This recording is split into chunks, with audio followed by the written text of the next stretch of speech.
Okay, I'm back because I don't know what happened. That is about to stress me out. Usually you could come out of it and go back to it without an issue.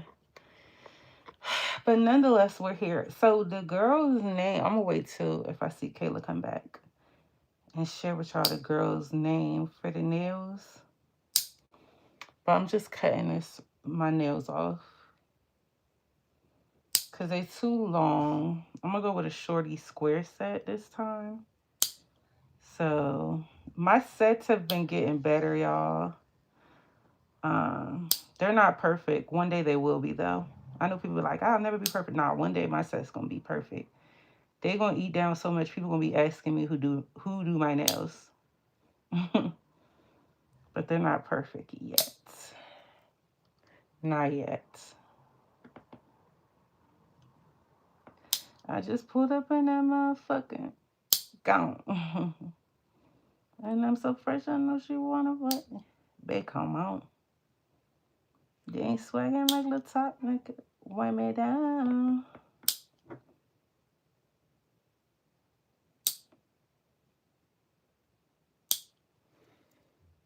Hey Bookie, how are you? I'm just doing nails tonight because it's been a long time now. It's getting crazy out here. So, oh, I was about to say, why am I itching like that? I ain't take my allergy pill last night. That's why I'm like, what the heck? Everything itches me. And I'm about to put some chemicals on my nails. How about that? But everything itches me.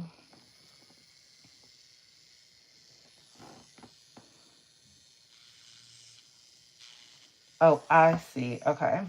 So I'm learning how to use this cuticle bit here. So there's a learning curve happening that y'all are about to watch. I need my pusher. For the life of me, I cannot find my daggone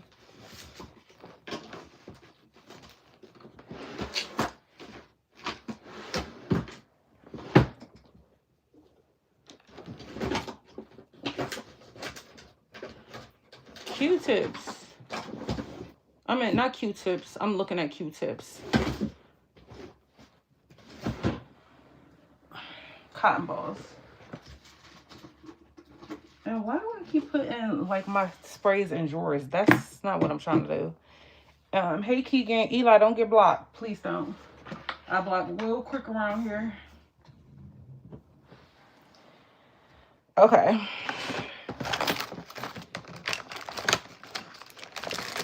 But yeah, I don't know. But we about to push the cuticles back and all of that. Ain't swagging like little top nigga. Wind me down. Okay, we're just gonna have to work with it because I just don't know. Y'all, my room, this is what I hate. When you clean your whole room up, right? And then you still can't find nothing. Like, I literally just went through my whole closet, too. That's why the door could close. So I'm using this cuticle remover here. And we're going to prep the nails.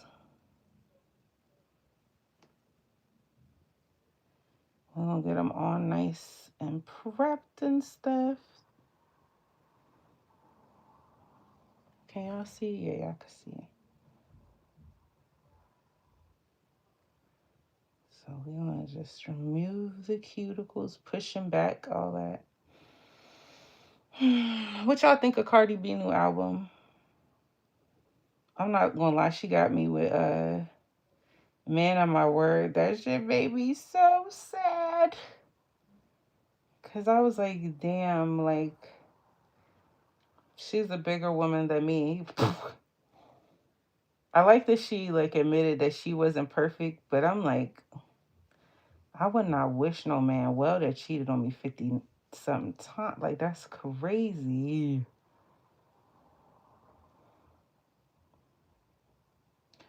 But she's a bigger woman than me. But Man of My Word was so good. Because it just had this hard shift. Because I listened to the first half of the album. Then I came back and listened to the second. Like, I was working out and my phone died. So that's why I didn't listen to the whole thing at once. And then I was like, okay. But then when I listened to the second half, it was apparently like where I left off was right where the switch was happening. So when I turned it back on, like a week later, because it was yesterday, I was like, oh, it's slow. Pretty but Petty, my thing. I don't think I got to Pretty but Petty yet. I think I got like a couple more songs. Maybe I think that's next, or it's like one more song. So I'm gonna take this and push this. I heard some of it though, cause you know they're wearing it out on. Can y'all see? Yeah, y'all can see. They're wearing it out on social media, like dropping links and stuff. And so I don't mind Bia. I don't mind her. But I do think she's a very small fish for Cardi B to be coming at. I'm like, So, but because Bia, in my opinion, isn't that present. Like she do her thing, but she in the cut with it. I feel like she's such a small fish for Cardi to be going after. But at the same time, I do understand how shit work, where it's like, come at me, I'm coming at you. I don't care, you know. But it just feels weird. It'll be like watching. Okay, y'all know the boy y'all asked me to do the reading for. Y'all, I don't even know who this man was. Kelvin Harrison, whatever. Kelvin Harrison Jr. Y'all, I'm like, I don't know who that is, but I do the reading. Y'all, I'm like, let me figure out who this man is. Because I looked up his picture. Y'all, I ain't even going to tell y'all. But I'm like, y'all will hear in the reading. But I look up his picture and I immediately see something on him. And I'm like, interesting. But I'm like, who is this man? Like, seriously, like, what does he do? Is he an actor? Is he, you know what I mean?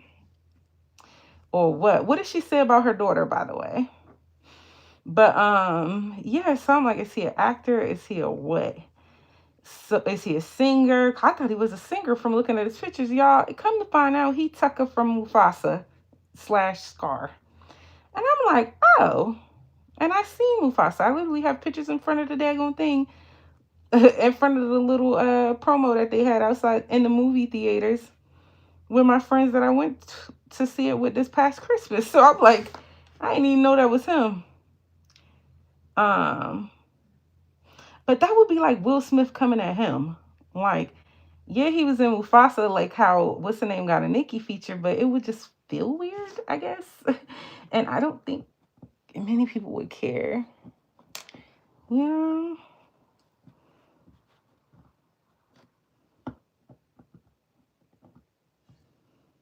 So I don't know. Damn, y'all, this cuticle remover be removing a bunch of stuff, y'all.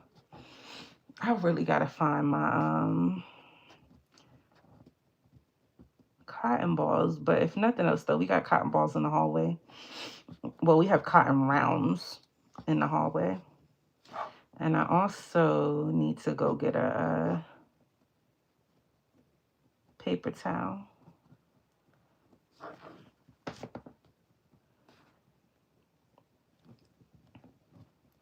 But yeah, this shouldn't push the stuff like right on up. Yeah, feel me?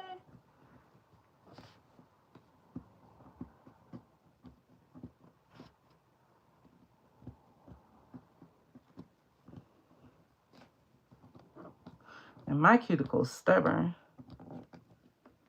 So you got to, that noise you hear, you got to push it up. Got. And there goes a stubborn piece right there.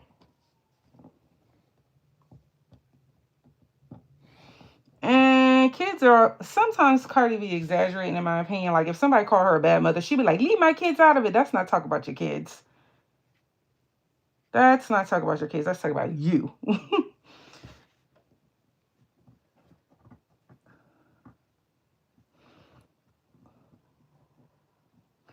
But it be cracking me up. So kids are off limits for me. But sometimes when people be like, yeah, your mother, your dead mother, and your da da da da da, as Cardi B does, I'm like, you gonna talk about somebody's dead mama and you don't think they're gonna talk about your kids? Please. Now, me, do I want that kind of karma? No. But if I'm talking about somebody dead mamas, uncles, and rolling in graves, because I think she did that to Akbar. Child, you just get what you get. You know, we all took the gloves off and we doing whatever.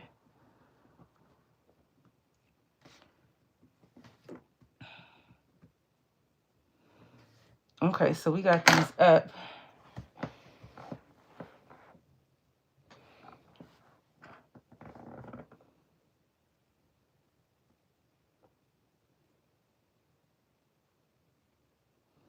Now I'm going to take this wooden piece and push them up even more. Because I want my nails, the acrylic, to lay really nicely.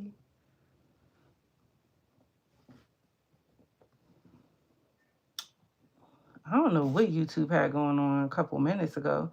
I went to try to show the girl, the nail lady I've been following, and I couldn't even come back to the live. And then it was just stuck on live. I'm like, okay. The heck you got going on YouTube?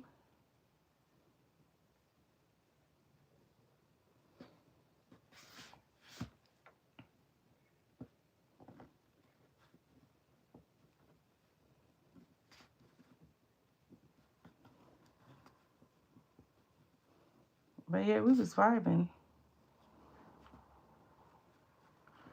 Well, whoever she is, I hope she comes back. But yeah, we having a girls' night, and I'm just doing my girly shit. Like, this really my me time, y'all. I be chilling. I be like putting on my YouTube videos in the background, like, you know. Then I be hating, cause I be scratching my head while I be doing this, cause I got the itchy eyes.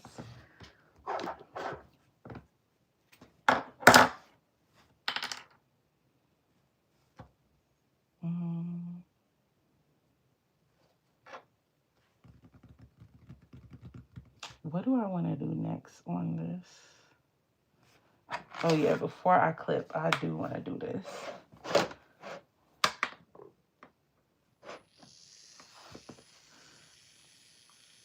So we're going to take the little triangle bit and we're going to lift the cuticle here. And I actually think it needs to be rotating the other way. This comes out, by the way.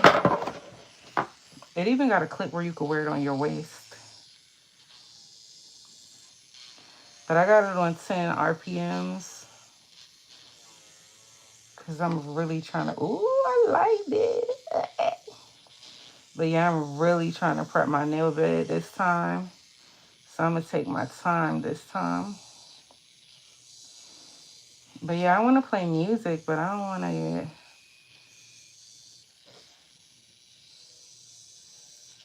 demonetize.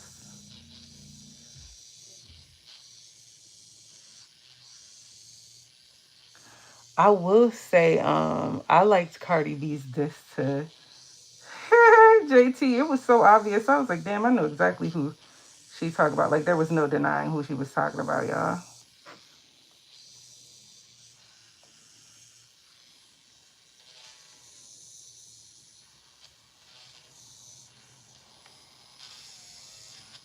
This is such a good bit. I can't believe I didn't know how to use it. Damn, this shit lifting up your cuticles. Oh, Quana, if you still on here, girl, I don't know if I said this already, but I looked at your Pinterest board. I'm the worst at texting back. I need to text you back.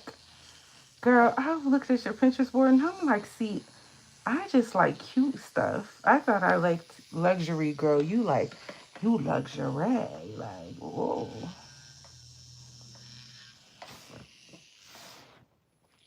Ooh, itchy.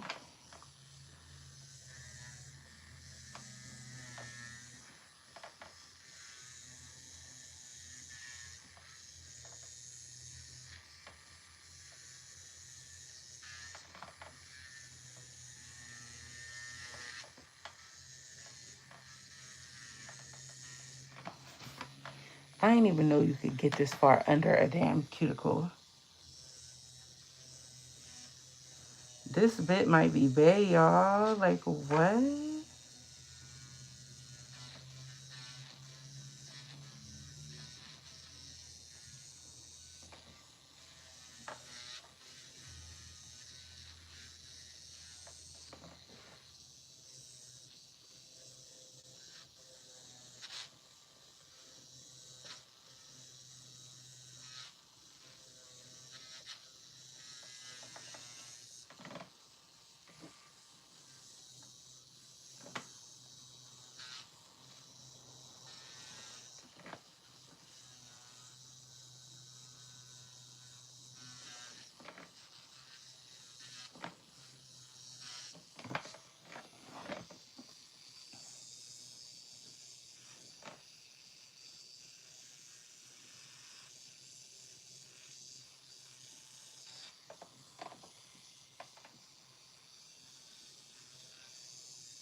Okay, I think that's as good as it's going to get.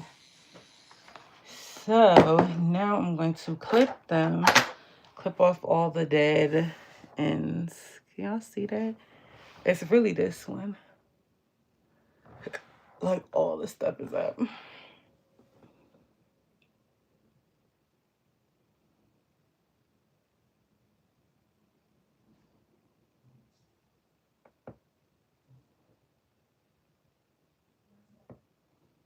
I'm about to play some on YouTube.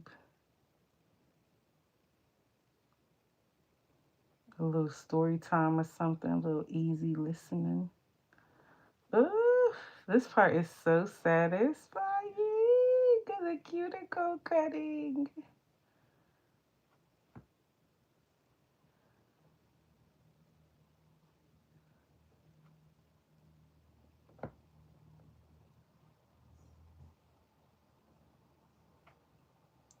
I can't wait to send my nieces my new set.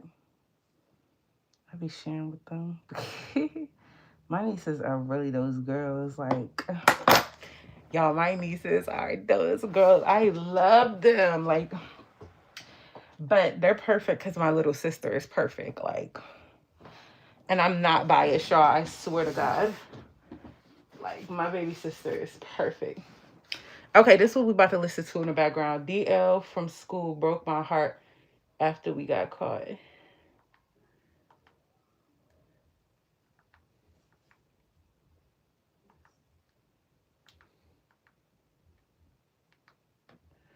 It's gonna play it. How do I get to that? There we go. It was the dude we was watching earlier, but yeah. Thanks for the light, babe.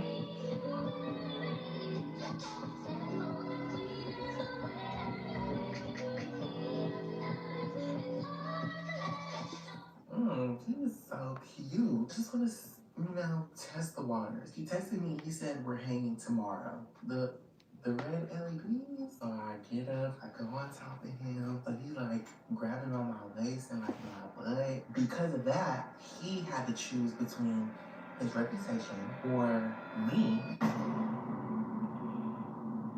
My titties perfect, plastic. I like my money Jurassic. This pussy pop back elastic. You bitches don't want no static.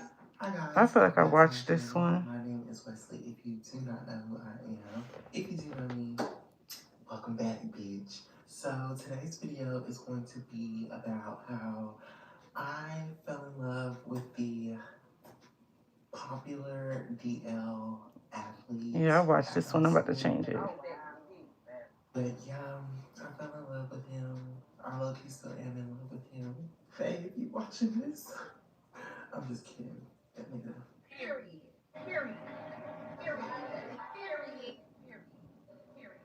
Yeah, so popular at my school. Well, not so popular, but like everybody in my class knew who he was. Like, he played football. Like, if we went to school together and we were in the same class, you probably know him. But like, I'm not gonna do too much.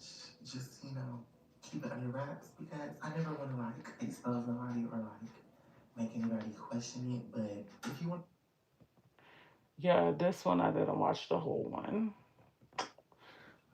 anyways, so he's like, it's probably one of the boys calling me trying to play the game or whatever. Let me rewind that. Okay, so we're just gonna be listening in, y'all. Cause y'all can't. I can't have it on my screen and me. I guess I. No, I can't. You'll never see my own coming. Now I'm getting irritated. This bitch. If we sharing this bitch, let me have my moment with this man. And I tell you, I zoom, bitch, ran to the other side of the bed where I was, bitch. Bitch, punani on tsunami. I can't. His best friend, like, you gonna let me record? I'm like, Record. record. Okay.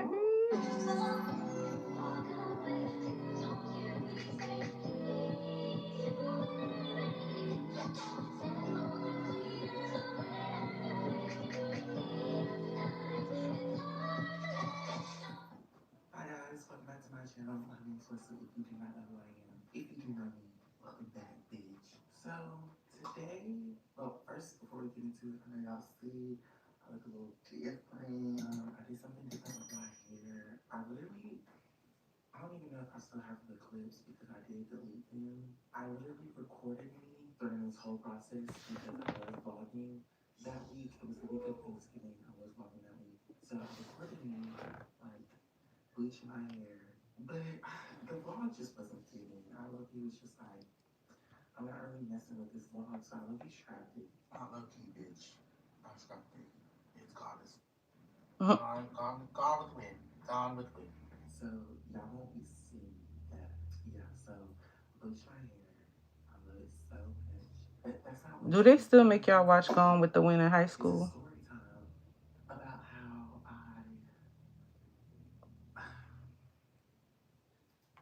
I messed around with my ex's best friend as like a little get back.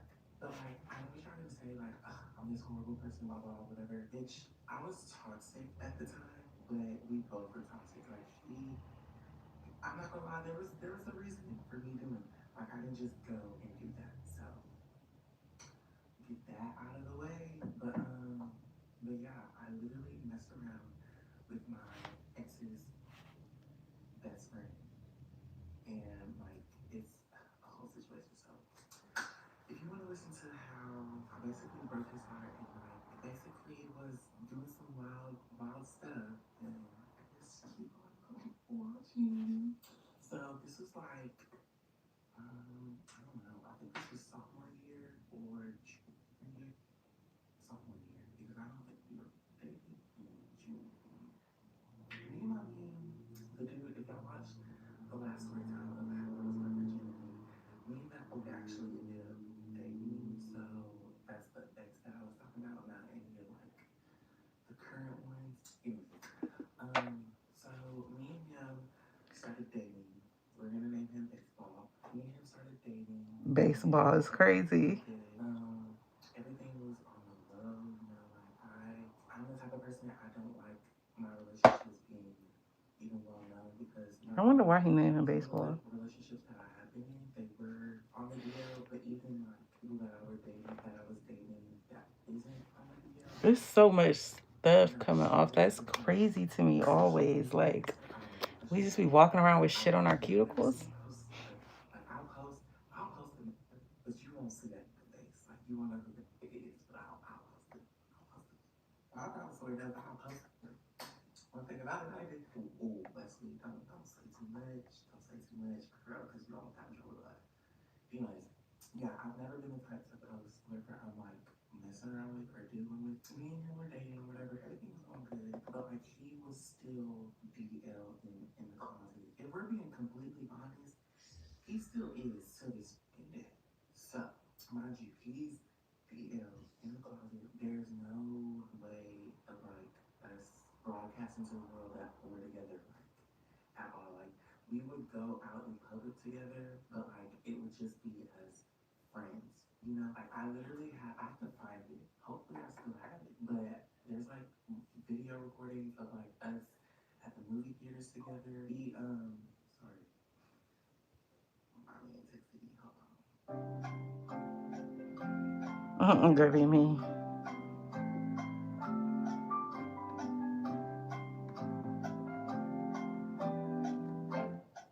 Anyways, but yeah, I literally have recordings of like us going out to like movies together and all that stuff. Like he even went to the movies with me and my best friend Emma. Emma, if you're watching this, girl, hey girl, I love you, girl. He went to the movies with me, Emma and Kyra.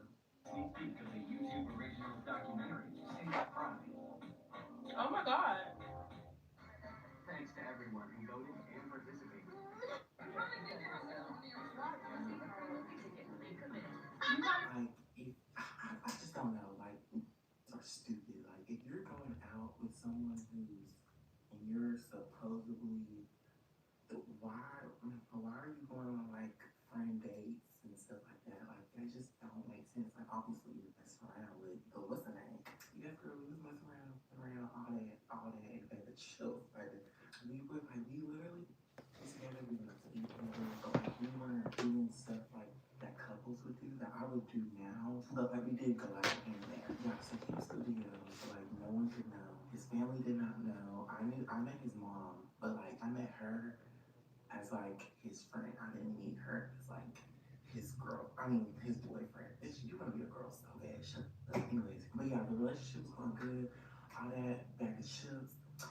But I feel as though I was taking the relationship more serious than he was. Like, I cut off all my hoes. Like, I was not snapping people. I was not, like, linking with people. It was just strictly me and him because we agreed that we were in a relationship. So, I was not going to be unloyal to the dude Not that playing I'm the in a violin. relationship with. And I just really wish he had that same mindset because if we think about it, I was a crazy bitch back then. Like I really could have killed this man. Anyways, so there was one night where I went over to his house. Well, okay, let me Hey. backtrack. So I'm laying up in my bed Hey. on my phone. I was literally, I think it was Musically or TikTok at the time, one of the two, scrolling through, I get a text and he's like, "What you doing?" I'm like, "Nothing, just laying down." And he's like, "All right, bet, do you wanna like come over here?" I'm a sophomore and I'm, not driving yet, so in order for me to go over there, he has to come get me because bitch, my mama was not taking me to the No. house. Hey. No, I'm not a It's nail just not tech how it's at gonna be. all. So he had to come get me Like, and take far me to the from it, house. actually. I'm like, yeah, but you gotta come I'm get just me. learning how to I'm do like, my okay. own He's like, nails. okay, that's cool. Let me take a shower, get ready, and I'll come scoop you. Okay, whatever. I'm gonna go ahead and shower too, whatever. Me, I didn't know if he was gonna do anything. I'm the type of person I like to plan when I'm gonna do stuff, if you know what I mean. So I didn't know what was going I on, was but on here just in speaking case, into I like to existence, plan though. I was like, everything out. Get my a dizzle. my nails gonna And look one perfect day he one was day like, where people ask me where I texting got my me, nails like, done. I'm outside. Mhm. And bitch, I don't know why I started getting nervous, but like something told me that like I shouldn't go. Like I literally had a thought in my head of like, I shouldn't go, which is weird because like I went over to his house before, so like this thought was like very weird. And I was just like, should I go? Like I really shouldn't go, but I ended up going. So I'm walking out. He opens my car door. I get in. Whatever. We're driving. Y'all, our song back then was Ashton Martin by our song back then, like this was our song, bro. And like this song will forever be like one of my favorite songs. I just can never associate it with me and someone else that I'm dating with because like that I was want to learn our how to do song. my But own yeah, our song nails. is Ashley Any Martin tips? by Rick Ross.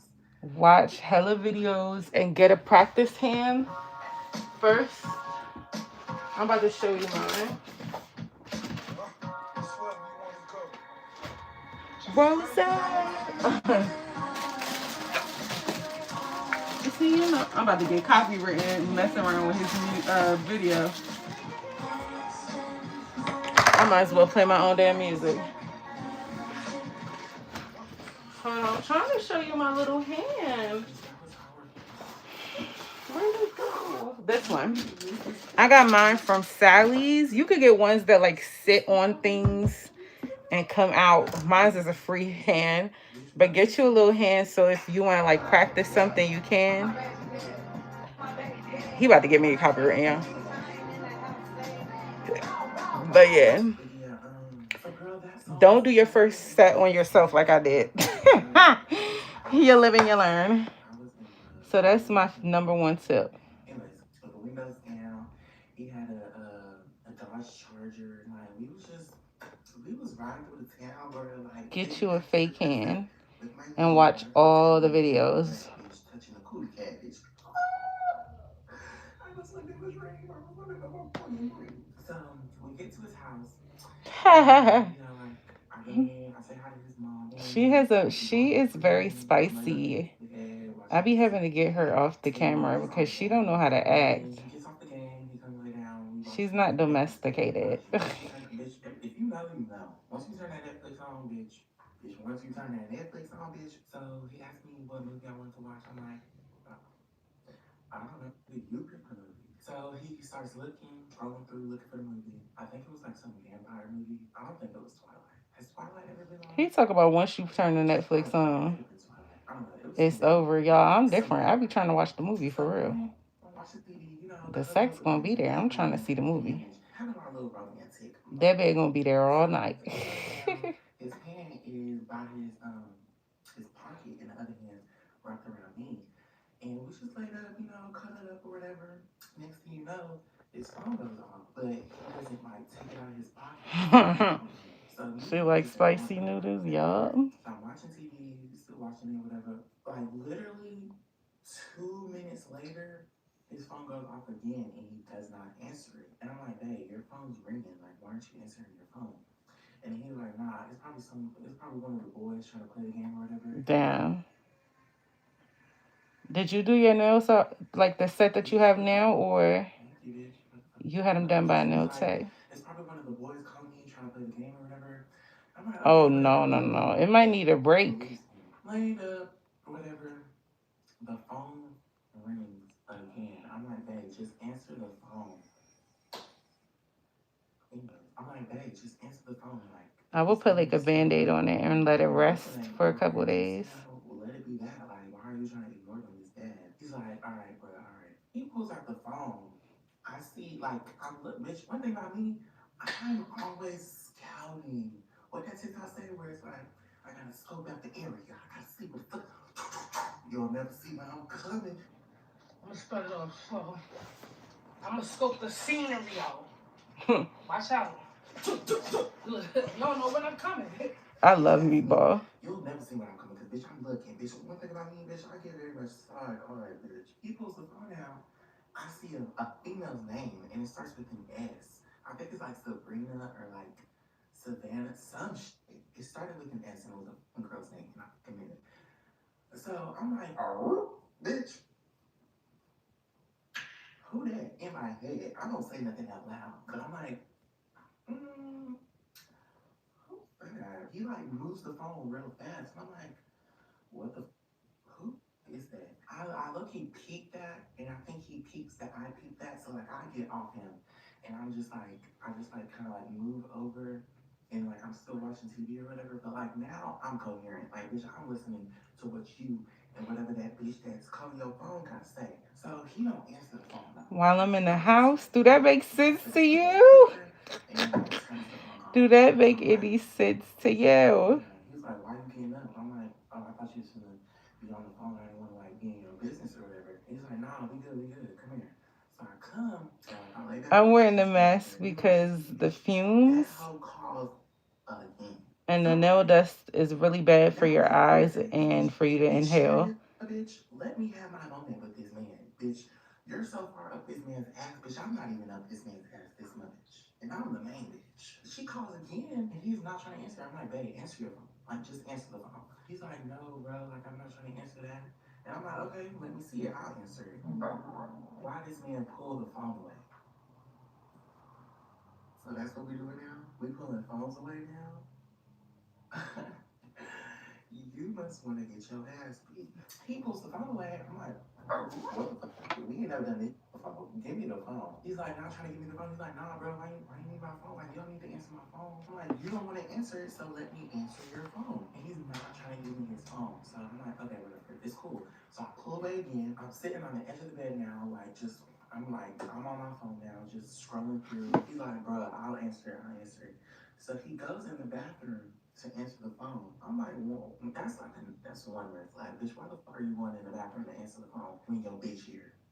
Why can't you answer the phone in front of your bitch? So that had me heated. I was like, okay, this is up to something. So he goes in the bathroom, closes it, and locks the door. I'm like, okay, bitch. So me tiptoeing in my jaws. So bitch, I tiptoe to the door, and I'm like, bitch, I'm listening. I'm like, what's being said? And his phone loud. Me, every time you get on the phone with somebody, and I don't want you to hear our conversation, bitch, I turn that shit down.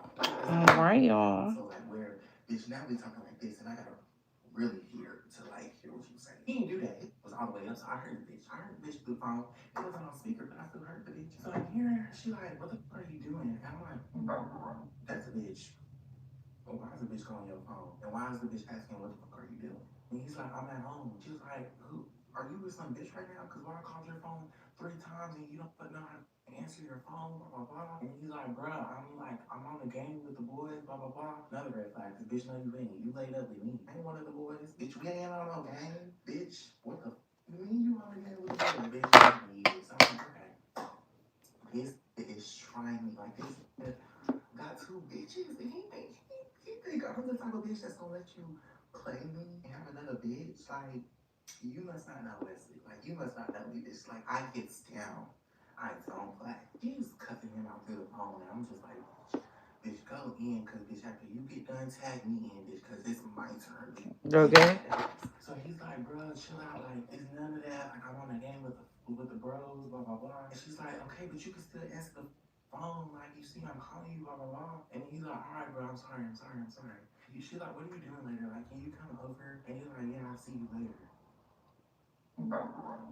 Yeah, how you gonna pull that off? You must mean we all finna take a little field trip and go see that bitch together because bitch, we together right now. So I'm like, this is trying me. Like, you're on the phone with a bitch in the bathroom while the door is locked. And knowing I'm in your room and I'm probably listening to the door. So not only are you some sneaky you're being lazy with it. Like, you're not even sneaky for real. Well, that's pissing me off. He is really on the phone with a bitch while I'm here. He hangs up the phone, he unlocks the door, and he, like, starts to open it. And when he opens it, like when I hear him going for the door, bitch, and all of a sudden I zoom, bitch, ran to the other side of the bed where I was, bitch. I was like, and this is how I know I'm crazy. This is how I know I'm crazy because instead of going off on him like how I wanted to, mind you, I did check him about it, but instead of going off on him like how I really wanted to, bitch, I'm plotting in my head. I'm like, okay, you want to play with me, bitch? I'm about to play 10 times dirty. Cause like I'm gonna get my get back. He opens the door, he's like, I'm sorry, like. You know, yeah. No, I didn't hear the bitch you was just on the phone with in the bathroom while your phone was loud as hell. No, I didn't hear nothing. I'm like, yeah, I did hear that. And I'm like, who was that? And then he's like, oh, that's my friend, like, that's my girl best friend. It's a prime example of why you should never trust that girl best friend bullcrap that they be trying to spit out because why is your girl best friend getting mad because you're on the phone or you're not answering your phone? And why couldn't you just tell your best friend that she was out with a girl? Okay. Make it make sense. You got the wrong bitch. Like, you might think I'm dumb. Like, Cuticles is prepped. he's just, why is your girl best friend so weird about it? Oh, I want to get this piece And off. why are you That's going gonna over bother to me. the house later when I'm over here right now? He's like, bruh, don't get to jump into conclusions, bruh. And I'm like, okay. That's fine. I won't get to jump into conclusions, but just for my sake and for me, like to be assured and like see if I can trust you for real. I want to see for myself. So I said, "Can I see your phone?" And he's like, "What do you need my phone for?" I'm like, "Because you say that that's your girl best friend, right? So let me see your phone, see like what y'all be talking about if it's giving best friend." And then he's like, "Nah, you not going through my phone." I'm like, "Okay, all right, that's fine." I'm like, "Well, can you take me home then?" And he's like, "You need to go home for it. Like you just got here."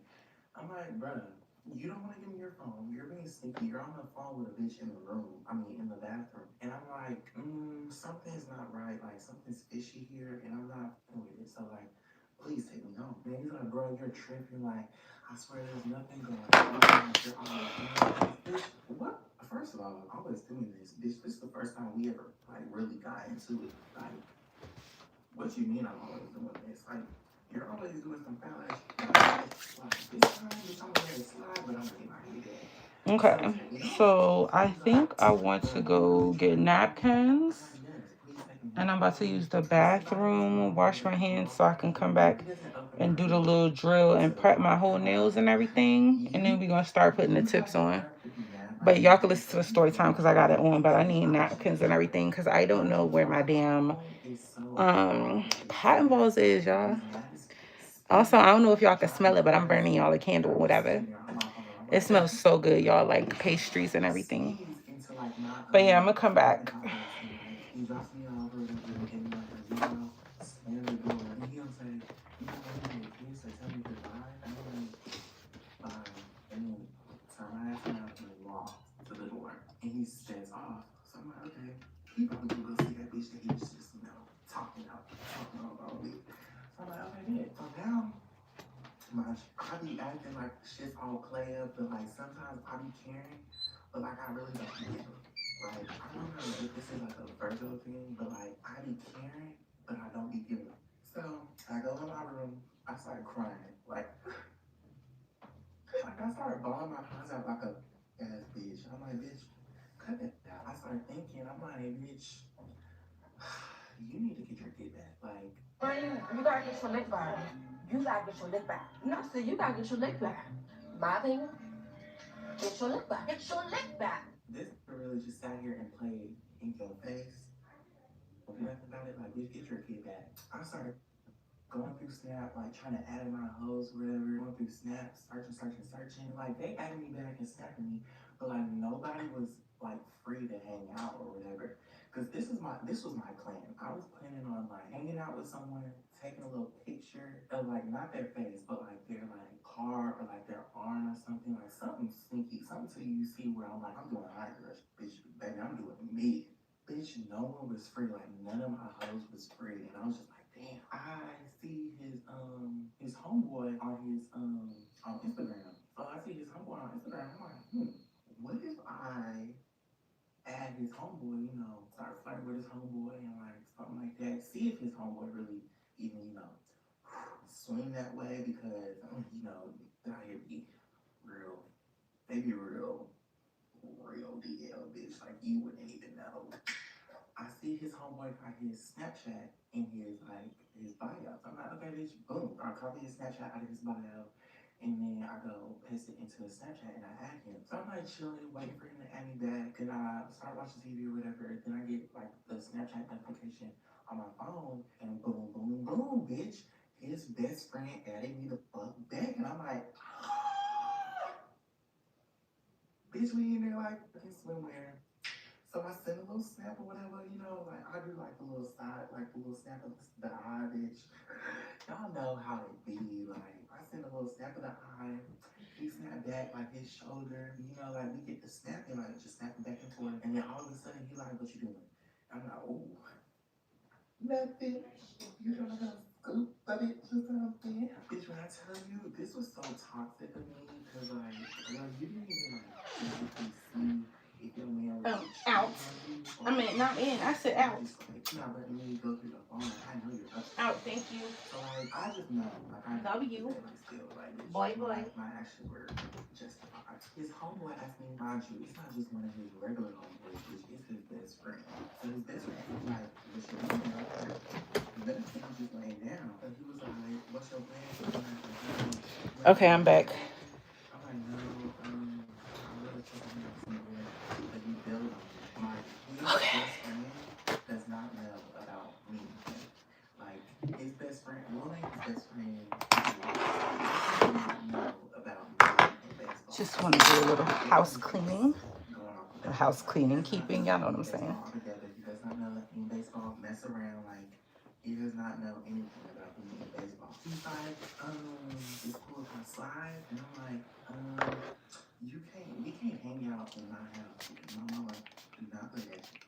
And my mama also don't know that. Like so you either gotta hang in your car or your house or something. You can't hang out at my house. So he's like, oh, that's cool. I'm inside. I'm gonna sleep in your room. We'll just chill in my car. I'm like, okay, bet. Drop the Addy. Boom, boom, boom. Bitch, he's on the way. I start getting ready again. Bitch, I put on my good perfume, the one that make you wanna eat me up, bitch. Bitch, when I tell you I was geeked out of my mind. I don't know. I was geeked out of my mind. I was really geeked. But yeah, so he texts me, he like, I'm outside. And then I'm like, alright, bet I'm coming out. So I come outside, open the door, I get in, he like, what's up? I'm like, hi. And then he's like, yeah, what you doing? He's like, music. I'm like, no, you play music. What's your car? So he started playing music and like he bumping into the young boy, like he going to that ghetto. And get a hood theater outside, giant live. Something about like if you sit in my car, he pull up somewhere like this little open parking lot, and it's just us. And I'm like, damn, I'm about to get into some things. Like I'm really about to get into some things. Like should I really do this, bitch? Well, here we go. Hey, you all Yeah, so coming I in or was whatever. like, I'm get just to doing the my point nails where and I'm listening like, whatever. to And then he asked a me if story I like time on baseball. YouTube. And I'm like, yeah, he His like, name is Wesley. I'm gonna link him down. Wesley actually is my best friend's I think brother's it's best Wesley's friend. World or He's something, like, but I like him. you mean blah blah blah? Virgo vibes. He just said, I just found him okay. like today, He's so like, y'all you not know, late to the party. I'm like, yeah, yeah, yeah. Okay, so my That's why I cuticles are asked you too, clean. because like that whole family, and like I Now I met just her, need to you know, prep the I became nails. friends with old girl, and then old girl like brought me around her family. I met Ricardo. Ricardo introduced me to baseball, and you know, that's just how I know the game. So then he like I'm sitting like okay, so he's sitting in the driver's seat obviously, and I'm sitting in the passenger obviously. So I'm sitting like this, like I got my feet up, like and like I'm looking at him though. So like he's right here, I'm right here, we're just looking at each other. And he's like laid up in the seat of the door of the car, and like I'm laid up on the door of the car. We just looking at each I other, need my like y'all ain't sanding talking or nothing. bands. And then he like reached his hand over and like touched my thigh. And I'm like, ugh, That's the what one. you doing? Ooh, when I tell you, bitch, punani on tsunami. I can't. So when I say punani on tsunami, girl, I was on go. I was on go. He started touching on the thighs, whatever. Mind you, I'm still a little big at the end, like just a little big. And then he was like touching on the thighs, you know. He was like, you got some thick ass thighs. I'm like, thank you, yeah. Y'all, these are so Oh, cute. you They're did. ombre ones by this brand called Cranberry, but they had hella different colors. This one fades from pink to purple, but it's so cute. And these glasses, they're green, but I want to get them in like different colors, like pink and teal. I just try not to buy stuff in excess, but it's so cute. I'm just prepping my nails. Oh, girl.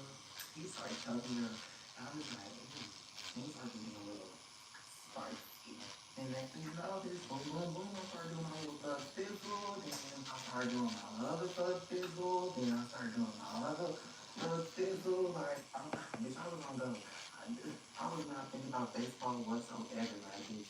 In the back of my head, I'm like, damn, I am in a relationship, whatever. But like, I know he's out here swinging, bitch, too. So, bitch, I'm gonna pop this punani on your best friend, bitch. What's up? And he sure was. So I don't regret it. No, I don't want to do it. Nope. But here's where things friend, like, you gonna let me record? I'm like, record? Yeah. Bitch, I said yes. He like, you want it on your phone or you want it on mine? And I'm like, ooh, I'm glad I said my phone because he probably could have like rechecked or something. Like he could have done something foul. But I was like, on my phone. He takes my phone or whatever, and like he recording, like he's recording him, like girl going in, girl, stop. This is if anybody knows about this, you're not just giving us this party. It's like, bruh. But like he recorded himself going girl. And I'm like, damn. Bitch, when I say I wish I had this video to this day, because that video was like so far. Like the body was looking real good from the back. It wasn't looking too good from the front, but the back and she was like, ooh girl. And then like the ooh the sound, ooh girl, oh girl. Bitch, I was gagged. I was so good. Girl, I'm gagged even right now, girl.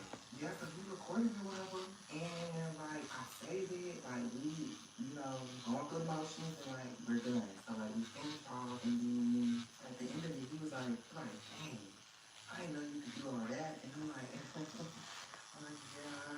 And then he's like, who taught you how to do that? And I'm like, oh, just some dude that I was playing Nazi, thinking about baseball, because baseball definitely taught me all that, baby. So like now that that's done, like we still chatting it up even after we got done doing the dude. He's like, you ready to go home? I'm like, yeah. So he's like, alright. And then we drive back to my house. He drops me off. I get home. I go shower. Get ready for bed. All that stuff. I go lay down. And I'm like just scrolling through like Instagram, social media, all that stuff. Then I get a snap from baseball. And I'm like, okay. Not thinking anything of it, but like, he just left on bad terms. So it's kind of like, I wonder what he's snapping me about. Because he didn't snap me that whole entire time until just now. So I'm like, damn, what if he like found out about like me and Jordan or like what? Girl, I'm panicking at this point. So I'm like, let me go. And bitch, tell me why it's a picture of him and a bitch. And I'm guessing that bitch was Savannah, Sabrina, whatever the bitch that was blowing up his phone earlier. Yeah, I'm guessing it was that bitch, his little best friend, his little girl best friend, yeah. And she's like, it's not just like no, like type picture, no bitch. She's like on his shoulder or like laying on his shoulder, like this and like a picture like that, and he's just smiling, cheesing. Bitch, you think you're funny? Bitch, you must not know who I am. Like, bitch, I get down. I don't play, bitch. Hi, Lily. Calm down, sis. We not the one that did you wrong, girl. Like, calm down. Like, I understand, but like, dang, girl, I'm about to jump to the screen, girl. Calm down. You think it's sweet? You think it's funny? Okay, bitch, I got something for that. So, I'm looking at the He gonna send me the video of him and his best friend. This man got me up. Like, I'm starting to get heated. I'm like, okay, I got something for that ass. So, what I do, go through the memories, find the video, send it to him. And me sending, like, the whole, like, video may have been a little overboard, but I just feel like my reasons are justified. I feel like you were trying, you were doing sneaky stuff. You hang out with this girl, y'all sent that picture. Well, she sent the picture. She had the phone. So she sent the picture. And you let that bitch first send. You let that bitch think you can play me. Like, not only are you playing in my face, but you got bitches helping you play in my face. So bitch, now you get a video of me actually playing. Yo, thanks. But yeah, I mean, the deed is done, so if I'm in the wrong, I'm in the wrong. But like, he obviously was being sneaky. He did something that he was supposed to do behind my back. Now we about to put some nails on. Got the nail glue. More first and have more pain. Maybe I will teach you. Where's my other top of this? Oh, there we go. Because I have two of these heart things. So we're going to put the monomer in here. No, it sounds so horrible, but like, I was just mad and heated in the moment. Like, don't try me. Don't. And plus, if y'all didn't have this stuff like he's done to me through our relationship, and even after, like when I took him back, you would be like, bitch, you were iconic for doing that. Like, I see why you did that. So, like, if I was that kid, it's because that man has put me through the ringer. And his best friend just wanted to take it down. There you go, girl. I want you to let him, girl. And I'm just like, girl, I can't help it, girl. But I tell you, that shit is so raw. I was like, yo, this, like, I'm not for this part. I don't know. I actually want to use this one. I tell you, I gagged him. I gagged him.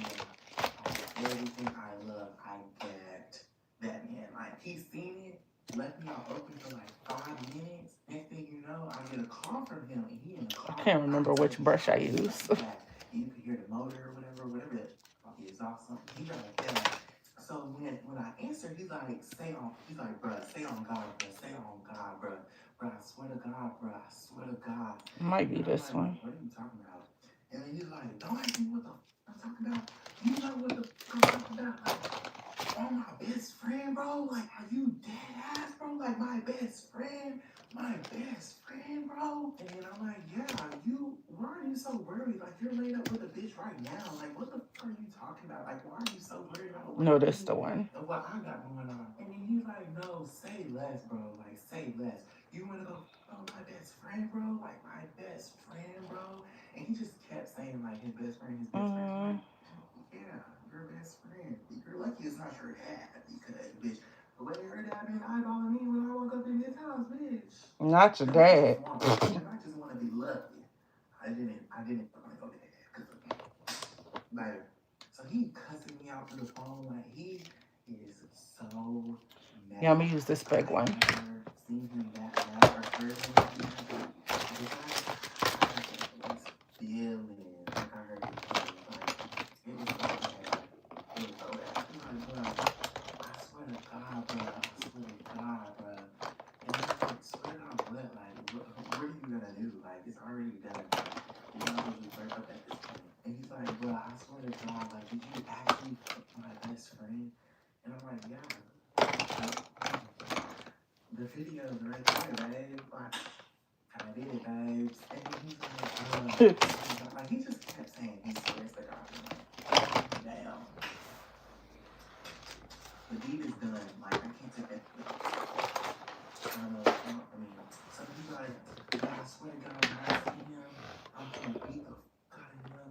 Like, y'all both got me fucked up. He said, bro, you better hope I Got the monomer. You better hope I don't see you. And he was like, bro, when I see him, I'm beating the fuck out of him. And I'm using a clear.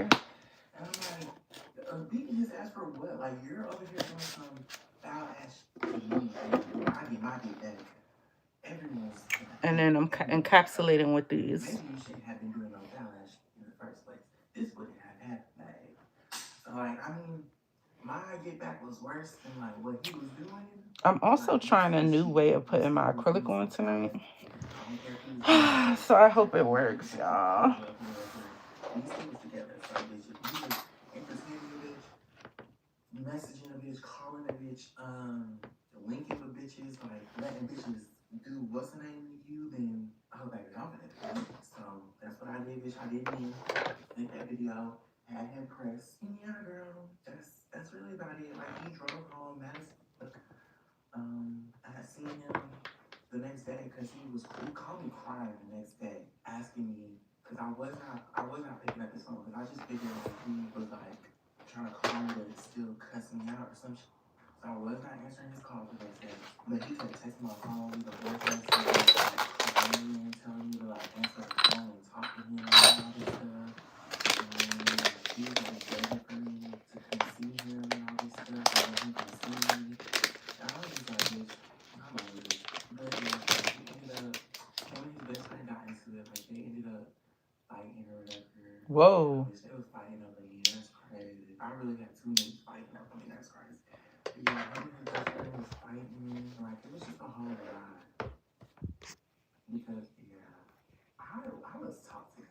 Like, bitch, I was ruthless. Like, I did not give a fuck. It is what it is. Yeah, that, like, broke up their friendship. Like, they're still cool to this day, but like it's just not the same as like how it used to be. And it's because of me. But do I care? No. When you was messing around with your girl best friend, so bitch, I messed around with your nigga best friend.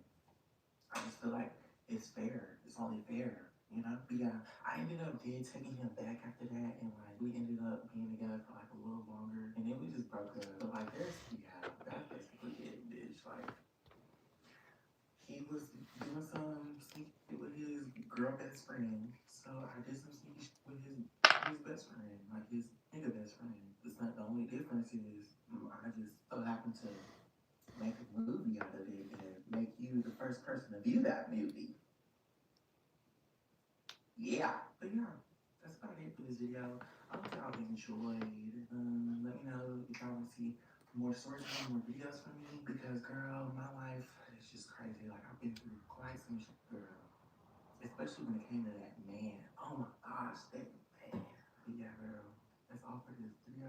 Thank y'all so much for watching. Before I go, make sure y'all like, comment, and subscribe because if you're not subscribed, bitch, I would Hi. say like what are you doing? Like, come on now. Like, it's been a couple months since I started this, and like, you're still not subscribed. You're still just lurking without subscribing. That's weird activity, and we ain't no weird bitches over here. We some bad bitches, right? Yeah, yeah. So go ahead and subscribe. But I'll see No, y'all in the next video. I'm not a nail tech. I'm really far from it, actually.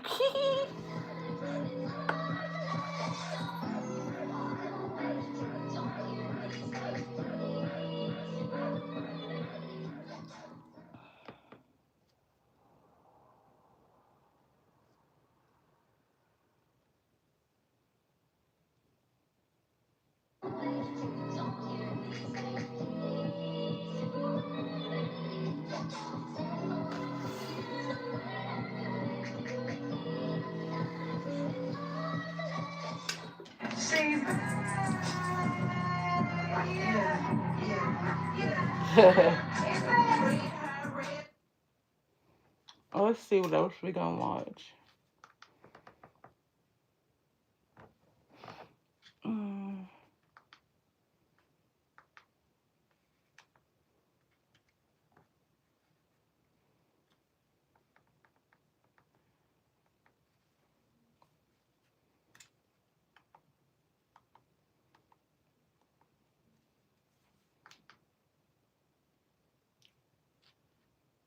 Like, DS. yo, you lying, like, you really lying. Like, I like ended up admitting, I was like, yeah.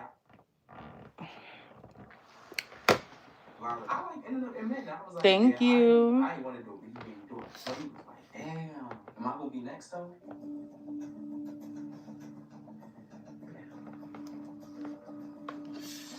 Thank you so much.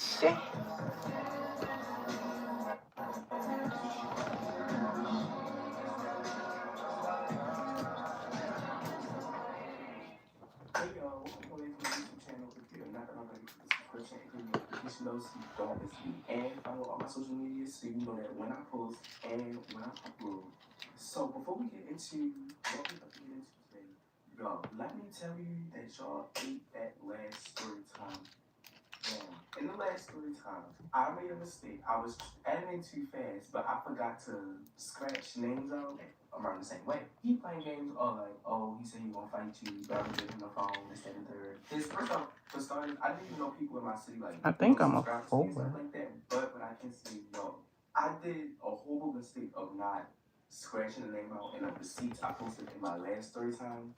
And it was so many people texting me about this one boy that I made the story time about. It wasn't about him, it was about someone else that had the exact same name as him.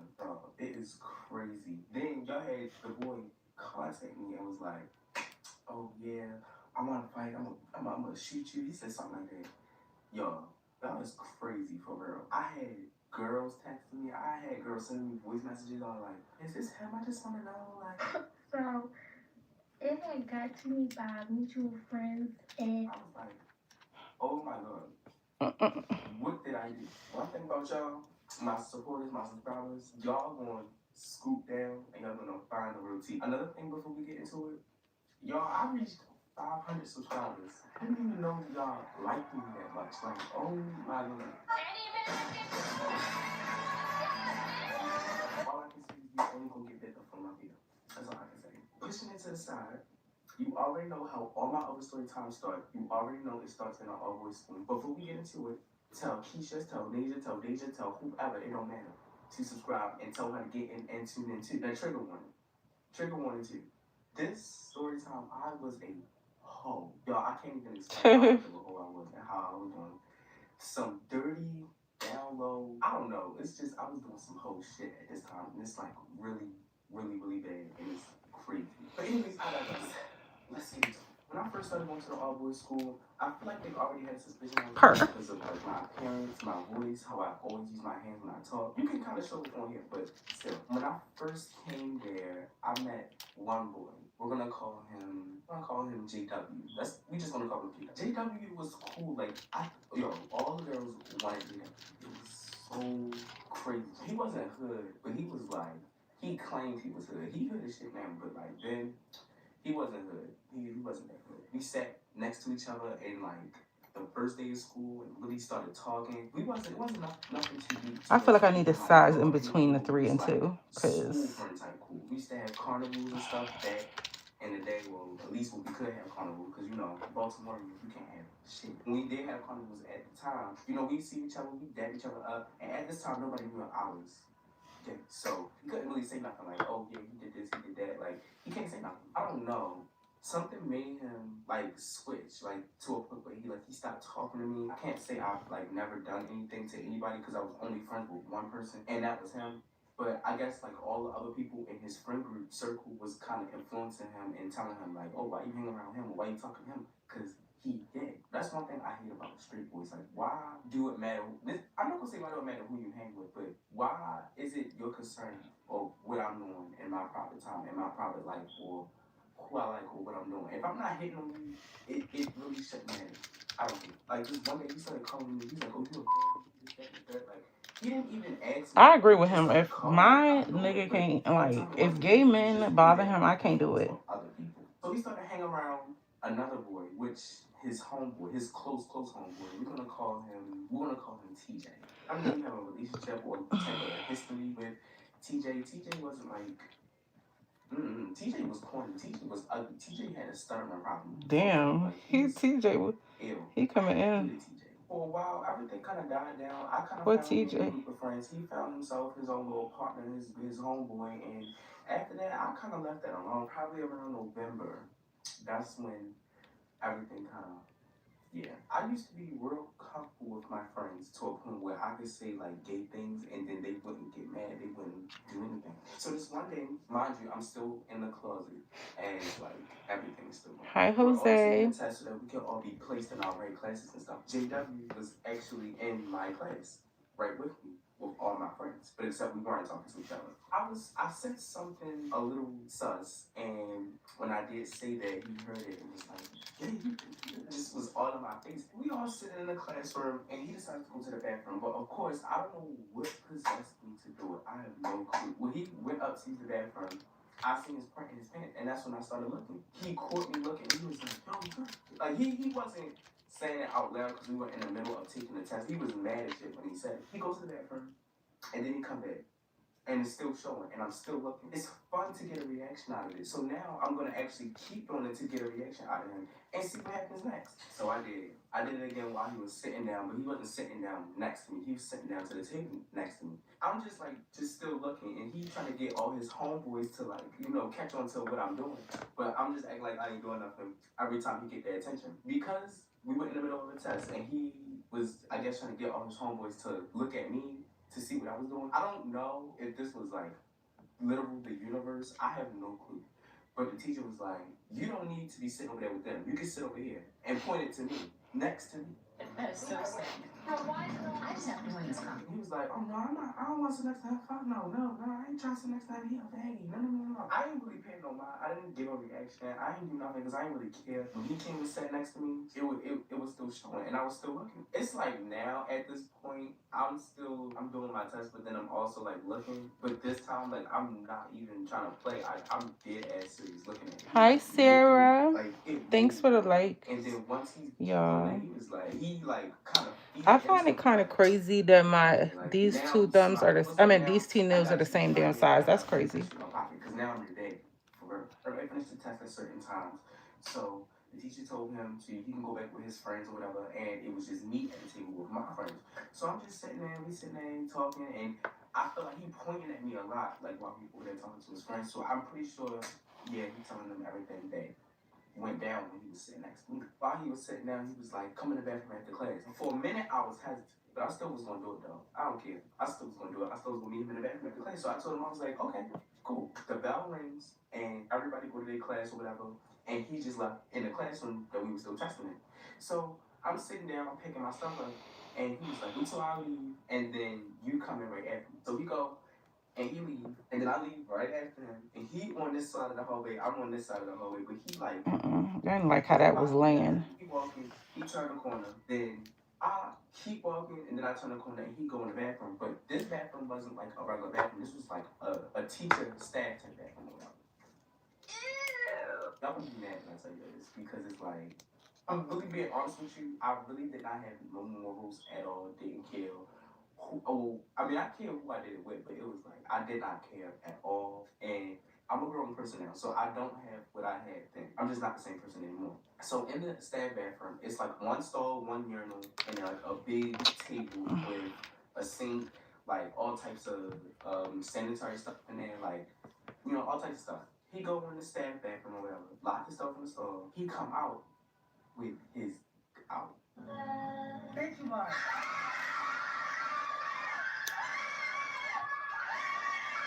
You already know what happened after that. I don't even care. It don't matter to me. I don't regret it. I'm still that bitch, and I'm a grown person. I just know I'm going to do it now. But then I really didn't have no morals. I don't care. I didn't have no morals. Mind you, it's like in between class periods, so we only had but 5 minutes to get to the next class. We was on the floor doing it, and then we went in the stall. He stood up on the toilet, and then he made me go there. I don't know how to explain the position, but yo, he was like on a wall, but he was like leaning on the wall, and then I was like on my hands and my knees. After that, he zipped his pants up. Before he left the bathroom, I was like, don't tell nobody, because I already know what he was going to do. So y'all, right after that, bro, I shouldn't have did that, because as soon as I came to class late, they straight gave me detention. It's about time at the end of the day, and I wasn't gonna go to detention, but I had to go to detention. I go in the room. It's him, a couple of his homeboys, but his homeboys scattered around the class. Dang, why don't stick no more? His main one was behind him. When I came in, I think I messed that nail up. And he went and told him something in his ear. I instantly knew what it was, and I was like, bro, I was mad as a bitch, bro. In detention, everybody leaving one by one. The little teacher guy, I don't remember his name, he was like pointing at people, telling them, you can leave. And TJ and JW was the first people to go. And then after that was me. I'm getting out of the classroom. I see them standing next to the class, but you can tell that they was actually waiting for somebody, and they was waiting for me. JW ends up just like walking off doing his own thing. TJ come and try to like make his move on me or whatever, and was like, yo, you really is in the bathroom? And I was like, no, why is he lying? He lying. He's straight lying to you. He was like, yo, you lying. Like, you really lying. I like ended up admitting that. I was like, yeah, I ain't want to do it, but he made me do it. So he was like, damn, am I gonna be next though?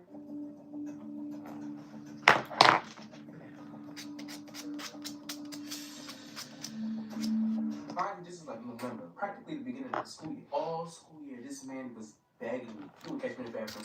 Okay.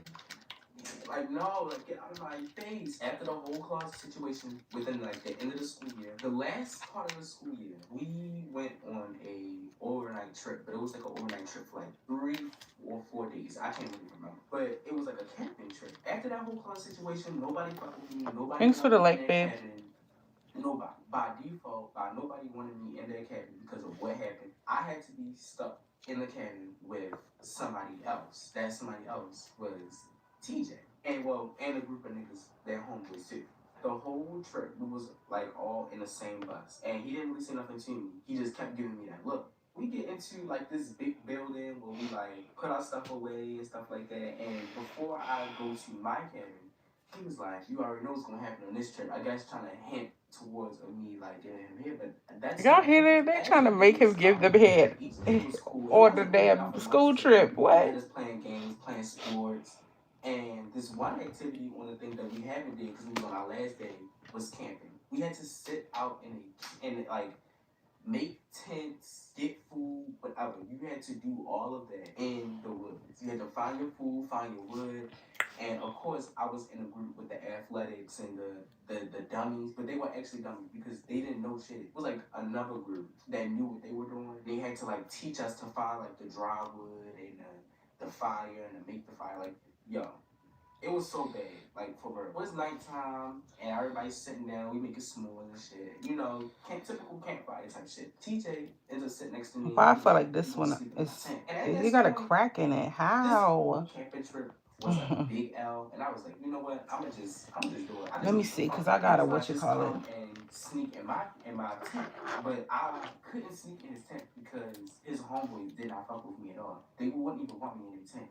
So for that night, I had to sleep in a tent with a fat boy and this boy. Not with a fat boy. That whole night, they had us like under supervision, but they was like watching us closely. So I couldn't even make my move. I couldn't even do what I wanted to do. I couldn't switch tents. I couldn't do nothing. So the morning goes by, bro. I'm trying to get out of here. So they ended up like letting us leave one by one because there's already a trail to get to where the main building is to get your stuff and it's time to leave. I was one of the first people to go, and he woke up right after me. He was like, "No, you gonna wait for me." I get my breakfast, and we have these like these little cereal cup type breakfasts, and we get like the little carton of milk, and we go on about our day. I had my cereal, I had my cup, and I was walking on the trail to get to the main building to get my stuff. So Cause that was not gonna lay right. It was gonna like be sticking upward, and I don't know why. He was like, "So what you?" I don't know if my nails shaped like that or what. Nobody was like walking behind us. It was nobody in the area. Nobody at all. It was just us two. Because everybody was so dependent on leaving on their friends or leaving with the supervisor because they didn't know where to go. But I knew where to go. He knew where to go. We like one of the first people to get back to the building. I won't say much, but y'all already know what happened with that. He didn't even want to wait until we basically got inside the place. He wanted to do it like in front of the place, but he wanted to do it behind the tree. So I did it. Oh my god, it's not funny. We behind the tree or whatever. And like before I like They sucking dick behind the tree, y'all. It was small. That doesn't make no sense. My man. I was devastated. Okay, it's giving my fingers just shaped like I didn't that. want to embarrass him and tell him it was small or like in any way. I didn't want to be like, oh, I don't want to do it because you like little or whatever. I didn't want to do it. So I just did it behind the tree. But I didn't really care how we finished. I just did it, and then I was like, no, I feel like somebody coming in. Y'all, I'm such a girl. But he kept telling me, like, come in. Like, no. Right after that, everybody started coming in one by one, getting their stuff. After we just had breakfast, they had like a big breakfast platter, like waiting for us in like the dining area of the entire building.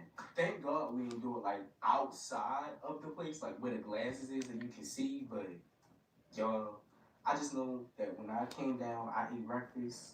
Him and JW, bro, they were talking about me bad. What made it worse, right after that whole trip, that whole North Bay trip, you would have thought that they would have kept that shit to themselves. But no, they went and told everybody in the school. I was known to be sucking dick in the bathroom and sucking dick. That's crazy, because they was not worried about being outed. They just... I had a girlfriend at the time, and they was like telling her like, "Oh yeah, you don't want me to have me something." He had a girlfriend. You know her. She wasn't believing it, but I don't know, Chad. All I'm gonna say is the moral of the story. These niggas be gay, and for all my bitches that's gonna sit there and be like, "Oh, you dirty bitch," I'm not dirty. I was stupid. I should have even did that outside, like, and in the, like it wasn't even the woods. It was like behind a tree before you get to the place. But it was like, how low could you ever get? These niggas is just gay. Gay. These niggas is just gay. That's all I can say. Y'all, that's just about it for this story time. Before you exit this video, leave a thumbs up, I like, actually comment, want to subscribe. write Let me down get done. And the numbers so I'll I see y'all can know next next time. And y'all know time. it's gonna be one video after this. There we go. I got a pen right here.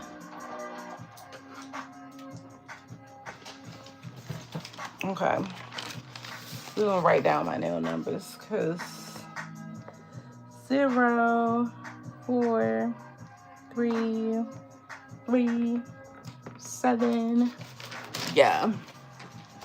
So I don't have to be searching around seeing what the size is next time.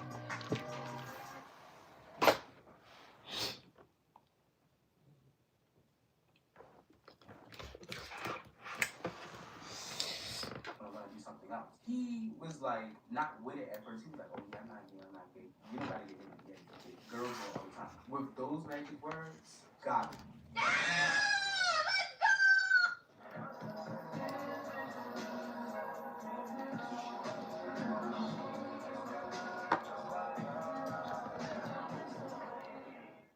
Hey y'all, welcome back to my YouTube channel. If you're not already, click the subscription, click the notification bell so you do not miss a beat. And follow all my social medias below if you haven't done already, so that you can stay posted on when I post and when I upload. Before we get into the video today, I just want to say thank y'all for being real patient with me. Like, I'm trying to put out hella videos at one time. That's why it's been taking me so long. Cause like, I'm just trying to put out videos for y'all, like hella videos for y'all. Two, first off, we almost close to 1,000 subscribers. That's a lot.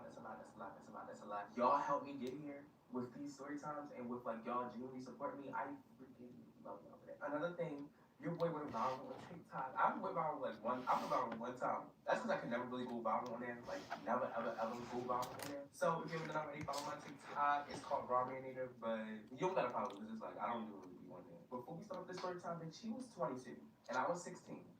I was working at Shake Shack. Y'all, we just about to get into it because y'all, it's really be a lot, which is like a whole lot. Another thing before we get into it, tell Keisha, tell Alicia, tell Maya, tell Naya, tell all of them to tune in and subscribe. You can tell he's from Baltimore, y'all. He said tune in.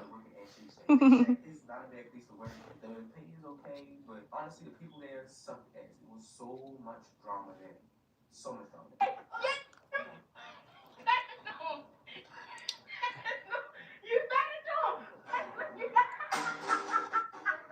Not they really fighting. Person that you need to know about in this story time because she's like important by like a lot. We're gonna call her Nanika.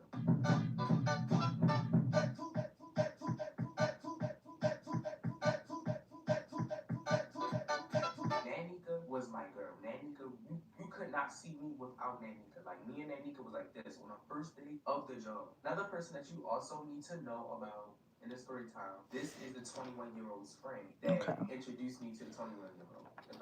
So now we're gonna cut down the length. He wasn't from Baltimore. To the length. I do want to get this piece off though.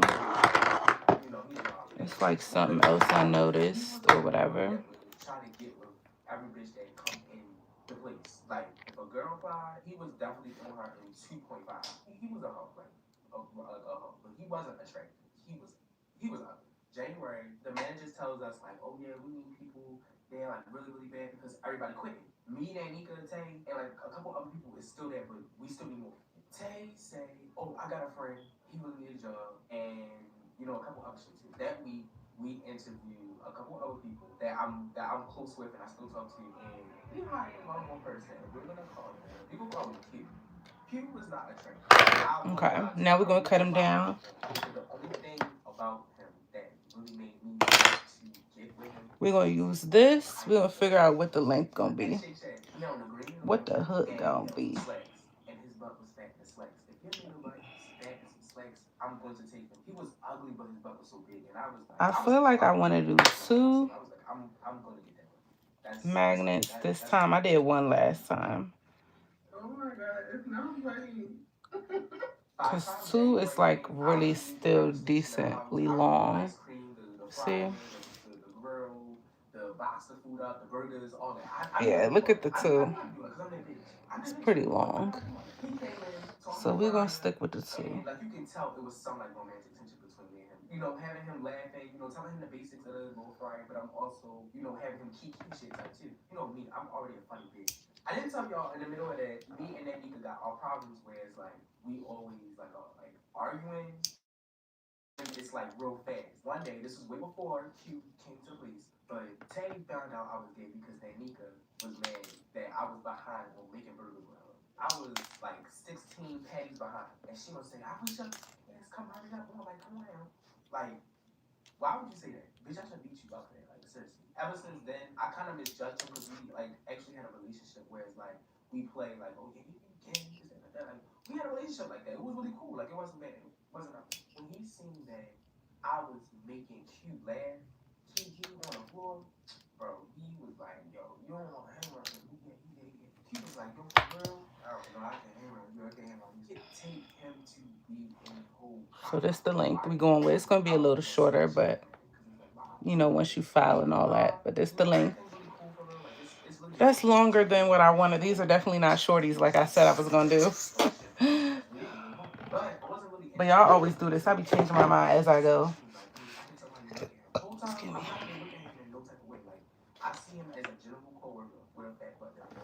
Magnets are always gonna be so cool to me. Like bro, I really did not like him. I really didn't want him to be because he was not my type. Like, if we sitting down in a dining area and she all like, I'm gonna put money on it, then you can't bang it. So I'm like, girl, I'm not ready for that. I don't even know that. You don't know that I'm really afraid of. Why would I sit there for myself and say, that's this, that, the third. This was way before I got to know. She was like, I put money on it. I said, how much money you want to put on it? She said 100. Honestly, that family and shake checks was not enough. Shit, I went with that. I ain't care. I was like, I'm a bag. I'm a bagger because I know I'm that bitch. I know I can bag. It's taking enough. It really takes enough. If you laughing at my jokes on the first day of work and I'm training you or something, I got you in the pocket. I don't care. I have you in the pocket. So I know what y'all think. Y'all like, bitch, for $100.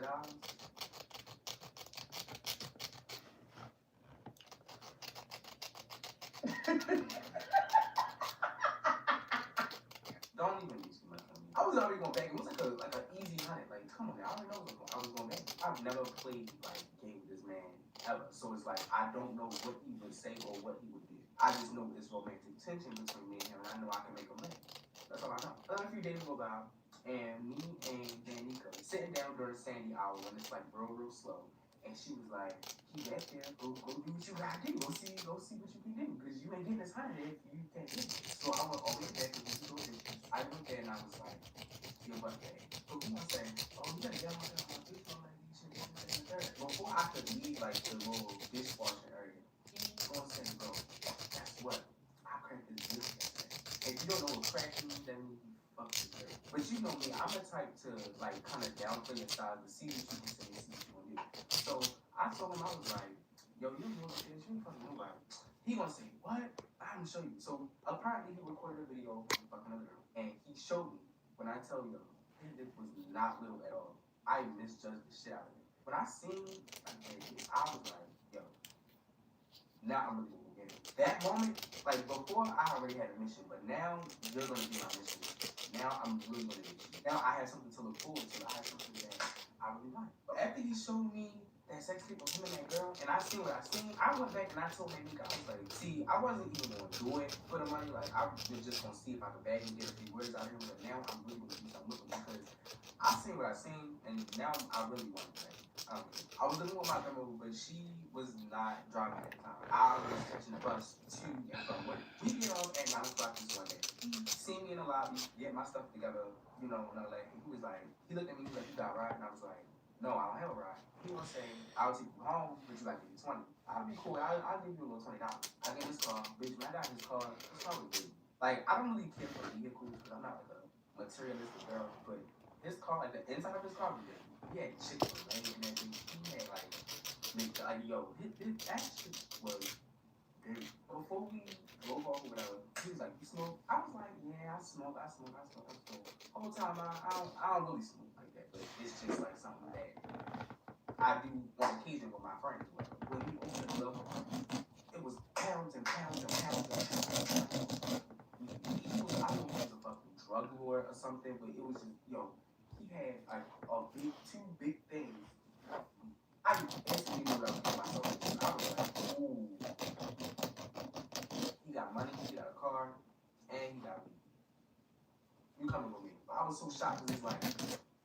for you, and you got something I want.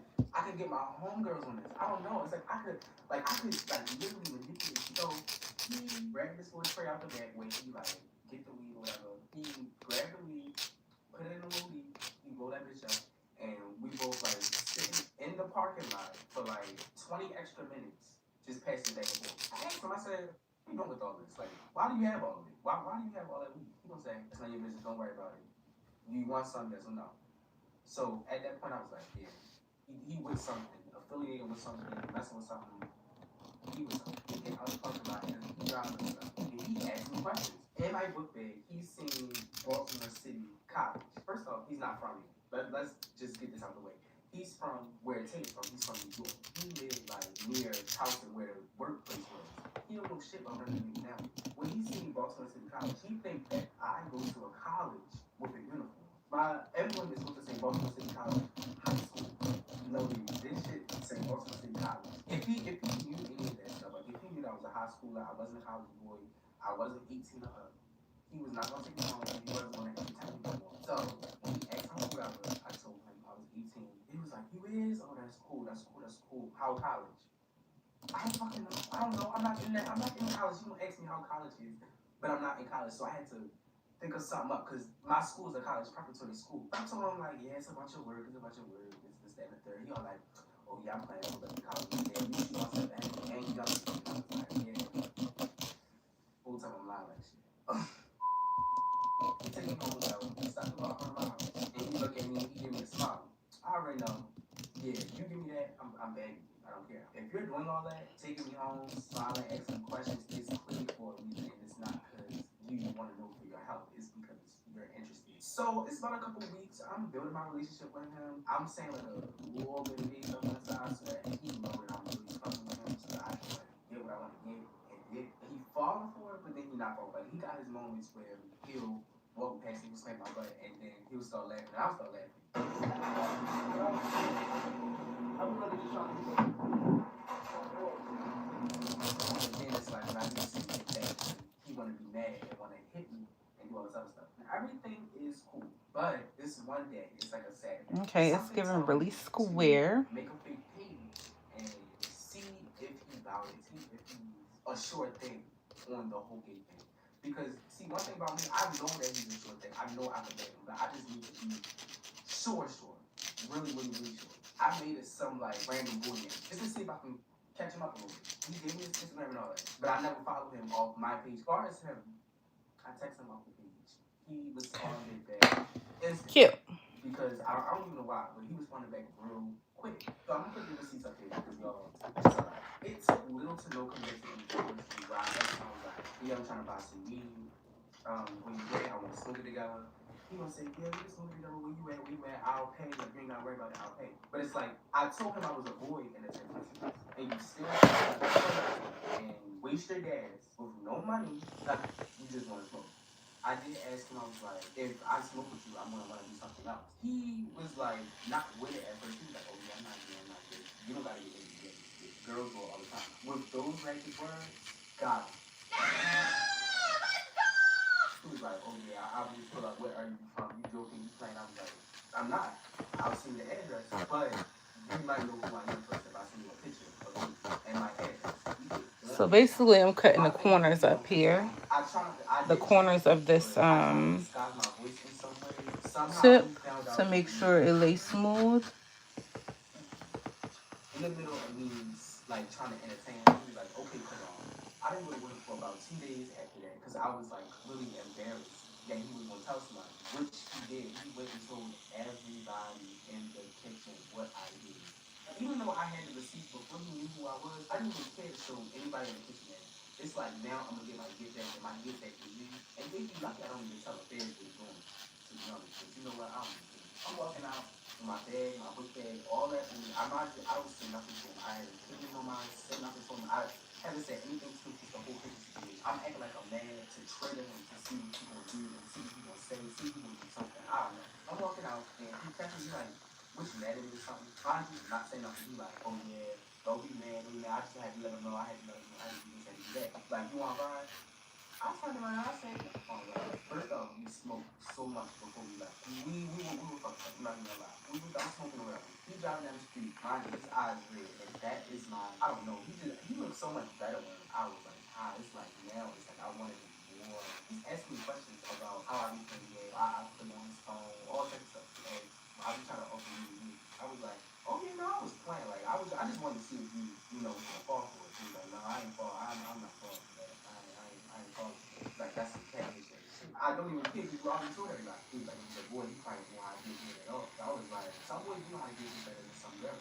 I told him I was like, that's how some studs, stems, fans, all that feel about like certain niggas, because you know certain niggas don't know how to get good. I was very how to get hit. He was like, oh, yeah, you right. And I was like, yeah, I know I'm right. I know I'm right. He was like, you ever get hit? I was like, yeah, I had like many times. He was like, man, you probably don't know what you doing either. I was like, try it. He was like, for real?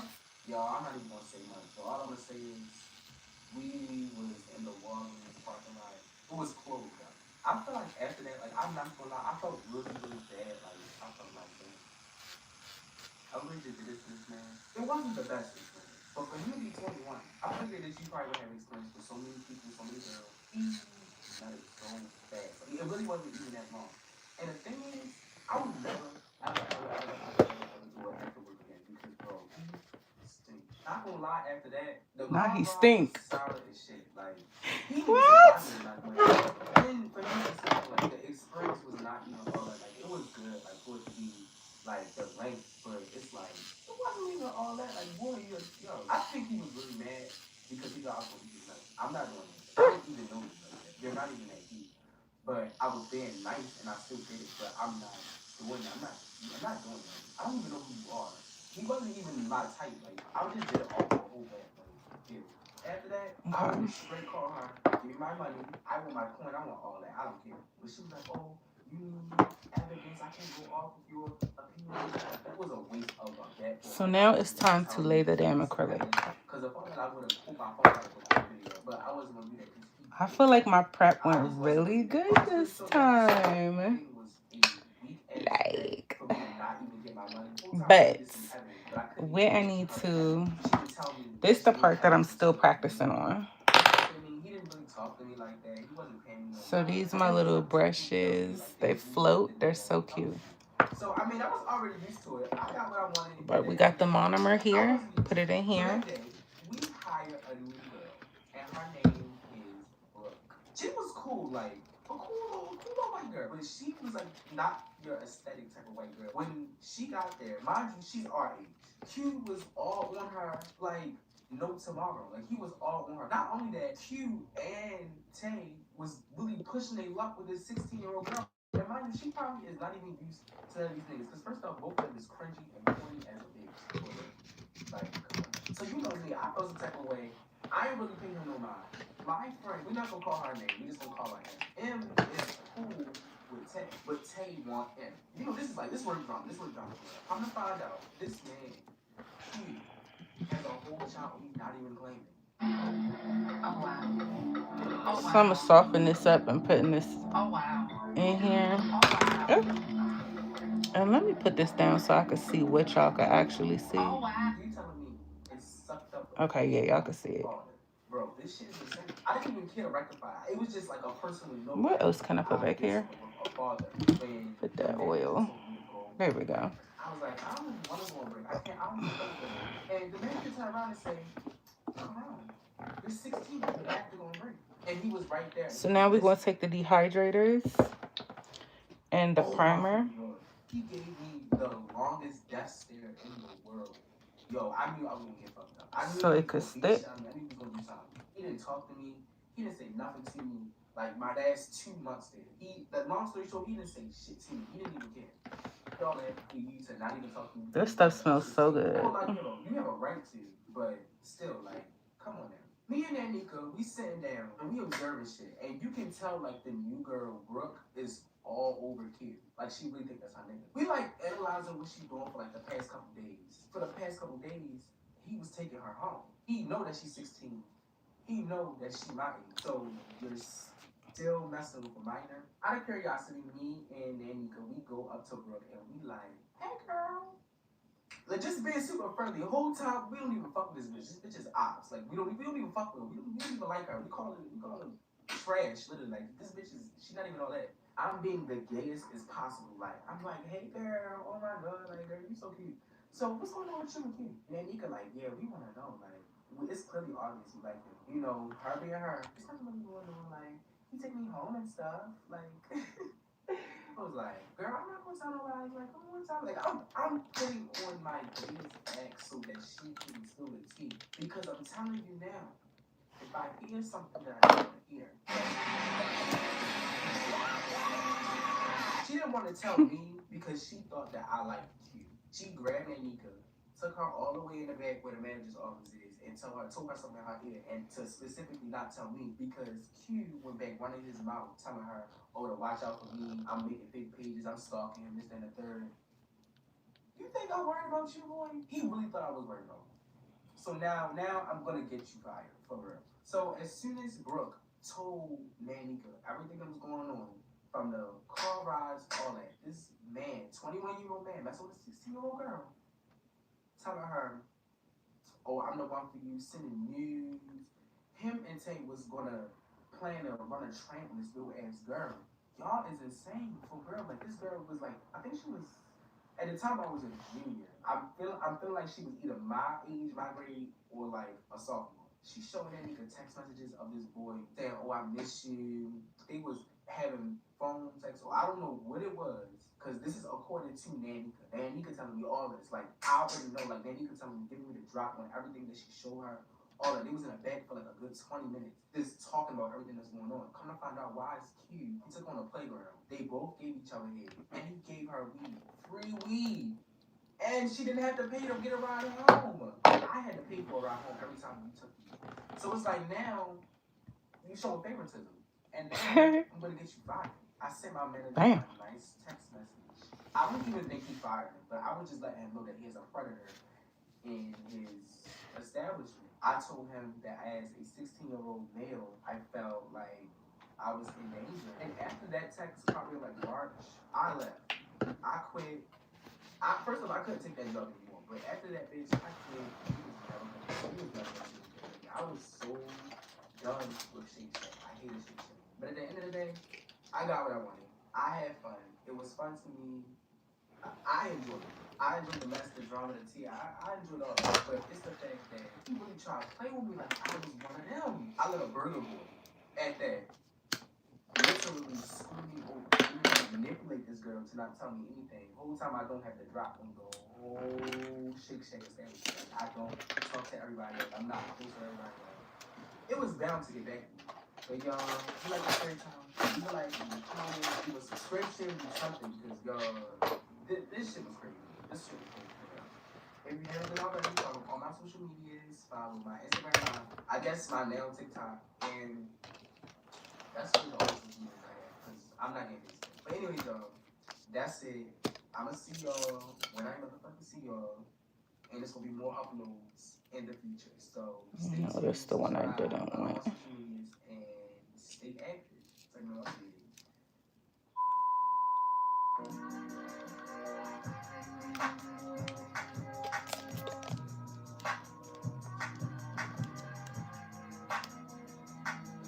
I actually need to mark this one.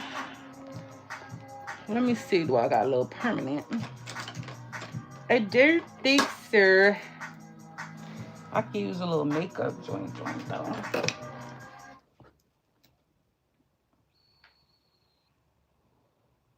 Put a little wing liner on it so I know which one I be using. I'm everybody here, and I was like, bitch, I don't want it.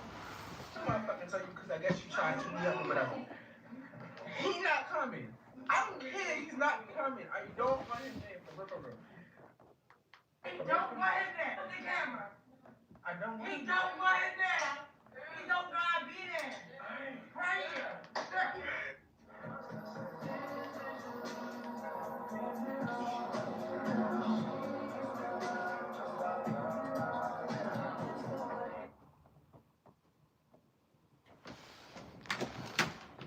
How can we treat Leo's ankle?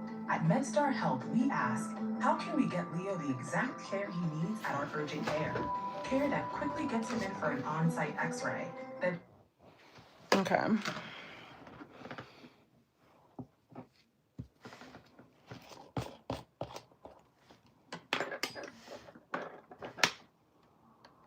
Storytime, part one. So one day I had a wild little craving. I wanted some seafood. So everybody know in the hood, if you want some seafood, we gonna tell the spot called Hanks or whatever. So I go in there, I'm standing at the little register or whatever, order my little food. Yes, I need 2 pounds of snow crab. I need two sausages, 2 eggs, 2 potatoes.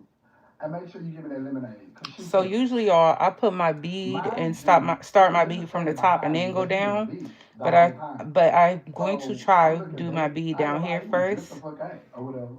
So boom, Two after I thin ordered my layers, food, they gave and me my then I'm nice gonna do 2 pounds my of snow top crab. bead So I told last. her So I I'm gonna tried to get try in my something car. new this time to see I if don't know that what works. was I'm taking them still so trying long to to figure come out to the my flow with restaurant. this, But anyway, and I'm my mind, like I said, encapsulating I'm these. sitting in the car, on that I need 30 on pump 9, please. I was smoking that gay.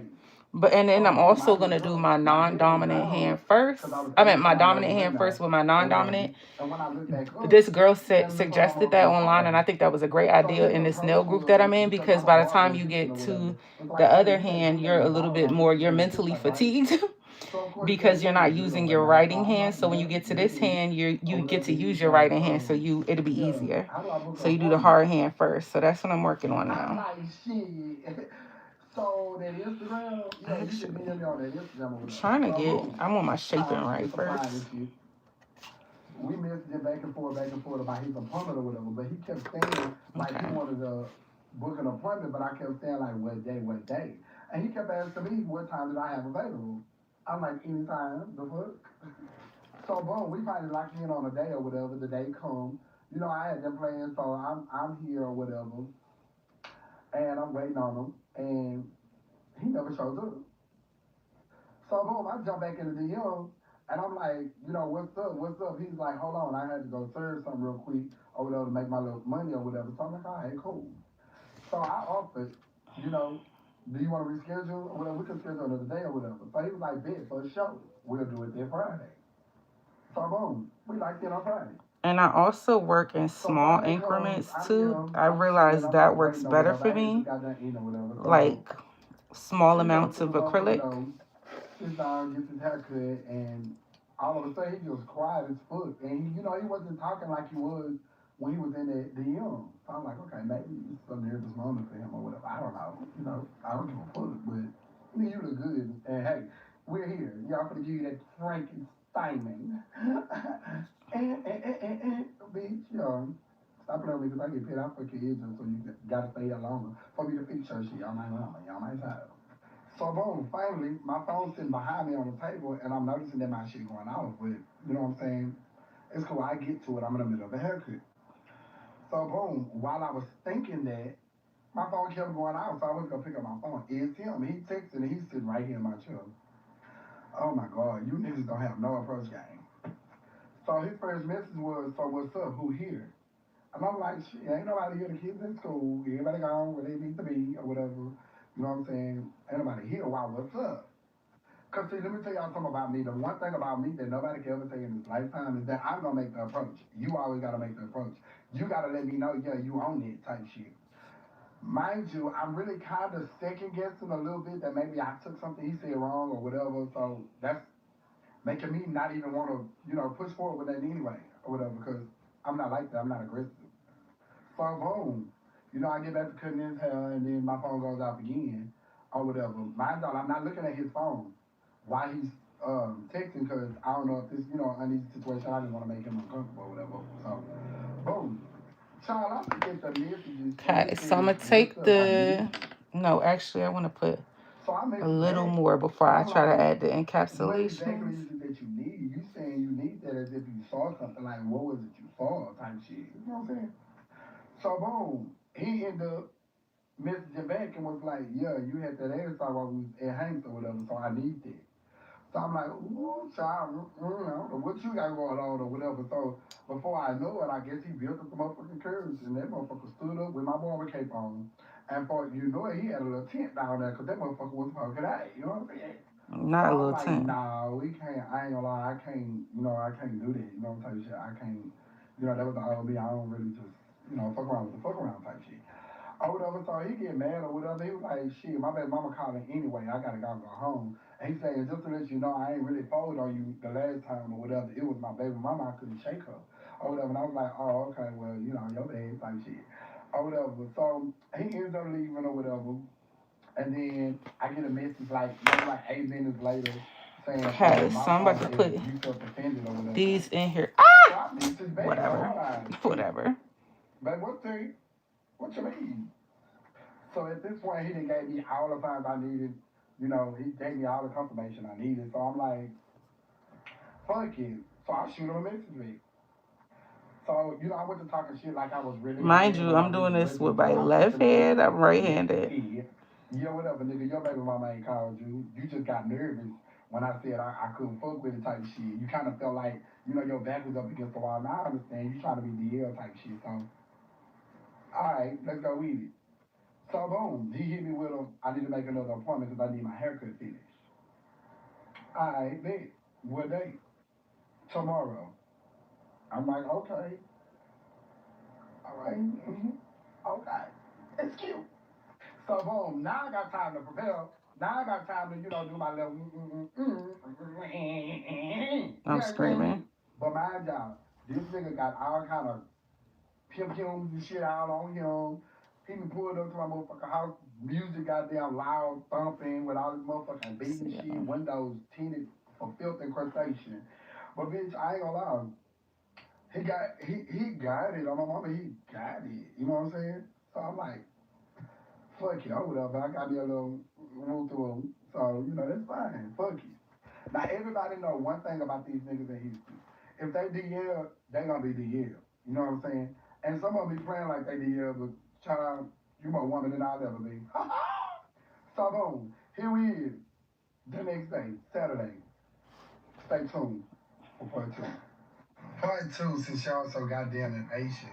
So I'm at the grocery store. Everybody know about the little grocery store called Fiesta in Houston or whatever. And I'm checking out. I'm bagging up my stuff or whatever. And on my way out. And the cashier's calling me. So it made me think that I was leaving something or whatever.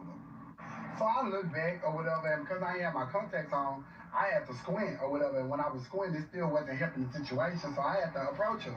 So as I get closer, the cashier don't even Okay, say so nothing this to we me. gonna It's a encapsulate so female far. talking to me, talking about, yeah, and by the way, I am her. The fuck? So I'm like, bitch, because who the fuck is you? Bitch, don't give a fuck who you is, bitch. You can never be him, because I'm him. Fuck.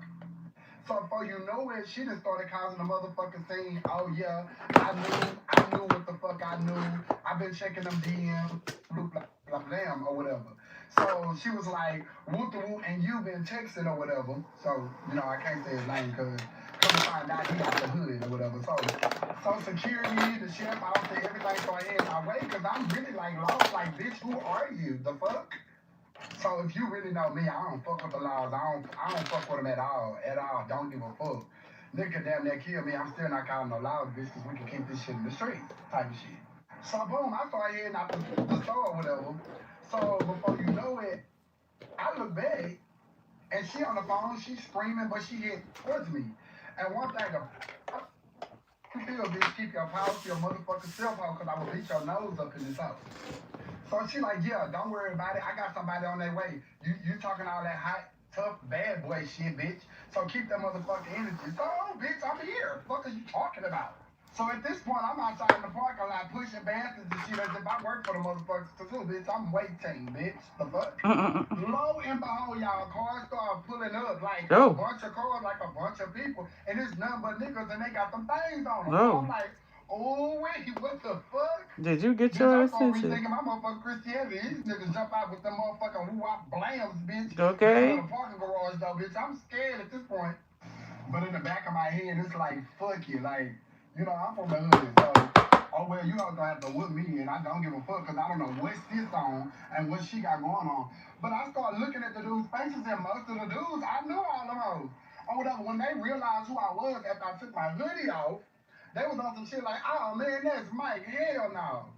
What she say that for? They gave me the motherfucking courage. You hear what I say? So, boom, time for the nitty gritty. a couple of days pass, I get hit up again or whatever by our buddy. If the So bead don't my lay right, I y'all, just started over. when he hit me up, he talking like real weird. Like, yeah, I need a haircut ASAP and whoop whoop wop wop wop wop. So I didn't think nothing of it. But on this particular day, I was selling plates. I really wasn't cutting hair or whatever. So I was like, you know what? Fuck it. I got a little break. I can go and make a little one too. Mind y'all, the whole time all this shit went on at that grocery store, she never mentioned no name. She never said woo woo wah wah blam or whatever. All she was just saying was, you was fucking with my nigga, you was fucking with my nigga, and this, that, and the other. I knew y'all was gay. I knew y'all was some faggots and woo woo wah wah wah, this, that, and the other. And then the bitch said she was gonna blast me on social media. I said, shut up with that bitch. Tag me, because I must see.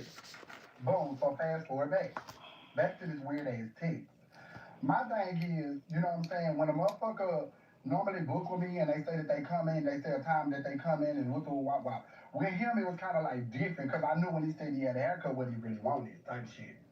So this particular day, I'm already knowing ain't shit gonna go down. I got a house full of people, they here waiting on their food, whoop whoop wop wop. But again, I got a little break enough to cut his hair. So boom, he pulled up. When he pulled up, he realized I'm selling plates and shit. And he was like, fuck it, give me two of the plates or whatever. So, you know, not to mention I wasn't just so happy for him, you know, to take to damn I'm stuttering. To taste my motherfucking food or whatnot. But I was gonna make some money. He was supporting the move and he was gonna get his haircut. So, you know, I'm on some shit like, okay, I'm fucking Okay, with it. getting the So bag. I go on about my day. I continue selling plates. He gone. That's done. With the wop wop. So somebody inboxes the Instagram of mine and say, hey, I need a haircut. Can you do a haircut or whatever? And I was like, okay, cool. They're about And to she pull was up on him and try like, to jump him. no, it's not for me. It's for my little brother. And I was like, all right, cool. So boom, time passed. About 30, 40 minutes passed. She ended up pulling up or whatever. And she had a little boy with her or whatever. So they came in. I started to cut the hair or whatever, blah, blah, blah.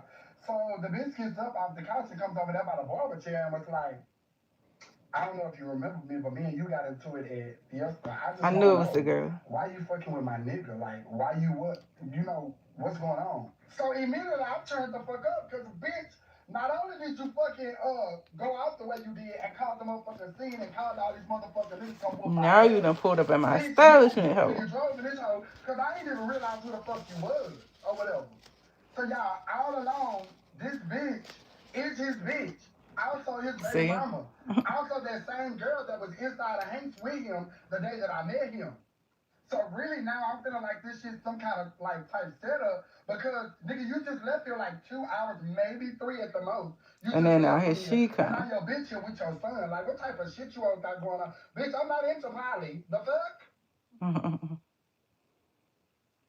Meaning can take an unexpected turn. And when life brings you change, we have over 100 years of navigating market ups and downs to help guide you with confidence.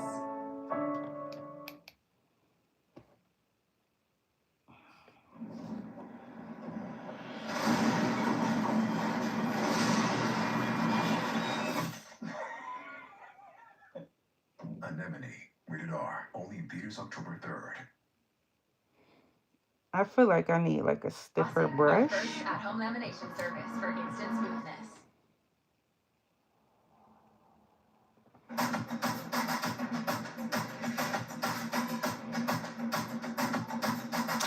I feel like I almost got the encapsulation how I want it.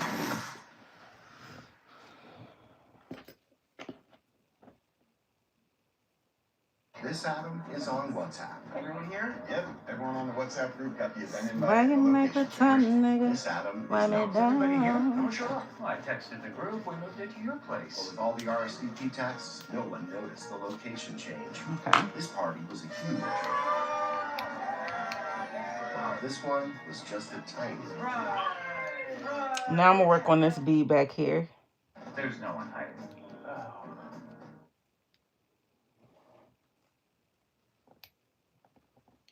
So boom, a week passed and I'm still texting this nigga because I'm really fucking with him. Like he really giving me a vibe or whatever.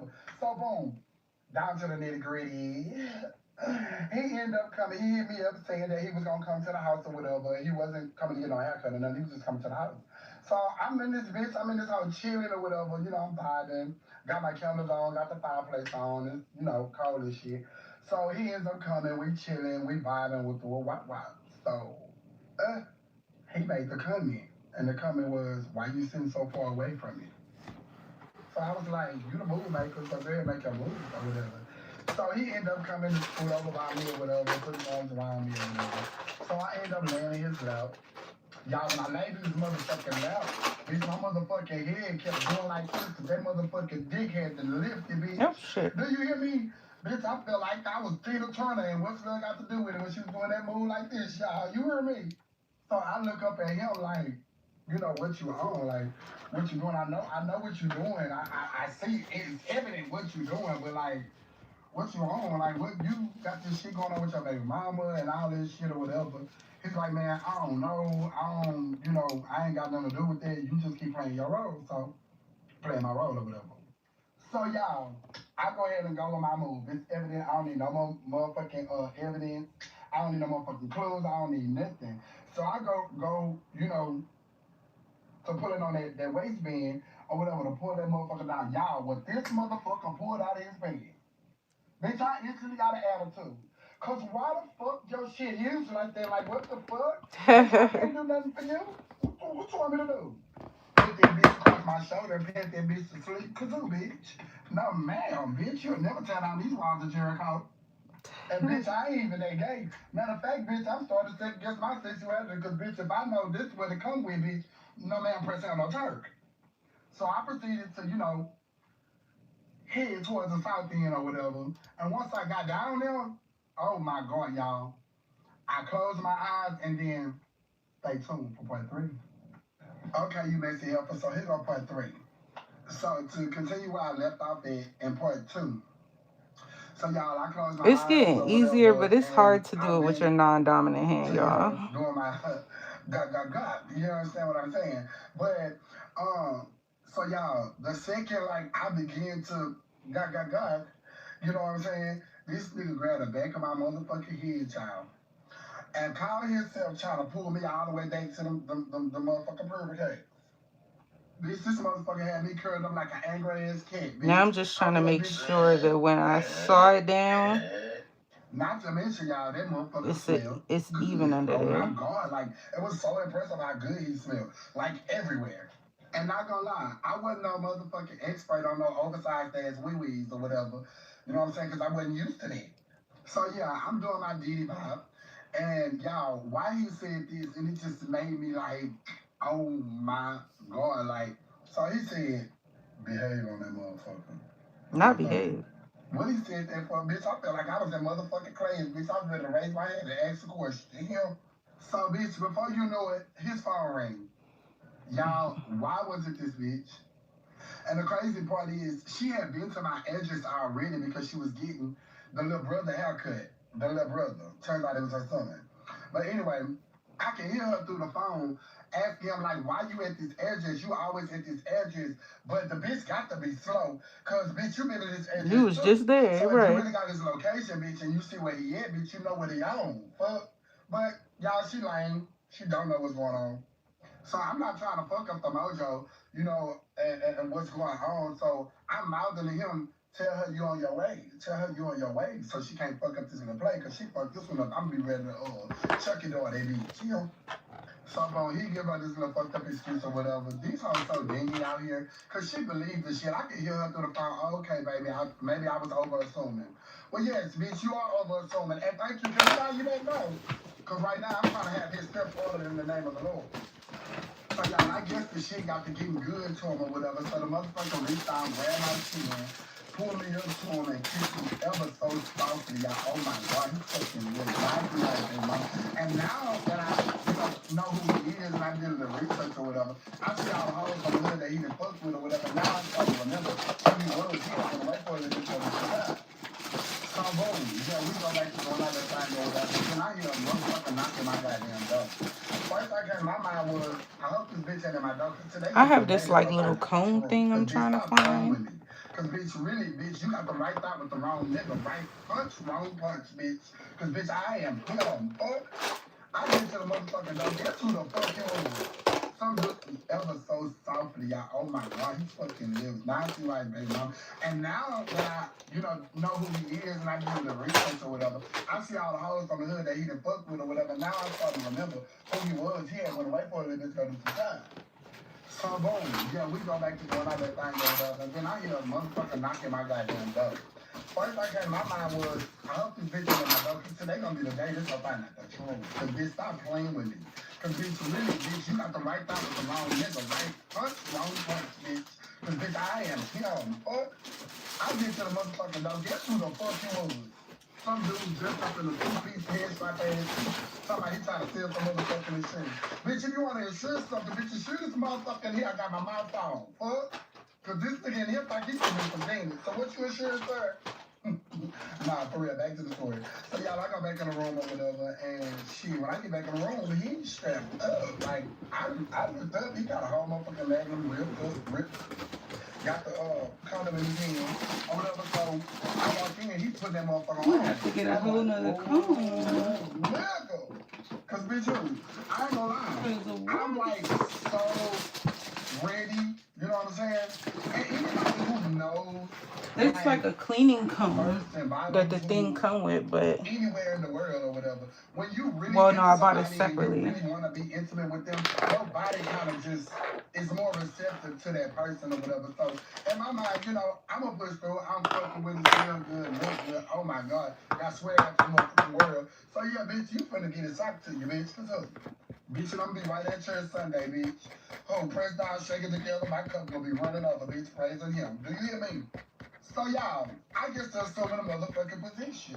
Cause who, bitch, I'm gonna bust it over for real, nigga. So he used to ask me. But yeah, it's usually it's a comb that like clean this. So I'm like, I don't need no motherfucking lube, baby. This motherfucking Hey, boy. What is Brinley. you talking about? And anybody who know me, my ass tatted up or whatever. So I guess he looked down and looked at my ass, and I guess it turned him on, bitch. Cause why he got all this motherfucking brick? That motherfucker took his hand, slapped that motherfucker, and then nigga say, I say, oh, cause my Lord, my Lord, my Lord, yeah. This is not gonna go to church on this way we go. So y'all, he get up there, he go to biting on my ass and shit, and all this old crazy shit that I had never experienced. But oh my God, it was melting me on the inside. Bitch, I was like a Krispy Kreme donut, bitch. Take a bite, bitch. Here I am. And yeah, he went back to the grocery store. Thank you. You hungry? Here I am. The fuck? And yes, I gotta say the best for last. So see me at part 4. Part 4, you messy wenches.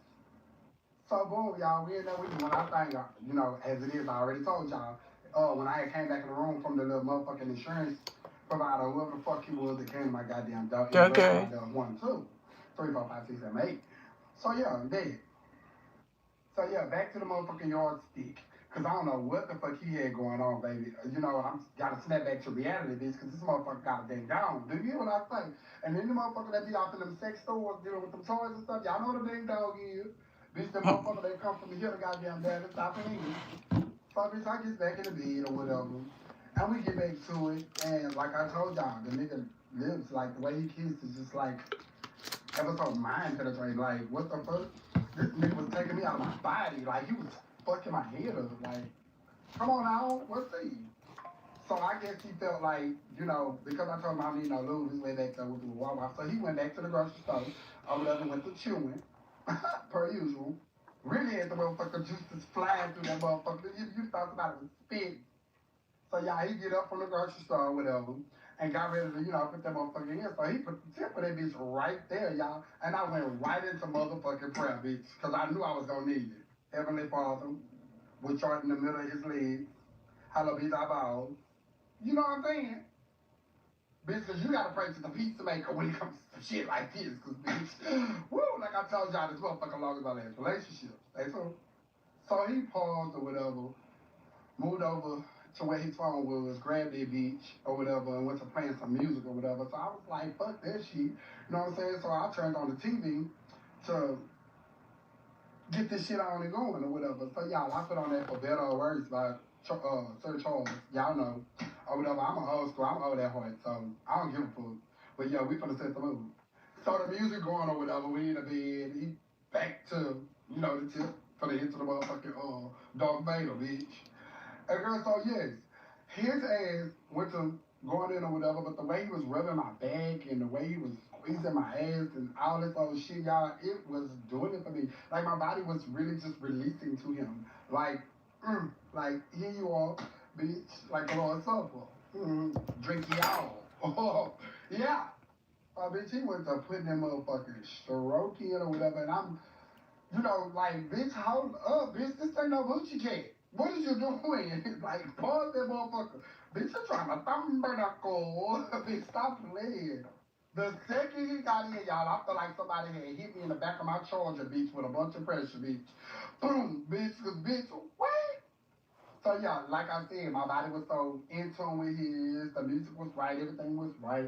Bitch, he's very dominant. Like, so he had to set everything right. Everything was cool. So we in the stroking business or whatever, everything going good or whatever. But y'all, I'm still feeling like I don't know what got up into his ass or whether it was wild hair or something, but this motherfucker tried to deep dive in, bitch. And no, sir. I turned around because, bitch, I feel like I'm going to be violated by my probation officer, bitch, because what the fuck is going on back here? Bitch, I still need to walk. Bitch, you going to have me walking like I got a gumbo pot between my legs. Bitch, no, ma'am. I already got a stink ass fuck. Stop playing. Not So, a yeah, gumbo his pot. next thing was flip over on your back or whatever. So I'm like, no, you gonna see my booty cat. But yeah, I'm like, all right, fuck it or whatever. So boom, baby, I get something on my motherfucking back, and I don't know what it fucking was, but couldn't take, This shit baby, not couldn't trying to take. stick. No sir, you get this motherfucking crocodilian monster stick up out of me, baby. If you think you finna let me on my motherfucking back and punch it like that, no ma'am. Right playing around me. So he turned me over on the side, put me in that ninja style. Y'all know how you pull that one leg up. But I put that bitch all the way up to my motherfucking chest, cause bitch, I need this bitch to open up, cause bitch, this shit is hurting. You hear me? But y'all, the fact that he's a moaner, the fact that he be into it, like he let me know he does type shit. So yeah, I was fucking with it. Let me know he Like there. y'all, I ain't always been on the bottom side. You know what I'm saying? So let's clear it into.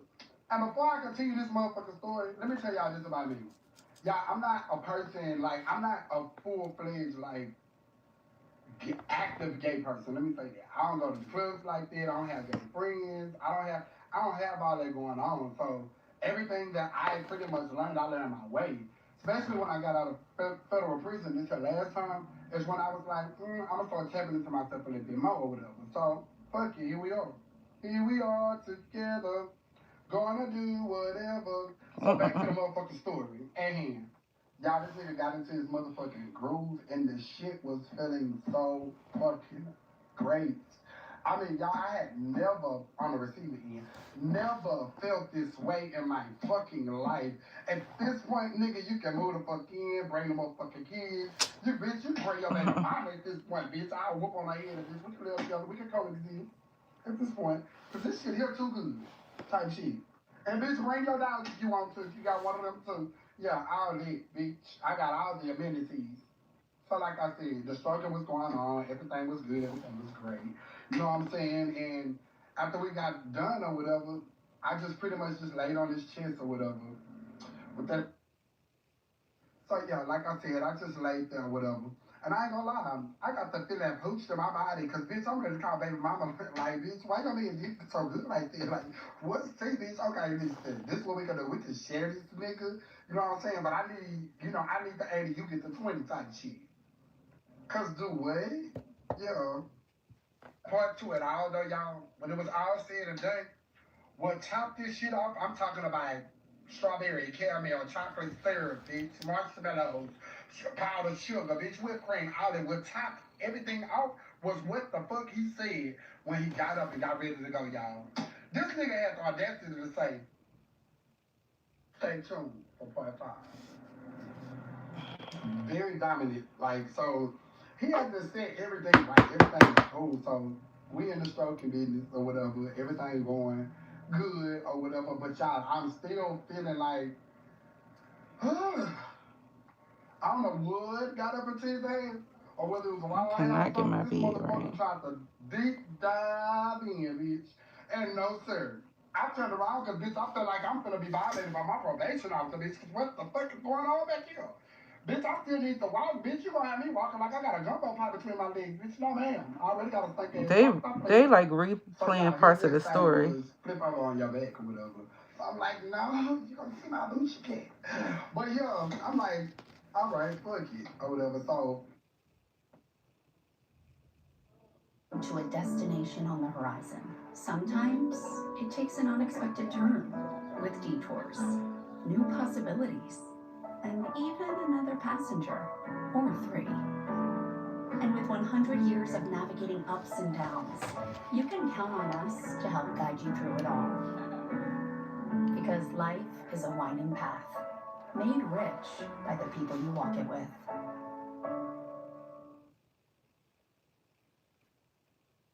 Scrubs every lash for easy length every time.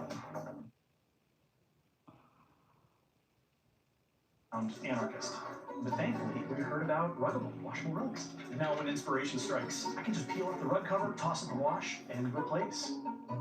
Shop washable rugs at ruggable.com. The dream team's back to go.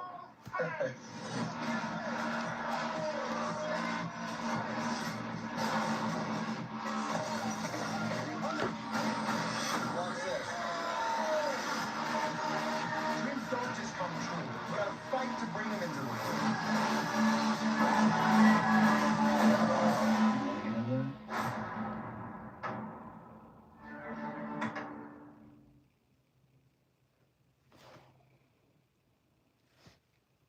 boom.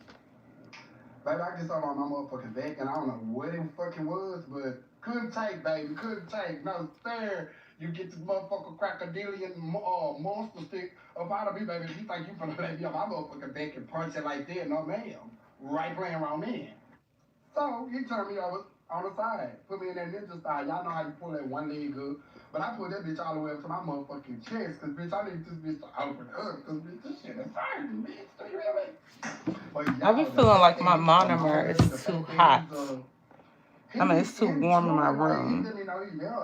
Because it dries so quick. The beads dry so quick, y'all. I've always been on the bottom side, you know what I'm saying? So, let's clear it into. And before I continue this motherfucking story, let me tell y'all this about me. Y'all, I'm not a person, like, I'm not a full-fledged, like, oh yeah, they're repeating the story. I don't go to the clubs like that. I don't have gay friends. After this now, I'm about to put all that going on. So everything that I pretty much learned out there in my way, especially when I got out of federal prison this last time, is when I was like, I'm gonna start tapping into myself a little bit more or whatever. So fuck it, here we are. Here we are together, gonna do whatever. So back to the motherfucking story at hand. Y'all, this nigga got into his motherfucking groove, and the shit was feeling so fucking great. I mean, y'all, I had never, on the receiving end, never felt this way in my fucking life. At this point, nigga, you can move the fuck in, bring the motherfucking kids. You, bitch, you can bring your baby mama at this point, bitch. I'll whoop on her head, and bitch, we can live together, we can coexist at this point. Because this shit here too good, type shit. And bitch, bring your dog if you want to. If you got one of them too, yeah, I'll lit, bitch. I got all the amenities. So like I said, the struggle was going on. Everything was good. Everything was great. You know what I'm saying? And after we got done or whatever, I just pretty much just laid on this chest or whatever. With that. So yeah, like I said, I just laid there or whatever. And I ain't gonna lie, I got the feeling pooched in my body, cause bitch, I'm ready to call baby mama like bitch. Why you mean this? So continuation from part 4.5. So I had to call baby mama, and I was like, cause why your nigga dick so good? Like, it's good to me and you, bitch. I see what the hype is, type shit. Like y'all, for real, I really wanted to call her. Like, this how good the shit was. Oh, I thought he did. Or whatever. So bitch, he leaves. I'm sitting in the bed like Yvette on Baby Boy, like, you know, feeling like, yo, go make the tacos, bitch, go cook and clean. Yeah, I already, bitch, like, I was feeling pooch. But I ain't gonna lie, a little bit after that, probably like 30 minutes, I'm laying in the bed because I'm feeling like, bitch, you done left me with a wet ass in the rim of the mind. Bitch, and I dare not be a dizzy hoe for now, bitch. The fuck? Like, is there a better word than dick massage? Because, baby, I was over the moon, bitch, with a food stamp card, some flip-flop shoes on, and bitch weighing on my 2 pounds of snow crab, bitch, behind this bitch. And for you nosy bitches who be tapping in my shit, I got $5 to give you so you can go buy you some business, bitch, cause get out of my shit. You know? So he go cheat. So y'all, I guess baby mama that heard about my videos going viral or whatever, so she done tapped into my motherfucking DM. Bitch, so it's up. This shit done ignited some whole other shit. But on some cool comment collecting shit, you know, I kept the shit cordial. It's been a little minute. So I kept the shit cordial or whatever. But baby, I don't know what you're talking about. Cause my thing is, bitch, if it did good to you, why be selfish? That's my thing. Why be selfish, bitch? The fuck?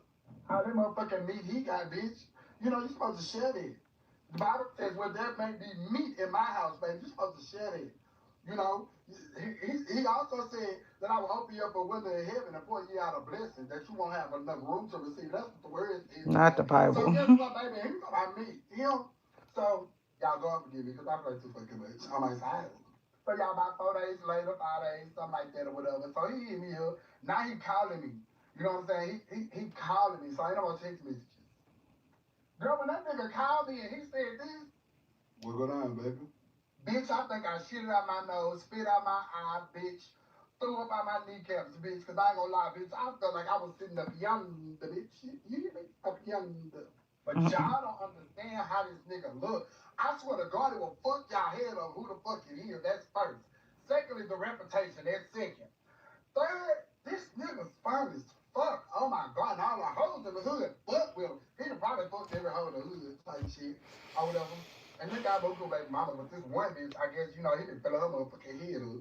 You know, chewing her motherfucking horn or whatnot. Thank you, Bitch, I don't Amelia. give a fuck. This me. I don't know what had happened or whatever, so I guess he ended up with his phone. And he had to run a play or whatever. So I guess, you know, on the mama side or whatever, dilemma they had going on, she couldn't keep him. He had him. So y'all, he ended up dropping the son out to my house, asking me to keep him for an hour and a half, 2 hours or whatever. So Not I'm the like, son. okay, bring my stuff in here. I got my own kids, so bitch, I know what to do. I would kill my So baby yeah, daddy. he dropped him out or whatever. And y'all, to my motherfucking unbeknownst, bitch, that baby came to that motherfucking house was chilling, was vibing, all that. Girl, cause what you talking about back there? Anyway, my daughter just really interrupted me. By the way, this for y'all. This my 3-year-old. She killed things back to the foot. Wait, what? So he bye. That's why they keep cutting them out or whatever. So yeah, stay tuned for 5.5. On the mama side or whatever dilemma they had going on, she couldn't keep him. He had him. So y'all, he ended up dropping the son out to my house, asking me to keep him for an hour and a half, 2 hours or whatever. So I'm like, okay, bring my stuff in here. I got my own kids, so bitch, I know what to do. So yeah, he dropped them out or whatever. And y'all, I would kill my baby to daddy. my motherfucking There's no other way. unbeknownst, bitch, that baby came to that motherfucking house, was chilling, was vibing, all that. Girl, cause what you talking about back there? Anyway, my daughter just really I can't watch this no more because it keep repeating itself. That is gonna annoy me into oblivion. Cause it like keep repeating it. Like, let's watch this one. This some true crime.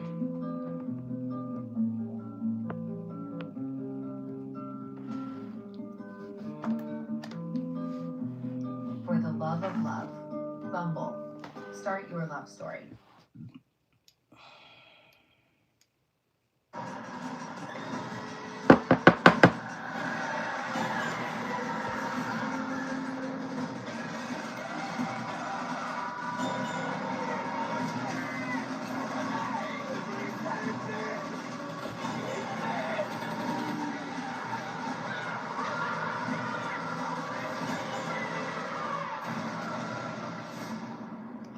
I'm gonna start at the back like I've been doing. Cause I tried 2 at the front and look how janky. I'm gonna have to do hella shaping. So I'm gonna go back to my old ways. For years. She is suspected of committing unspeakable acts against 9-year-old John Maria Sessions, many of which were captured on the home security cameras and later recovered by investigators from thousands of video recordings. Is that what happened to her? What happened to that? Well, gone. Despite the horrors already uncovered, Tyshell's darkest acts remain hidden. When footage and autopsy revealed Maria's brutal suffering, it left seasoned detectives shaken. 2,824 lives. I know that number because I've watched every one of them more than once. My calories have she's operating and she's swollen and she's not responding.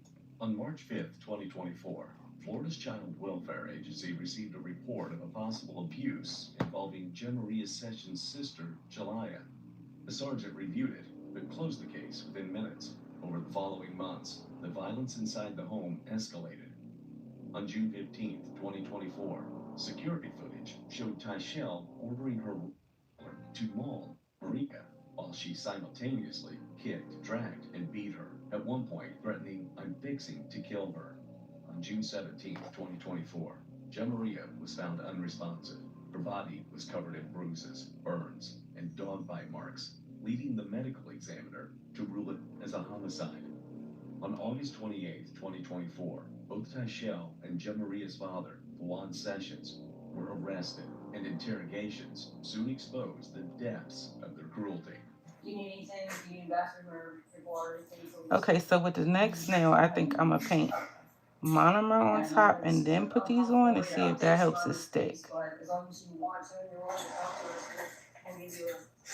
Because they just keep falling off.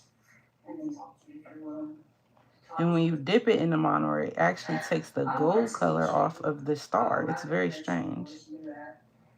And kind of talk to you woman to woman also, because I think you only talk to the dudes, and I think this case is a little more complicated than some people are giving it credit for.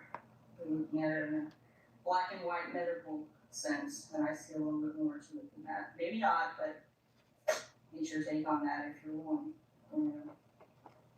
To see a young lady who's watching 5 kids, sometimes 6 kids, on her own, with no help from Juan, it looks like. I mean, he's working, he's going to school, and get that, so. I know one of your children is autistic, right, too. And everyone that I haven't talked to, but I've seen the interviews, say that Mario was, rest her soul, quite a handful. Ah, don't swim away. Oh, it's at the bottom. Lie about things, and lie about stealing things, and so anyway, I wonder if there's more to the story than just the black and white. Wow. You know what? Let's start over. If that's the case, they wanted to. But you can wait on fix motion. So I don't have to regurgitate anything that you say to us. Yeah. I'm sorry that the family are going through this, no matter what happens. I'm sure it's difficult one way or the other. I can't imagine. I have kids myself, and obviously you have several kids. I did not bring that. I did have. I'll scoot over so you don't have to play tennis on your back. Something give those of us. We were chatting, but we didn't really get into anything. Alright, right now you're the only person arrested, so we kind of want to hear your story. We think that there's more people involved in this that should be sitting in a chair you're sitting with too. So, I want to hear from you. What happened? Honestly, I can't say how she passed away. When I found her, she was sleeping. All I can say is, she did receive whoopings. Hello. The girls told me that she fell that day when I was sleeping. I did not witness that fall.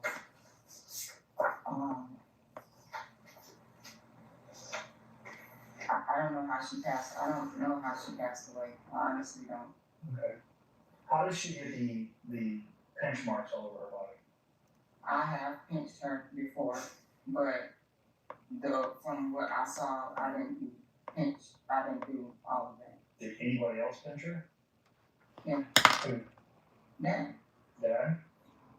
Tyshell speaks in a calm, almost rehearsed tone, as if she's clinging to a fragile story. Her chilling detachment is evident from the way she describes the unthinkable as if it were nothing. But the evidence carved into John Maria's body tells the real story, and that casual front she's putting on won't hold for long. For hours, detectives corner Tyshell, unraveling her lies and exposing every evasive answer, as she stubbornly refuses to admit the full extent of her role in John Maria's injuries.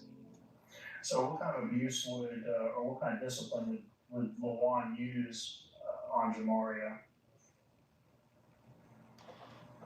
What you mean, like use? Like whoopings, or she timeouts? What Like kind she of, got in trouble. like if she got in trouble for something, what would be the recourse that LaJuan would do? I mean, initially it'll start out with maybe having to run in place. That's a lot of things that he would tell her to do, or I'm getting irritated.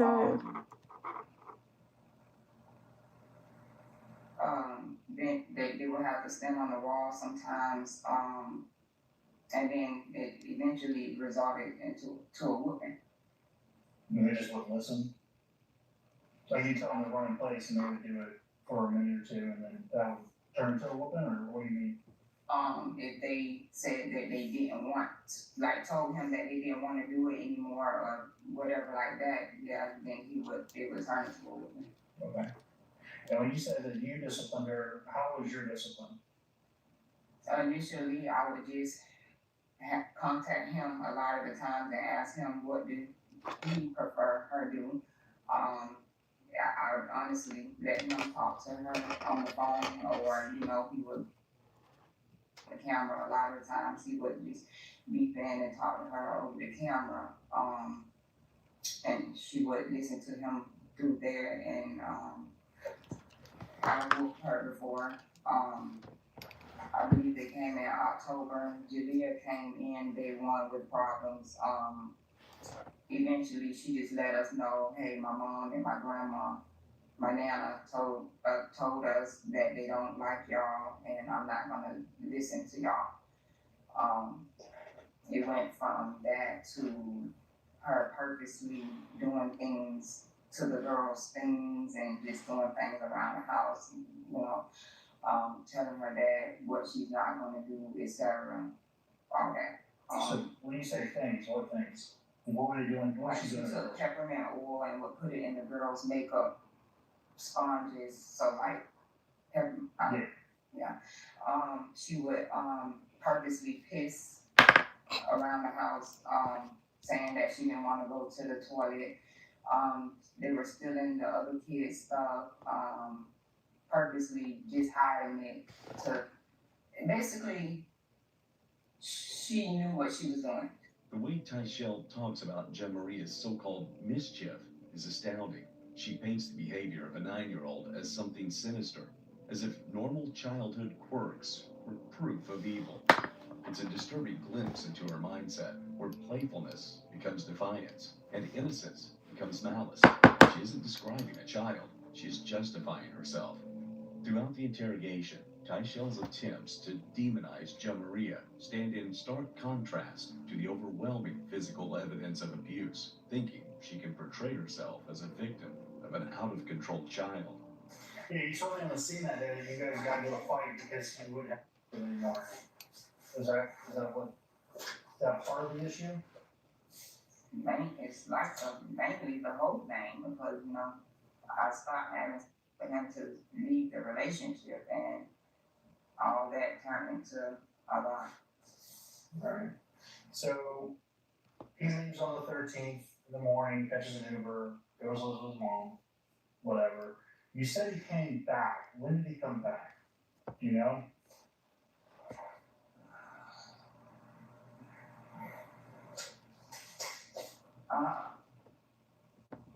I don't know if that was the Friday night, I believe. What time, do you know, roughly? It was like around 9-ish maybe. And he showed up at 9 o'clock? Yeah. And what happened then? Well, how do you get that? Let's start there. How do you get I honestly don't know. That's what my daughter told me. She Okay, said, so you weren't home? no, I was home. I was Okay. sick, so I was Okay. in the bed a lot. Okay, so who answered the door? I don't know how he got in the house. Okay. Does he know the passcode to the doors? He does? Okay. All right, so what does he do while he's there? He's just home? Like, what does he do while he's there? Does he just go to bed? Or? That, talking about that Friday. Yeah, that Friday night. Yeah, that's what I'm saying. My daughter saw him. Right, but what do you do? I was in the other, the spare room. So you don't know? I wasn't around. I didn't want to be nowhere near him. You know how long he was there? No? Okay, but you heard him say something to Jamaria, right? Yes. Okay, and that was what? I'll be back to get you. And then someone had sent me a text of him reaching out to someone on her mom's side of the family to get her Sunday or whatever.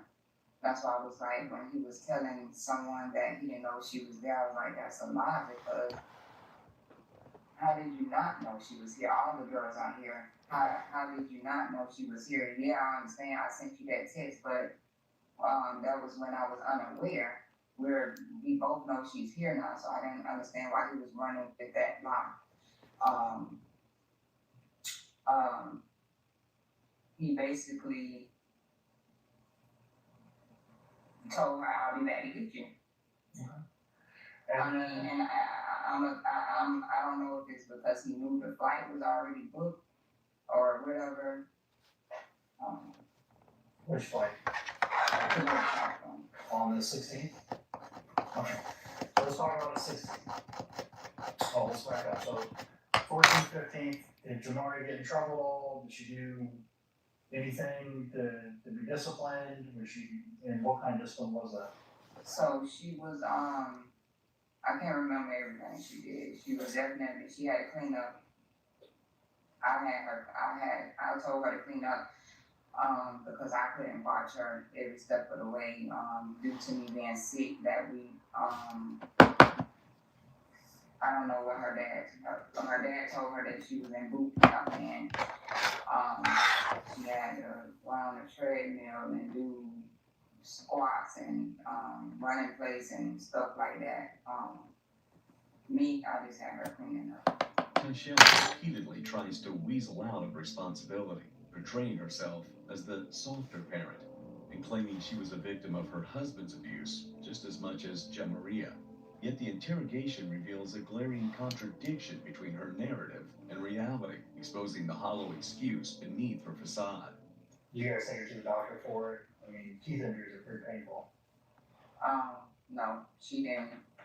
No. She didn't complain about it or anything? No, I didn't even see it. She didn't even show it to me. Well, I know that you told me on the day that we first met that you remember giving her 2 popsicles on the 16th, the day before she passed. Do you remember doing that still?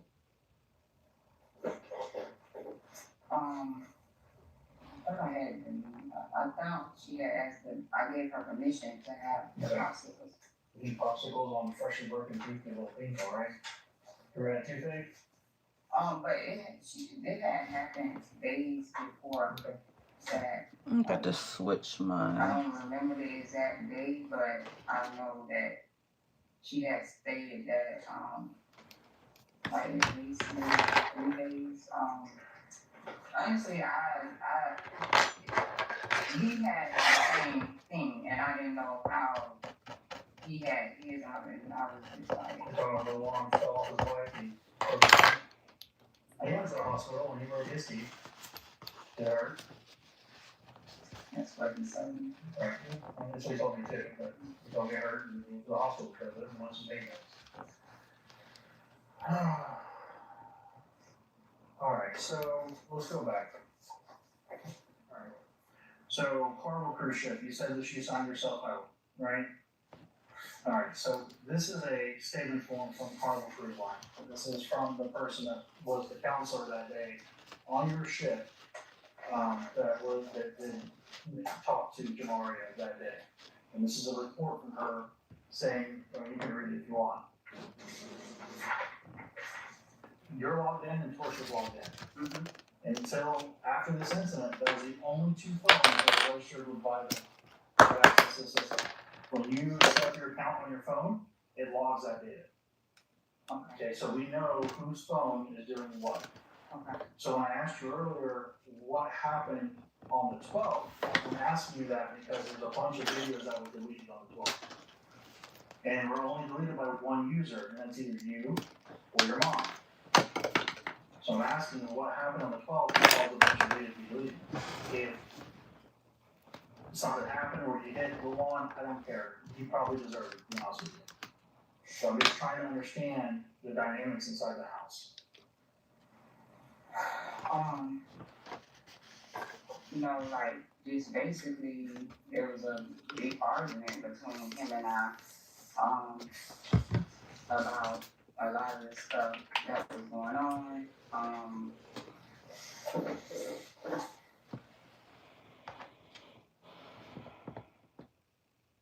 In it? Sacrificing everything. The biggest fight of my life. Vending machine rated R. Get tickets now. This is enriching uranium to power our energy needs. American-made, reliable, secure, cutting-edge. Foreign suppliers have dominated uranium enrichment for decades, and now they want to use American tax dollars to import more centrifuges manufactured overseas. But President Trump has ordered an expansion of America's enrichment capacity, and Centrus is ready to lead the way. We're powering America. Up, running, and ready to do more. Centrus, fueling America's energy independence. Your immune system may have. Pulse. Take Airborne. It gives you 7 key immune supporting nutrients, including vitamin C, D, and zinc. It's our most complete support yet.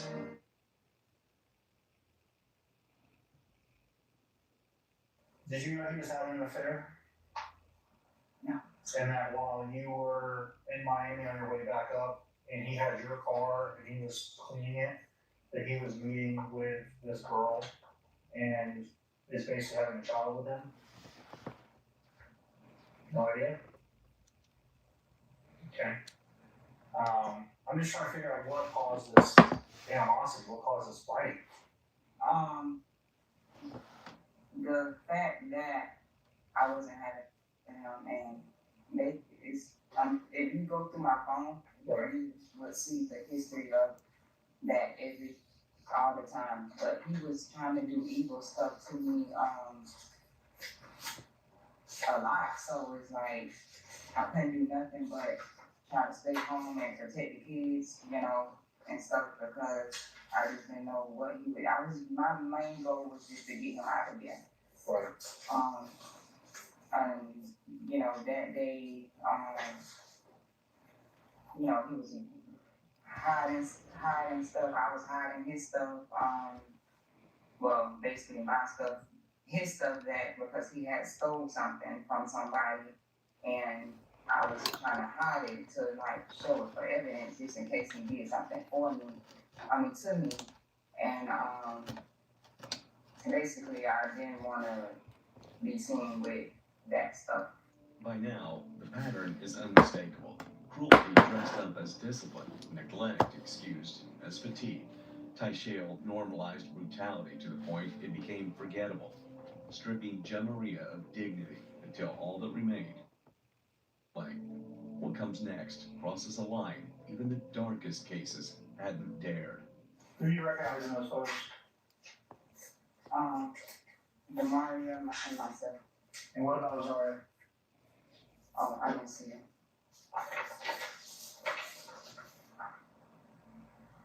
Okay. What happened? Something happened, because that's not the way that you normally act. I've talked to people. You were a good mom. You helped other parents with their kids. You did their hair. What happened? That day,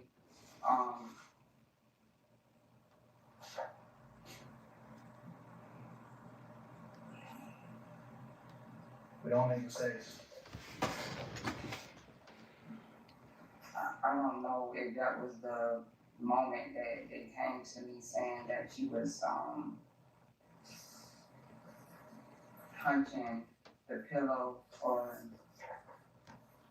what that moment was about. I can't remember. What was going through your head?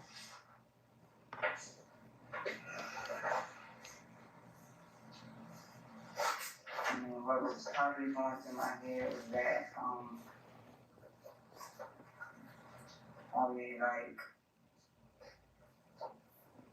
I'm tired of talking to you, listen, do what you're supposed to do. You know, a lot of times I just felt like I was the one protecting her, you know, for her to turn around and not listen to me when I'm the one keeping you protected from your dad.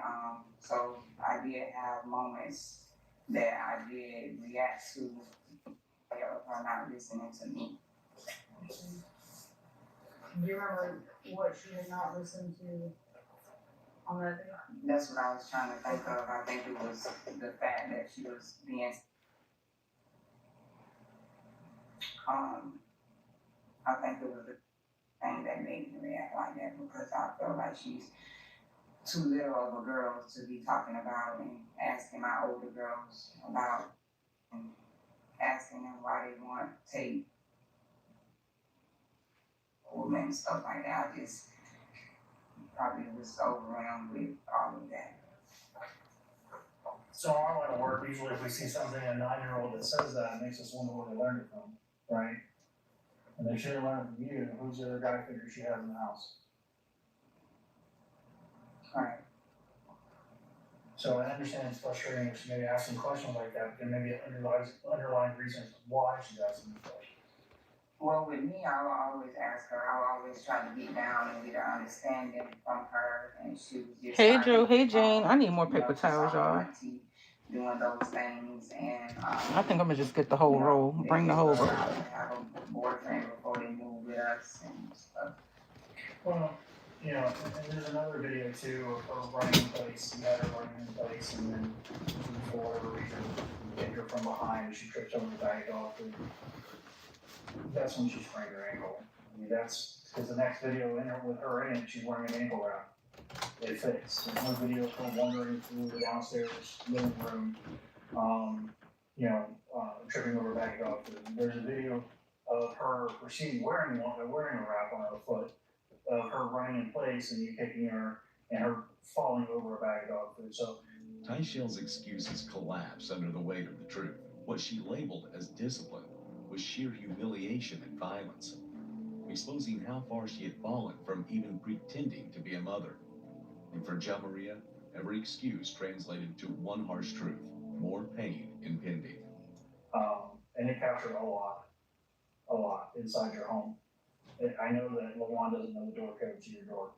I know that because there's so many videos of him standing outside like an idiot, waiting on someone to open the door for him. But that was before we just got it. We just recently got it done, and he was the one that had to be there with the guy to program everything. I also know that he stood in front of your door on several occasions like an idiot, not knowing the code. I also know every time your doors were open and when they were closed. I have every video of every person that's been in your house. From the pest control guy that you canceled when your mom was there, to LaJuan, to Nashara's boyfriend and Denaya's boyfriend they snuck in, from them smoking weed to them drinking alcohol, and I have all of that. Right. I mean, he told me that he's the one that set the code for the front door. The side door, he don't have the code for that. He didn't have the code for that. Spends a lot of time outside standing in front of the door looking like an idiot for someone that has a code. Maybe the chain was on the door. That's why I wanted to talk to you though. You can see you spent 2.5 months figuring out what happened. We had videos, texts, reports from Carnival. I wanted to ask you why. And you're kind of disclosing some of that, what was going through your head, who else is involved. Are you the only person who should be sitting in that seat, or should someone else should?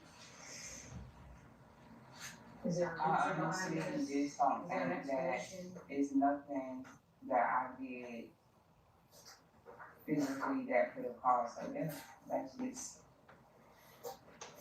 I mean, I know what he told me, So that's what, you know, I was leaning more towards, but well, not me, but told her, like this. Okay, I got hella paper towels now. So, I mean, I didn't know if that was a scare tactic or what, but honestly. So, what did I think that could have caused her to die? What do you think the one did? I don't know. You see the what's on it? What? Maybe falls in the hole. You go on and what? I mean, I feel like the one did. So what did you do?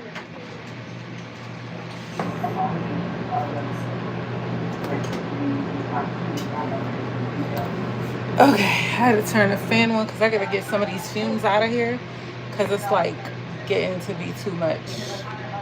The smell, even with my mask on, you can still smell it.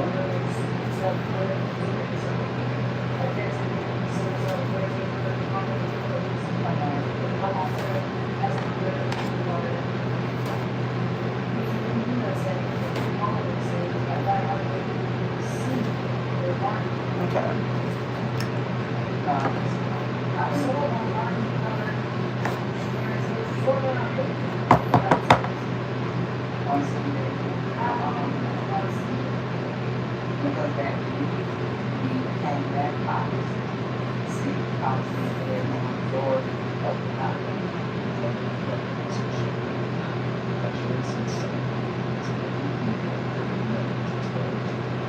So I'm really trying to get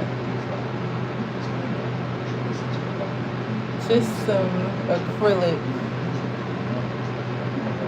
in this little spot over here. But I don't know what's going on. Like, it's freezing so quickly. I think I need, because I don't think it's the powder. I think it's this monomer. I don't think this is good quality monomer, but it's making the acrylic dry up so fast before I can even mold it to what I need it to be, which thankfully I know how to shape it out, but still, like, it's supposed to lay way flatter than this. Like, and last time it was better. I could tell the temperature in my room by looking at the coconut oil. Yeah, it's not even that hot in here because my coconut oil is not even moving or dripping. So it's this monomer. Okay. Moving on.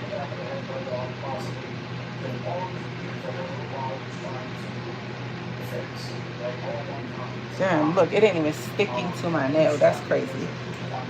Okay, I need a new game plan. Where's my smallest brush? Where's the baby brush?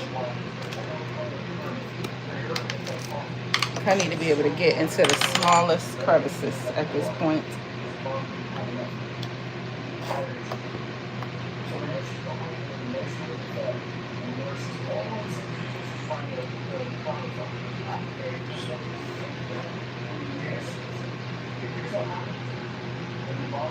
There we go.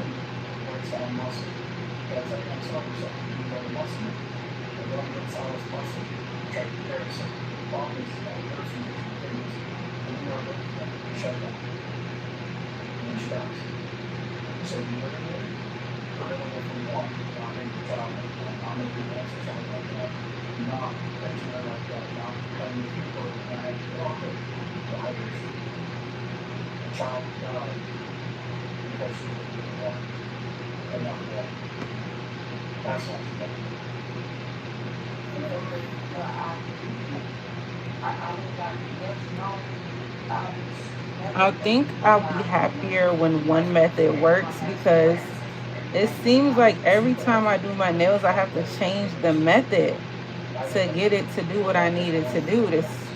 The acrylic, and that's like so discouraging because I'm like, why won't one technique work the same way each time, you know? That's all the bitch trying to figure out.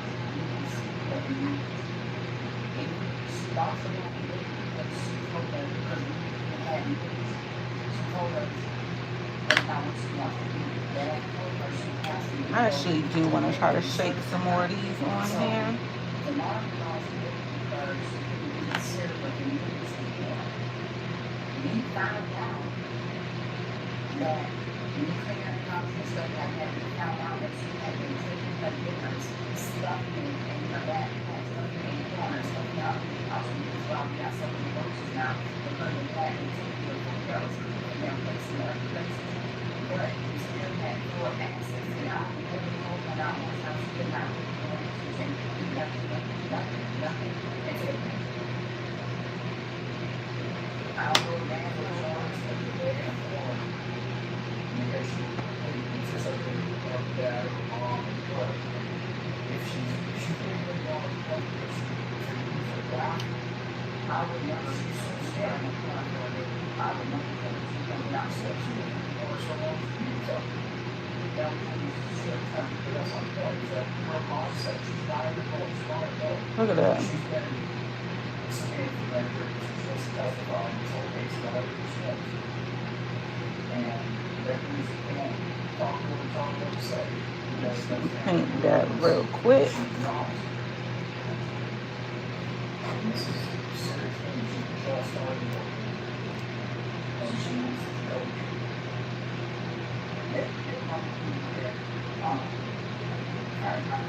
I'm excited to be done with this hand.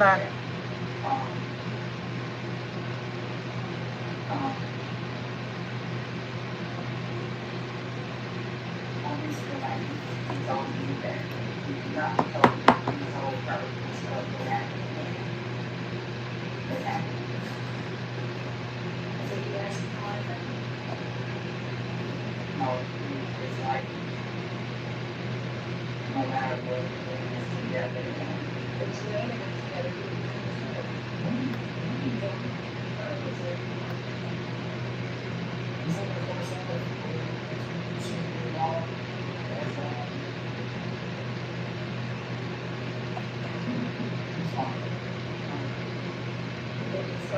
Yo, what's up?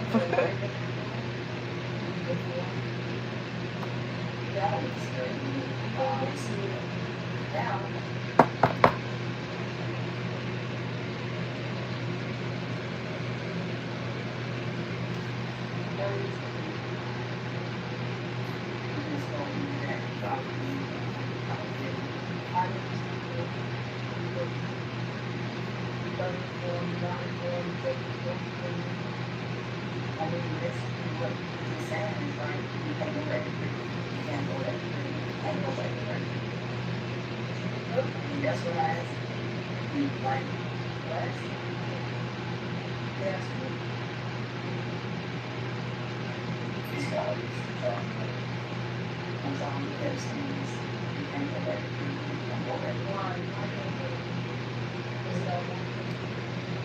I bet you don't want to say that. I bet you don't let it. I bet you don't know. You have how many kids? Okay. Okay. What about your kids?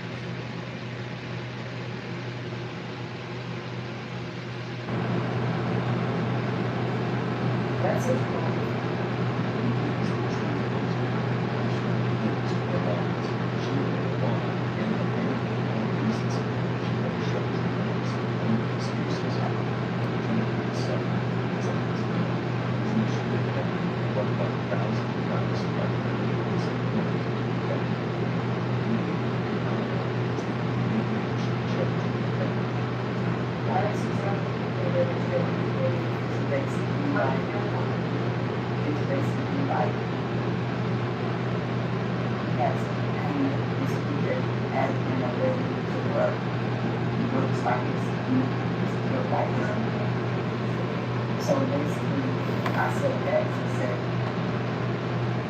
Y'all chilling in the chat.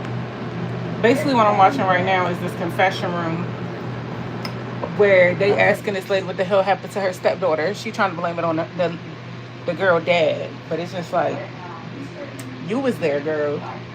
And she trying to say the little girl was grown and this and that, and I'm like, what do that mean? Like, when?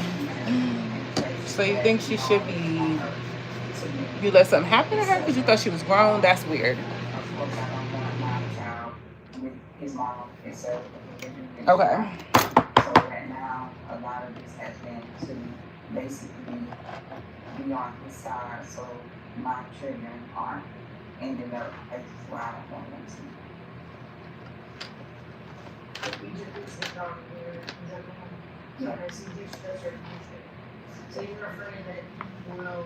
Okay, now I'm gonna be working with my dominant hand, so this is gonna be better. Thank God. And in exchange, you'll probably for him, what, or his mother? So he basically just asked me not to let, it known that he was threatening her and was whooping her and stuff because he's already out on probation. I think you consider yourself a mother to her, and imagine you can see that and not, then, the mother and how would that happen? For just, is that as an example, but like her, pulls her body and stuff. So, can you tell us who did what to who made what marks on So this hand gonna go way faster, y'all, cause I'm right-handed. So I don't know exactly what all he used to discipline her when we got back from the cruise. I just know that he did. Explain it. How do you know he did it? How do you not know what he did? I know that he did because I heard her screaming and crying from the room that I was in. I know what he told me he was going to do. And what was that? Prior to her coming back. What did he tell you? Right, what he tell you he was gonna do? That he was gonna whoop her so bad that it left bruises. I mean that he didn't care if it left bruises or not because she could use the summer to heal. He said that how He told her that he was on the phone with her and and he was talking about that and I don't care about you having bruises because you got all this on the long to heal, and he was like, I'm gonna kill you. In that cold, clinical room, Cuticle speaks of bruises and screams as if they were white noise, not unspeakable horrors. Maria was reduced to a set of cold, abstract details. Never, a child, Cuticle failed to protect. Even confronted with the reality of her actions, she remained eerily detached, a mind disciplined in denial. Suffering she caused. The interrogation is only just the beginning to reveal the depths of her mindset, and what comes next will show just how calculated her indifference really is. that after you heard her screaming on 2 separate occasions after the period, you kind of didn't notice all these other marks that you saw in that photo. So from the photo you showed me, I only saw the front, her chest area. I did not notice that. I believe she had on a bra when I saw her. Did you ever see her wear chest again after that? After that screaming? I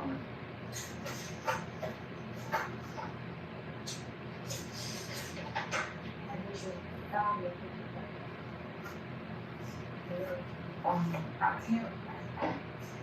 I think I did, but I didn't pay attention. I think I was laying in the bed. I think I was laying in the bed, but I didn't pay attention to my breasts. Tell me about the orange stick. Is that how it was described? Orange stick. Yep, or stick with letters like the Orange stick. it's a firework of some kind. Maybe just. I'm not aware of it. Whatever it is upon you, then you try anything. I'm not aware of it. You know, any objects, and recognition of what's good, you know, any other objects, anything in your house that sounds like an orange stick with letters on, like the end of firework. I mean, because the only one that dealt with fireworks. Yeah, I didn't understand it. I mean, the only thing I could think of is the fireworks that were fixed, that he popped with them and stuff. I don't recall. Can you give any other arguments with the discipline number? So There was the wooden spoon, his hands, basically, a lot of times his hands,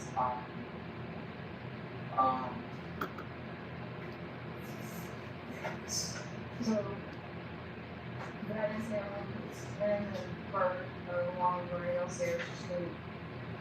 Is that when her teeth got broken? I believe it was that same day. Was it with him downstairs though? I don't know. Were they broken before though? No, they wasn't. Were they broken after that? Yeah. So you don't know, but they weren't broken before that. But it wasn't broken before that, so I would most likely say. So you did notice the broken teeth? I remember them talking about it.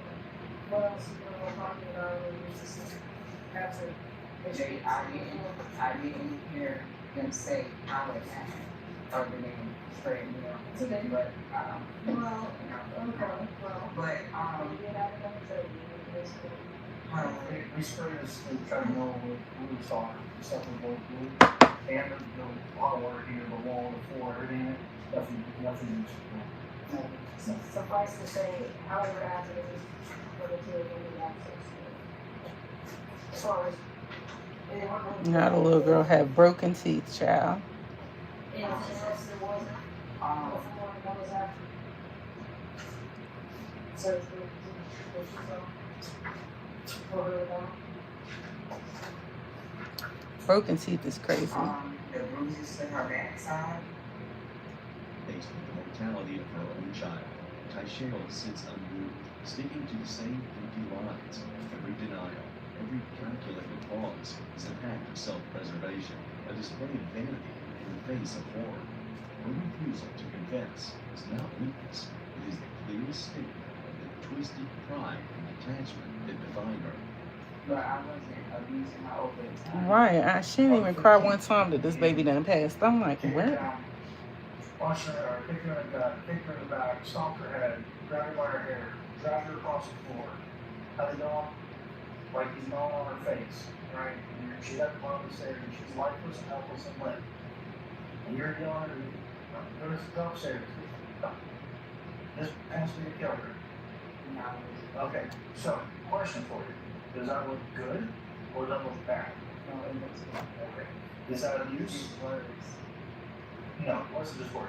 Kick her, repeating. You stomp her head, kick her in the back, in the stomach, drag her by her hair, across the floor, up the stairs. So that's abuse. I don't know how you want to define that. That's not discipline, that's not corporal punishment, that's not stereotyping, that's straight up abuse. So you're asking me honestly, did you abuse her? I hit her on the front once with a belt and she moved, so got her lower leg type argument. This is pretty bad. And the video is pretty bad. The last day was like a lot of that. I know they're eating because you can do it though. One of them, when he was hard on that food on the end, that's one of the things I was trying to do, asking him to do, because you figure out if that was better. To what it came from, he had to do. Because he came out from himself in front of us, you know, say that. Here's that. Well, it was already, that was the truth. She stood there, right? When this happened, she watched the whole thing go down. She even moves over so she can watch it continue, which is sad. The other part of this is denied is upstairs, the top of the stairs, at the same time it's falling on downstairs, denying hears her. And they're both telling me, Mom never touched anybody. She's a good mom. She never puts her hands on anyone. Do I show your 11-year-old that video? Or do I let her believe her mom's not putting her hands on you? Which one would you prefer me? Because I haven't shown the video yet. I mean,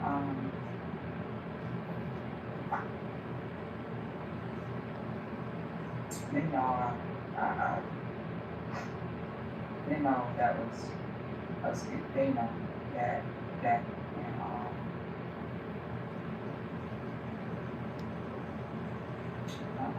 Listen, we all make mistakes. Yeah. You have a lot. This kid is They be killing me when they be like, we all make mistakes. You're not a bad person. Or the interrogation room. Boy, they judging you. They about to take your ass to jail. You go. Yes, they are. Don't believe them. We all make mistakes. Boy, bye. You're stressed out. I get it. 100%. It's not an excuse, but it is an explanation.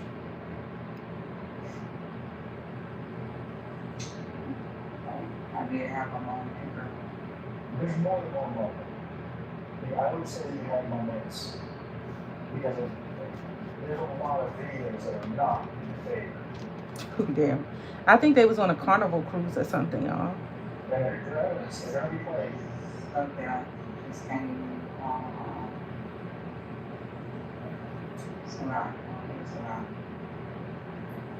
I'm gonna have to like overwork to shape the shit out of these nails. I'm trying to place this on there before they dry.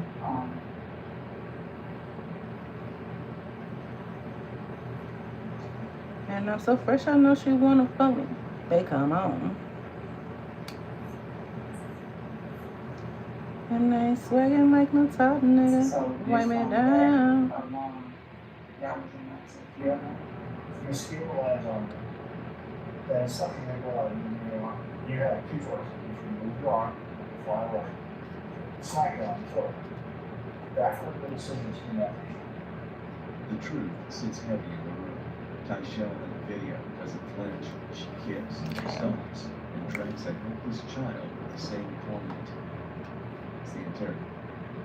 She denies everything, yet in her every movement, she reveals it all. And just when it seems her cruelty has been fully exposed, the next moments are in cover of darkness, even harder to face. You're sitting here between two thumbs, so you can't touch you when you're afraid of him. Not saying that's your fault, that's his fault, but I'm just pointing it out to you so you're scared. Because even now, like, I'll be in jail, he still has full control over my child. So it's like, even now, he would, So then, we'll put him in jail if that's where he belongs. Maybe she can. Honestly. To be honest, you know, obviously I'll bring something up, but no, be honest. Encourage your family to be honest with their information. They can help you. Don't try to make anything up. It's a crime to lie. Right? And rules are to lie. So we need to have something that they say and something you can prove it with. You see there a lot of information, so we like we know so we can keep it up. I wish I was ambidextrous. Y'all know what I'm trying to say. I wish I was ambidextrous. Because then that would make doing my nails a cakewalk, baby. Swaggin' like a top nigga. Wipe me down. I just want to put a little more on the apex. Just a little more on the apex.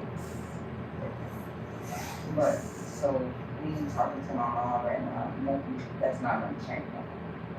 No, we can't. The judge signed the warrant. There's nothing we can do about that. The only thing that's going to change, though, is hold people that are accountable. Right, so Malone needs to be sitting in this room as well, or in jail as well. You don't do that much. Come down by yourself. Nah, I go down by myself. I wouldn't have took my mama with me. I'm gonna need my mama free to help me out while I'm in there. Then, you want to start talking to us. That's true. Oh shit. Damn it. I dipped it in the wrong thing.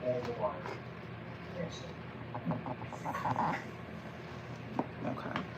She knows about it, but they definitely know about those, yours, myself, and the keys. So they say she's ready to respond, there's no issues. They don't know nothing about nothing. If you was gonna have a bond and all that, so. Okay. So she has no bond tonight. She goes to first appearance, and the judge can do whatever he wants to do with bond. All right.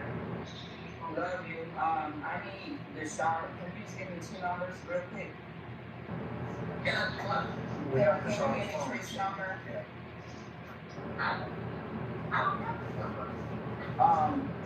Pumpkin. If you give us the numbers, we'll run them down real quick. I'm saying call Pumpkin real quick. Hurry up. Just do this. I'll give you her phone number. You'll give her time to find Pumpkin's phone number, and then she'll give it to you. That work? Does that work for you? Are you gonna call me back? Yeah, she'll call you back. Okay. It'll be a little bit, but she'll call you back and just have that number for her. Okay. All right? Thank you. Okay. All right.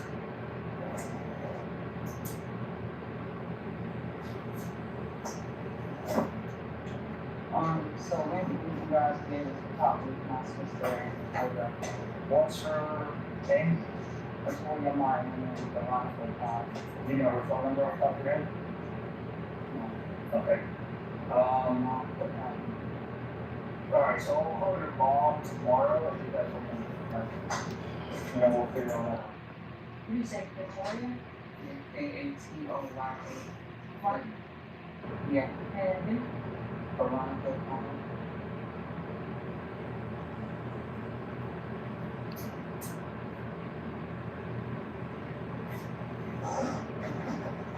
And they want information, they have an answer. Yes, it's up there.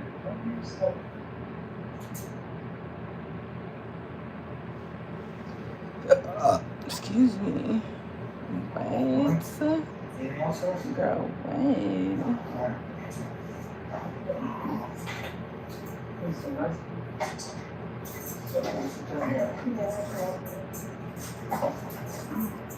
The mask slips for good. Tyshell's justifications collapse into silence. Her lies dismantle one by one. Right up to the bitter end of the interrogation, she refuses to confess. Chilling reminder that someone who should never be a parent carries the title of mother. However, even without a word of admission, the evidence speaks clearly, leaving no doubt that justice enacts itself for little Maria. What remains is the unbearable truth. A mother became her daughter's tormentor. The little girl's voice disappeared forever. After the August 2024 arrest, the case advanced to court.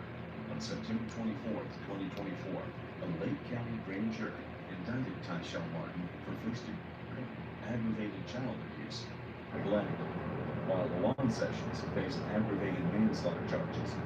On October 16th, 2024, prosecutors sought the death penalty, calling Tyshell's acts exceptionally cruel. Evidence included video footage, autopsy reports, and text messages.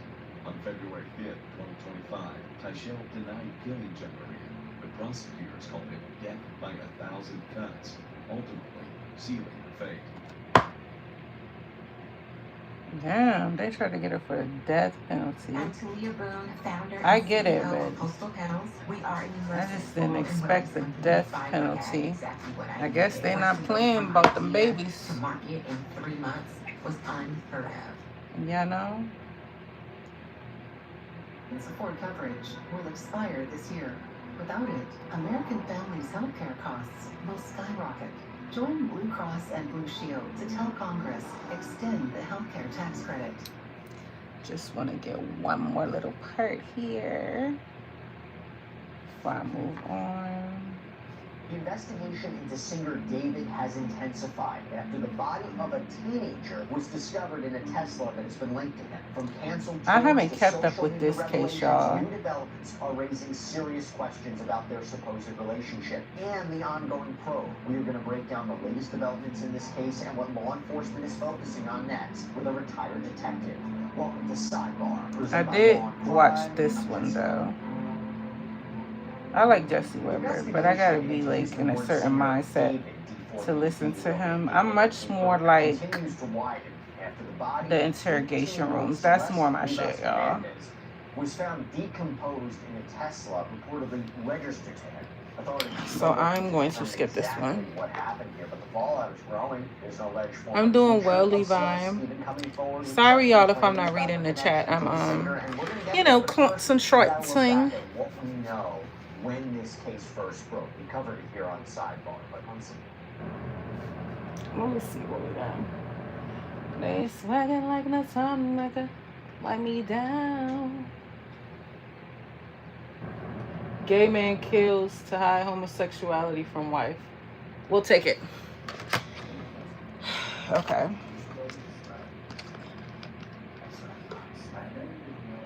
Oh no, I hate when the audio is trash. This is 29-year-old Jose Espinoza, a man who just committed murder to hide the fact that he is gay. But everything will unravel once officers discover the very item he used to try and get a body with.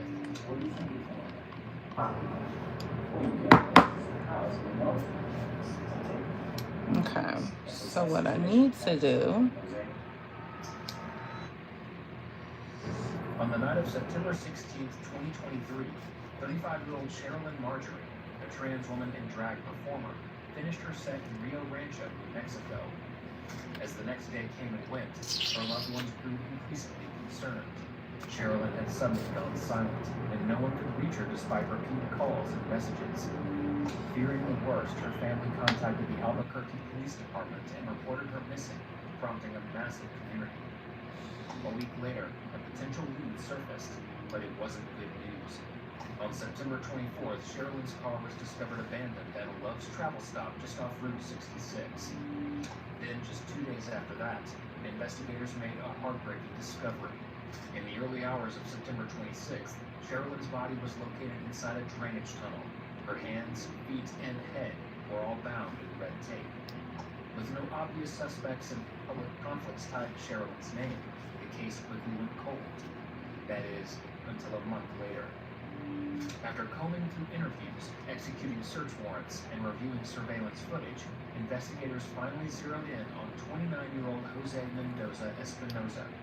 Cameras had captured him getting intimate with Sherilyn inside her car on the night of September 17th. And suspiciously, Jose lived less than a mile away from the same tunnel where Sherilyn's body was dumped. But who was Jose to Sherilyn? And if he was responsible, what exactly happened between the two? To find out, detectives brought Jose in for questioning on October 11th, where he would reveal the twisted nature of their relationship. So, tell me a little bit about, your wife. So, we talked a lot about her, and you told me that, you share a lot of things with her. What types of things do you share with her? Just, Cause they're about to ask him why he ain't shared that he is gay.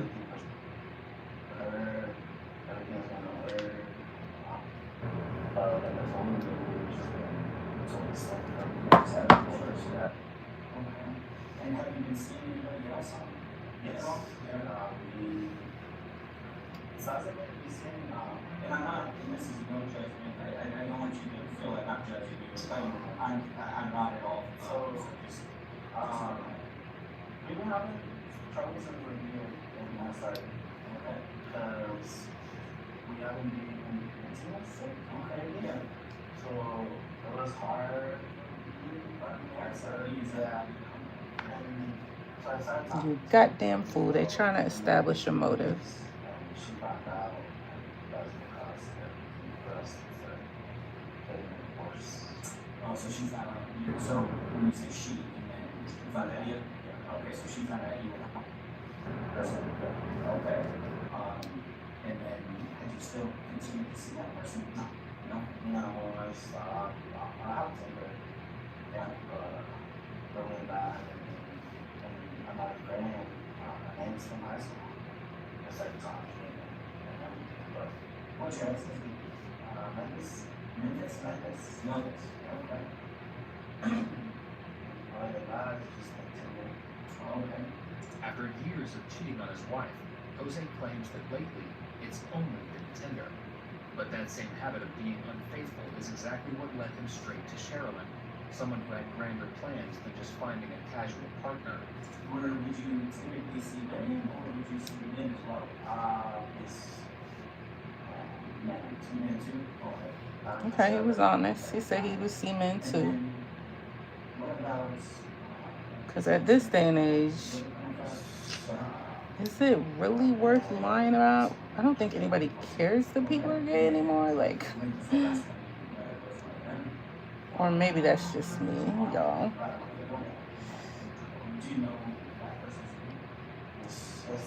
Well, I say gay. He's bisexual. We were talking, we met on Tinder actually. For like years. We met. Okay. It's almost time to start shaping. That's it. Actually went to meet her in a hotel. Course by the Buffalo always. Oh, right there, like what a bunch of different hotels. So I went there and she didn't. I don't want to go inside the hotel because I don't know what's there. And then I left and she called me again and was like, I'm going to your place. You know, like okay, and then we just did things and that's it. She went her way and I went my way. That was the last time I talked to her. And I just started seeing everything. Oh my God. So from there, so was she in her car? Yeah, she was in a white car. Okay. Like I told her, she was with someone in the hotel. And she told me, yeah. And she told me to go in. I was like, oh, maybe I'm not going to go. No, I didn't go out. Oh yeah. Maybe she didn't tell you who was there or anything. Do you know if it was a male or a female? No, I didn't know. And I was like, I'm not going to go in. Sure. I just want to. Yeah, I left and she texted me again. We have like a love conversation. And was this through like an app? WhatsApp? Like an application, like talking? WhatsApp? Like through Tinder? Oh, through WhatsApp? Okay. When detectives checked Jose's WhatsApp messages, they found that everything had been wiped. No chats, no call logs. Nothing was left behind to give them any information regarding his relationship with Sherilyn. Well, I guess if he hiding it from his wife, so. Was he just trying to hide an affair? Or was there something much more serious he didn't want anyone to find out? This is exactly what detectives are determined to find out. So by the time when we met, we kind of got STD. Shoot, I forgot to put the encapsulations. Ha ha ha.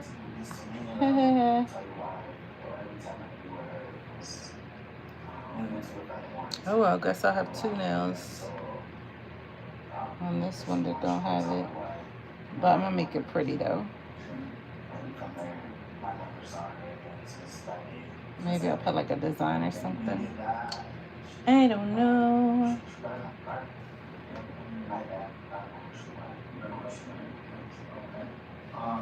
So, do you remember what day? Okay, let me stop playing before I mess this up. I do want to put a little bit more in this corner over here. Yeah. And so you said you got up about 5, you thought? Yeah. No, just your best guess. Yeah, so about 5. And then from there, she went her way. She had a car, she stayed at the cafe. Okay. And then from there, I don't know who she was in the hotel or. Okay. So did she ever come back, like to the trailer park? No. No. No, I went home, like I told you, she got to stay in the car. And then I just went to the appointment to the gas station. And then I just went. And what car did you drive? The Lima. She drives. Yeah. Okay. And is that the car that you usually drive? No, I use the truck. Oh, okay. That's why I always use. The car I use only for the journey is for work. Yeah. That my tools and my tools and that. And the car is and the car stays there. No, the truck or the car? The car. The car stays parked in the house and the truck is people. Okay, so the truck you guys drive together, and then the Dodge is like your work truck, right? Like your work car. Yes. Okay. It's not like that. It's just where I'm home, leave the park where it is. Yeah. Yeah. And then we just go out to the store or anything. If I go out, okay. And so why did you choose the journey then? I was already. I was already in the journey prior when I met her. Oh, okay. So do you know what happens in like to her? Like, because I know and the reason I asked that is because you talk about this. Yeah. No, I know that she was severe, but other than that, I haven't seen anything on Facebook. And I was like, oh damn. I was like, it's hard. Yeah. The time I saw her, that's when I left. Yes. And was there anything odd about that time that you guys were together that day? Not that I know. Like, did she tell you? He said, not that I know. Be honest. Okay. But she when we met, me and her was just that. Okay, I'm about to go empty this monomer out because it stinks.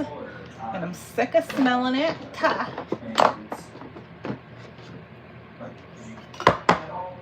And then we're going to shape the nails.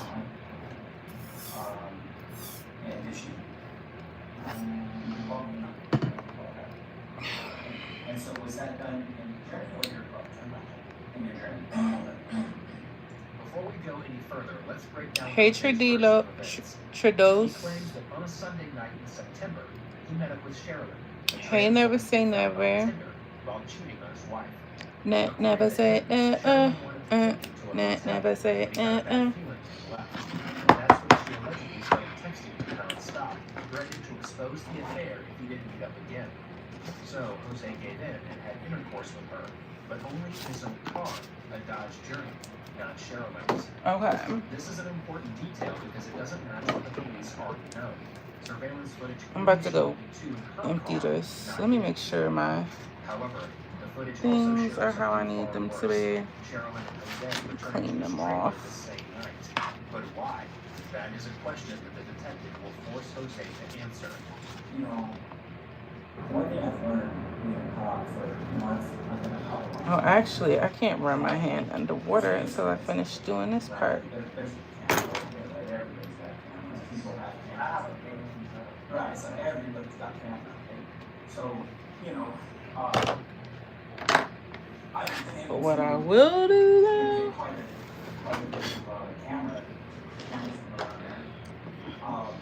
I'm going to cover the top of it. I'm sick of smelling it. Okay.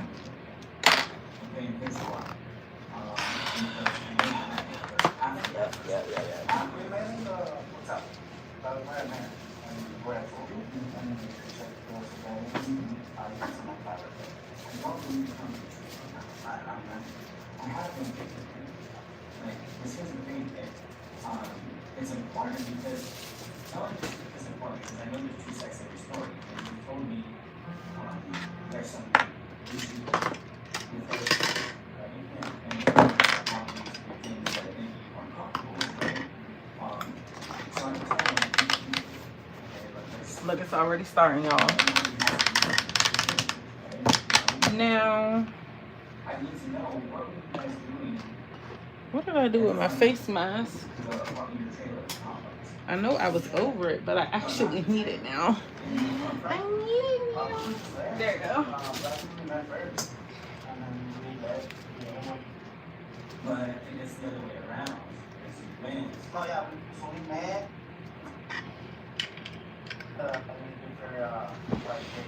Alright, let's get it.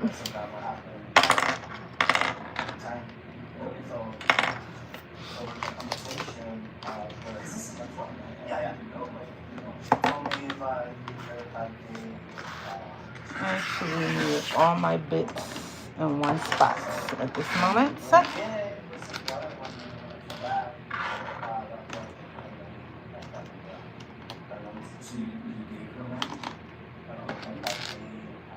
And where did you have that fight? I was hiding it. Oh, okay. I was just ash. Okay, so I just where did you just sign over time and all that. Just kind of a slush fund, keep it on the side. I don't want to find out. So once you gave him the money, I can't believe I slept on this bit.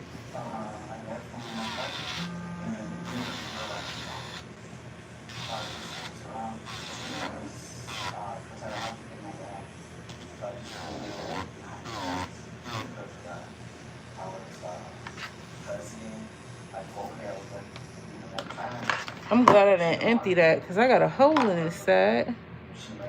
Woo! Goddamn hand, get out the way, bro.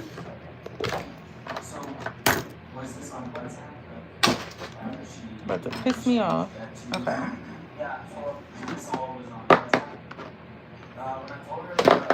So it's like a hole here. Thanks for the like, babe.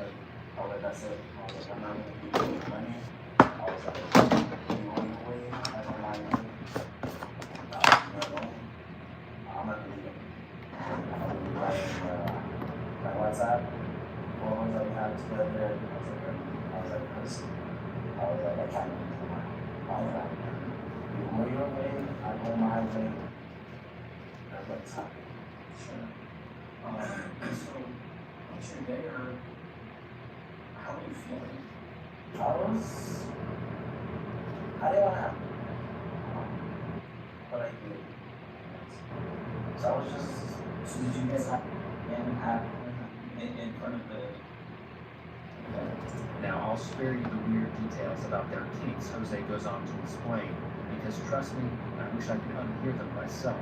But the gist of it is this: Jose wasn't just cheating on his wife, he was living out his submissive fantasies and throwing thousands of dollars into debt in the process. Sherilyn had allegedly blackmailed him for $5,000, and since Jose was in the country illegally, going to the cops about it wasn't really an option. Where did you go after? I told him to shut him out.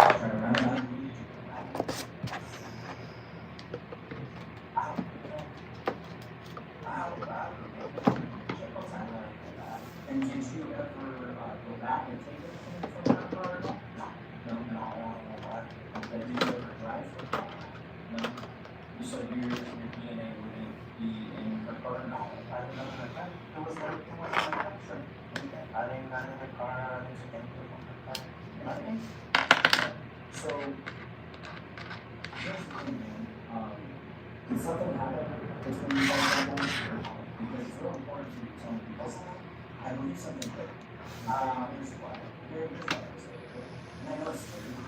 Okay, I know this. I'm talking to a cop is scary.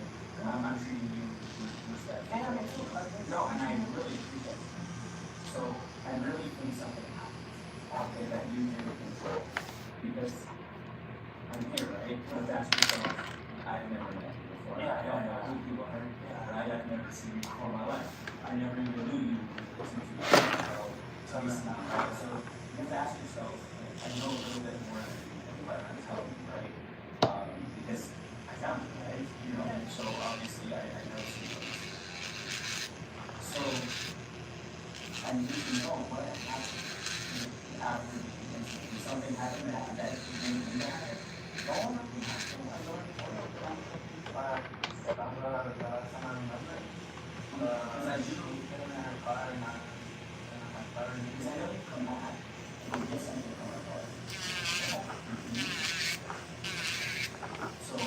and then I see you go to the car. You drive away. Because it's so important, man. You're doing really good. Like, I need to go. But that's what happened, because you told me some things that are concerning, right? Because you made me do something. And, if you're trying to cover, a little bit up about what happened, because you're afraid, I understand. Okay, I don't know. I got my car in there. Okay, because we have you in her car, okay? Why would you be in her car? Why don't you drive her car? It's really important in remembering this whole time. It's kind of odd that you don't recall that, right? So it's really important to come. Okay, just come clean, because now's the time. Right? Now's the time to just put it all in the blood. Oh, I know, and it's just and I really appreciate that. As a man to man, I really respect it. Okay? It's not easy talking about our personal lives. Yeah. So I want to thank you for that and appreciate you for open enough to talk to me. I do really appreciate that. But here's the thing, right? Like, I see what I see on video, right? I see, you know, what you do, and it's not matching what you're telling me, right? So did you pay the money back? No. I ran last night and mother and not for money. It's not exactly hard to tell that Jose is a nervous wreck, especially with how every sentence ends like he's asking a question. And pretty soon those nerves are going to get the better of him, because what he admits next points straight to him and killer. You know how we have like plans and tape? You know, do you have any technical papers or anything in there?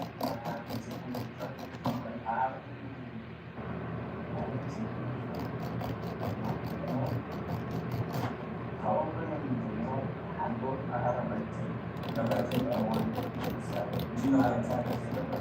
Like, you know the big one? Yeah. What was that? The red? Just the same one, but I don't want to do this. And then I think I had it. So when you open the backtrack, there's a little door in the moment you sort of that has some, I have it there. So I don't know if it's there. Okay. So did it have a name or anything? No. Okay. And is that something you use at work? That one, yeah. It's what we use sometimes to stick to stuff together. Oh, okay. Like stick one together?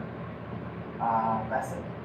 Okay. So sometimes in houses, very plastic. So you have to put it like that in plastic. Yeah, so that's it. Perfect. And I think that's all. All the metal one is there. For my tools. My socks on. Okay. Yeah, that's good. That gives a good long term to look into. So I do appreciate you. So let's take a break. Do you need water? Yes. Okay, I'll go get you water because I said you need this. That's not. I'll get you some water. What's in the car? Yeah, there was like right on my face. So they can say all right. Yeah. He gave me a little bit, but he got it back. Okay. It's not the heat making him thirsty, it's the fact that he just handed the cops a massive piece of evidence. When Sherilyn's body was found, her hands, feet, and head were wrapped in red tape. A forensic pathologist later confirmed that the way she was bound would have stopped her from breathing, meaning she died from either strangulation or suffocation. And wouldn't you know it, out of everyone Sherilyn was in contact with, the only person known to have that kind of tape was Jose, something he just admitted to. By the time the detective steps back into the room, Jose is already sweating bullets and about to dig himself into a deeper hole. So just a couple of things to go back to. So you said once act, right? Do you remember your phone number? You deleted the app. Once I told her that I gave her the money, and I didn't want to contact with her, I tried to delete the app. And what was on there? It's just messages. Just messages. Okay. And you said you deleted pictures? She sent me videos that she took of me without me. So she would every time we have, she would like hide her phone and trying to videos for me, and she would like tell me how much I used to why you know my name, and she was saying it to me and I had them, but I don't want to. Yeah, for sure. So those ones you know. No, it won't be in my phone. And it was on my phone. I have other videos in my life, but that's it. Yeah. Yeah. Okay. And so did you save any of those messages? Like, did you like screenshot them or anything? I think I did, but I think I did. Okay. And why did you delete everything? Well, because I never put it back to my life. She found out, but I didn't want to do it all. I was doing that. Sure, there, but I did. Okay. No, yeah. So we get to the motel that you talked about not wanting to go in. I didn't go in, but I was outside. Did you remember what motel that was? Because I can name a couple of like motel. So it was you know how Buffalo was? This right here, no? Yes. So the street kept going this way. There was a motel that was here, the last one, not the last one, but the second one. Okay. So it was a motel right here, and then the hotel and then the other one. Okay. Yeah. And so was it So was it driving towards the mountain, or was it going west? Going to like west. Like towards like the general direction of your trailer? Yes. Okay. Like it's let's say roll So the mountain is supposed to be this one. that was on my home. Is this what I would get that? So going that way is gonna be the last one. The last one. Okay. Okay. And I was in the last one when she came out. She was in the other one, and that's when I drove. So like, I got in the last one. I was in the parking lot, and then it wasn't that one, so I went to the street, and she told me that she wasn't gonna go in. I told her no, I was like, I'm not gonna go in. So you mentioned $5,000. That's a pretty big amount of money, right? That's a lot of money. So has she tried to get smaller amounts out of it? Right. Yes. I gave her about 7, and then I gave her 700. I took out all but really?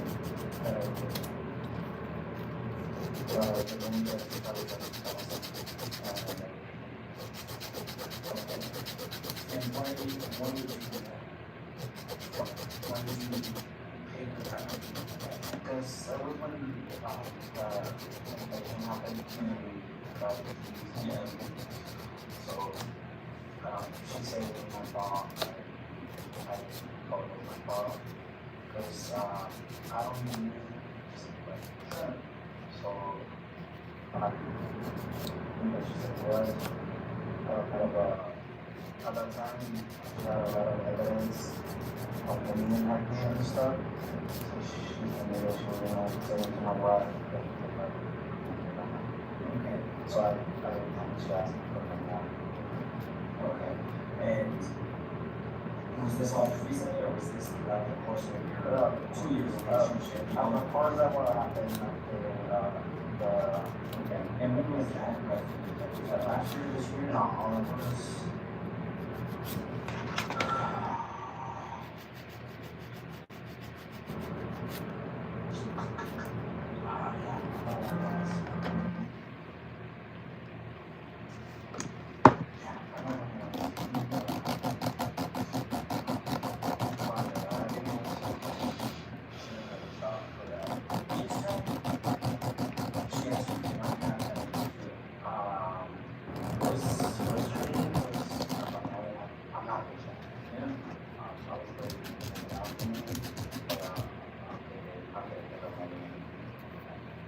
And why do you think it was just because you didn't want to like finance? And it wasn't because you liked her, you wanted her. It's just trying to clarify. Okay. And did you guys ever fight on the phone? Like, did you call each other and never fight on the phone? Yes, not talk.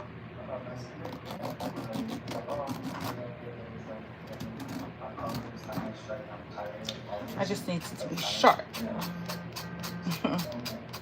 were you on Facebook Messenger when this was going, or was it on WhatsApp? I never had talked to her, anything else. So it wasn't outside of WhatsApp? Okay. The other ones, I used to talk to her. She would used to text me on my phone, but then she switched to WhatsApp. I don't know why. Okay. So she made these demands of you, and obviously you guys were into that life.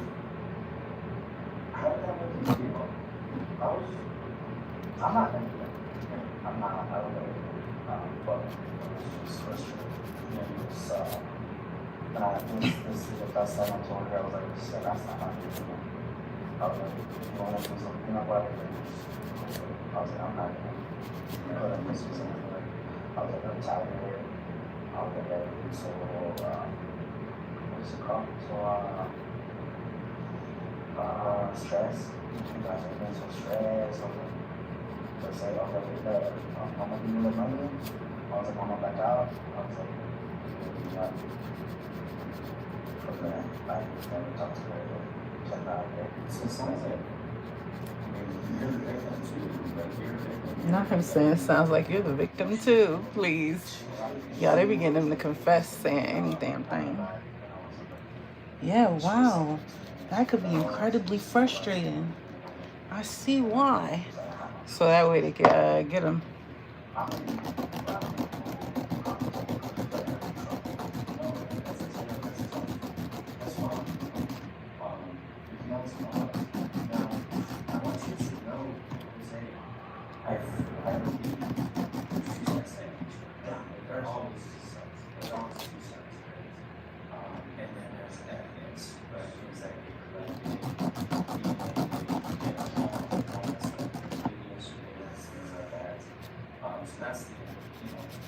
That's part of my job.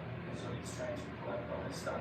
And I want you to know, I'm firmly believe, man, from being an investigator for a long time, I know that things can happen that were not meant to happen. I've seen it a lot, okay? It seems like she's been putting massive pressure on me. I mean, I don't know. She had been putting pressure on me and looking at this and like that. There's actually more than that. Really? Yeah. The first time I remember was in 2011. Okay. And then I paid for 700.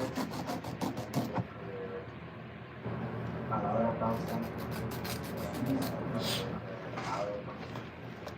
So we got $5,000, man, like more. On top of that, we got $5,000 that I gave her. But $1,000 not bad. I even sent them money recently. They sent me no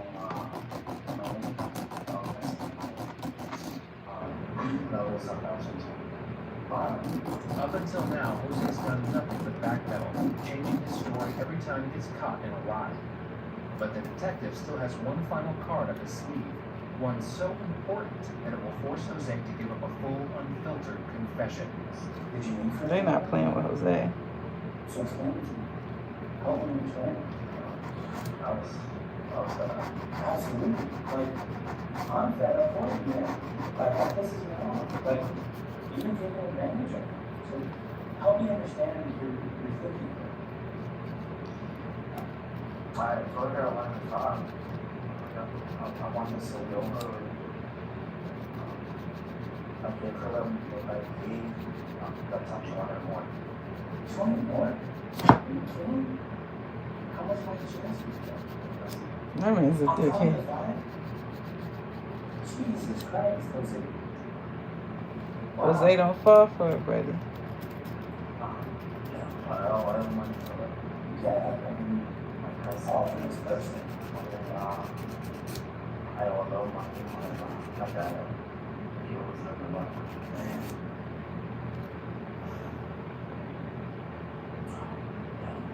So tell me what happened. I can't remember.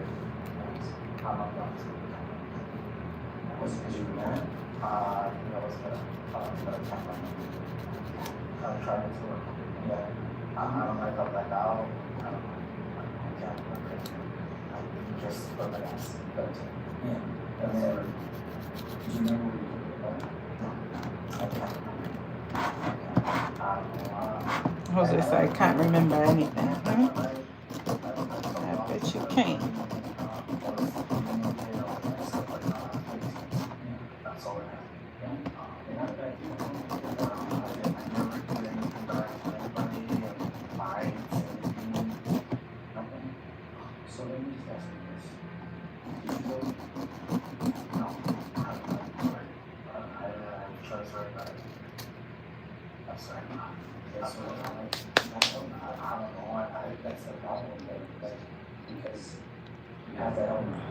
I don't know what that means that you sent a clutch. I'm gonna screenshot and figure it out later, but thank you, Harper. Thank you. 15 rubies. Thank you. That's really sweet. Somebody else sent 1 ruby earlier.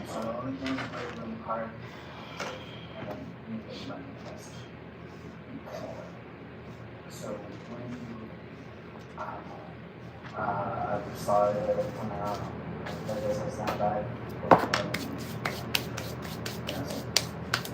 Now to the drill. Yeah. I actually feel like I want to do the big drill.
And where did you take that?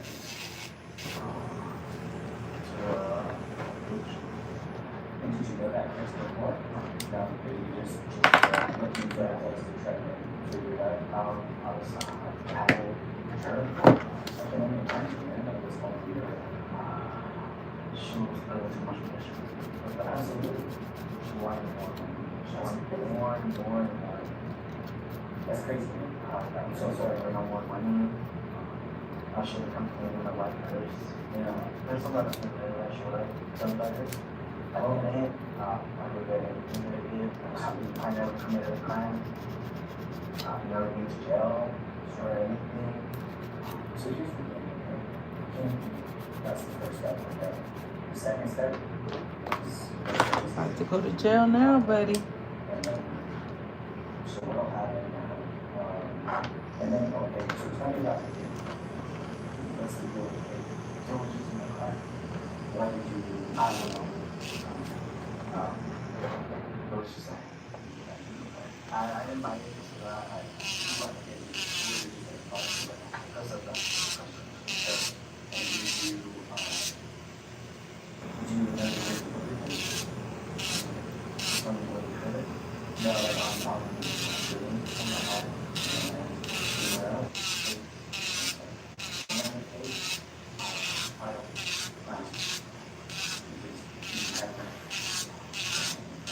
so here's where we're going. Okay. I have this problem on me. There's a lot of cases in it, and there's some other things like that. So I've got a lot to do now, okay? Are you hungry? I just want to call my cousin, okay? What I did is, so we'll have to deal with that. I will come to before you leave. I'll let you know. So she's still at the house. We're all in the apartment here. Still searching for so here's another thing I want to ask you about one last thing. So there's a couple things. Your cell phone password protected? Jose's confession didn't stop in the interrogation room. When he finally went to trial in February 2025, he told the jury that he killed Sherilyn by kneeling on her throat, claiming she tried to extort money from him and attacked him during their final meetup on September 17, 2023. But the jury didn't buy it. Jose was convicted on February 10th of first-degree murder, along with 4 counts of tampering with evidence. Consequently, he was sentenced to life in prison, plus an additional 12 years.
Crime scene technicians are working their way through the house, actually processing the body, and Brandy is located between the bed and a nightstand on her back.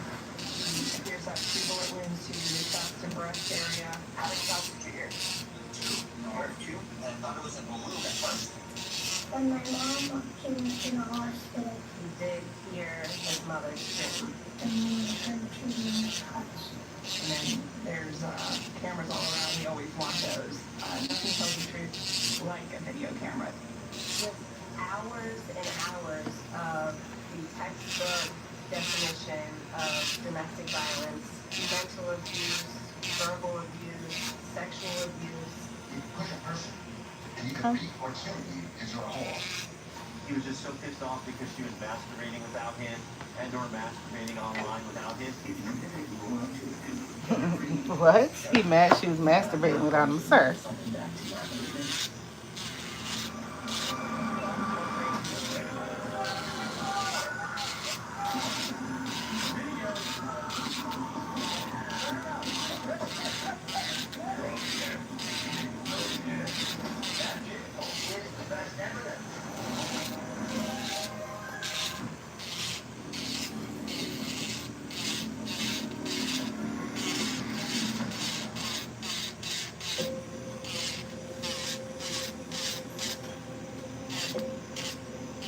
Tom Code is a bedroom community, very safe place to live. Lots of parks, beaches. 23 Felter Lane is where Brandy Salenza, Keith Johansson, and Brandy's young son live. Brandy and Keith had been married for about a year. They had just recently moved into the house on Felter Lane. See, this is the backyard, and we got hammocks, so we got another huge ass hammock. Dude, I love it. Okay, look at the pictures. And we see all the squirrels and the birds. She was a flower girl, loves the trees, like anything outside. It's so beautiful here. I love you guys. Be safe. She thought Keith was like her knight in shining armor. You can tell by the way she like talked about him in the beginning. And then it started to change. The day began very normally. We have footage that shows us a religious couple comes to the door. Randy greets them in a very friendly manner. Your pound's off. What are you doing? You're so young, right? Yeah. One of them was an older gentleman who encouraged her and said, "Oh, you look like a 15-year-old." And she laughed. Name? Brady? Oh, Brady. After she spoke with them, Excuse me. her son Rylan came out and was watching breakfast. I'll never forget a hooded teddy bear blanket that he was wearing over his head and wrapped around his body, and just interacting with his mom like she was his favorite person in the whole world.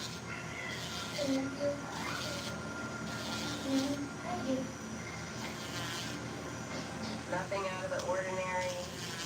Brandy seemed calm. Their communication was so sweet. Those were the very last moments of her life.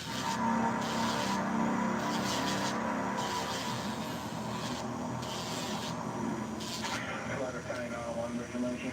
Up in the shower. I heard gunshot. Drinking my wife shot a shot. See what happened? I was in the shower.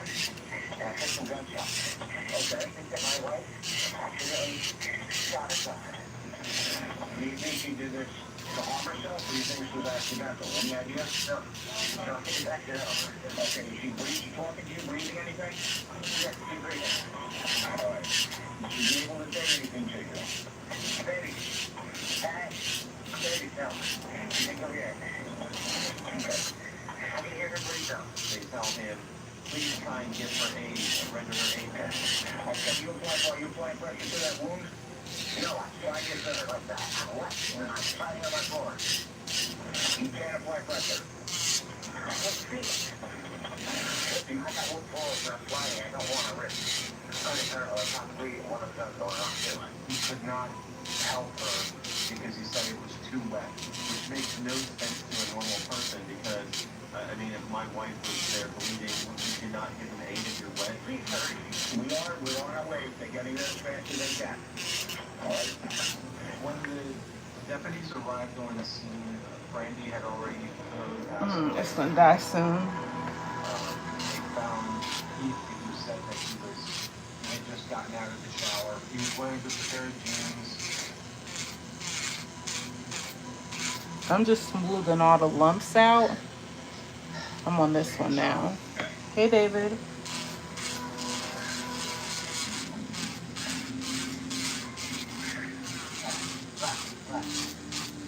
my wife and remember? Great, that's the wage. The good thing about Flagler County Sheriff's Office doing body cameras, the officers, you can kind of see what they see. What's going on today? Nothing. You guys were talking? Yeah, man, we got up. I finished hours. Just made coffee. Okay. What you guys doing? Hour. I had boom, I got out. And we're laying on the floor. We got this right next to us. No. We got to check on that. What time? Hey, don't go to my house now. Wait, because I get the accidentally. I need someone to be right right now. Yes, I'm correct. You guys arguing or anything? Nothing like that. Okay. You got the shower? How long do you shower? Maybe 5 minutes. 5 minutes. And tell her in the room, man. Thought it was a high shower. 2. Heard 2? I thought it was a balloon at first. I heard this. I can bear a shot. And I ran out there. They started laying there going, suck all you guys need. He was not soaked. It appears that he had just been splashed or perhaps splashed himself with some water, but he did not appear like somebody who had just gotten out of the shower. Where was right on in his room? Yes. Watching TV in an oxygen. Okay, so his room is separate from okay, but it's separate from that sheet. The crime scene was the master bedroom, and Brandy is located between the bed and a nightstand on her back. She appears to have 2 bullet wounds to the chest and breast area, which usually doesn't indicate an accidental shooting. What kind of gun is it? I don't know which one got her. Oh, okay, sir, just give me a second. I'm talking to the Scotcher. They're both 9mm. One's a... Yeah, 10 point. Based off the... Yeah. One's a Beretta and one's a... I believe. Please tell me you guys can say it right. And obviously in the beginning stages, we wanted to treat him as though he was actually a grieving spouse. Oh, God. Shut up. Hey, David. If I didn't say hi already. Oh, there we go. I was going to say, did I?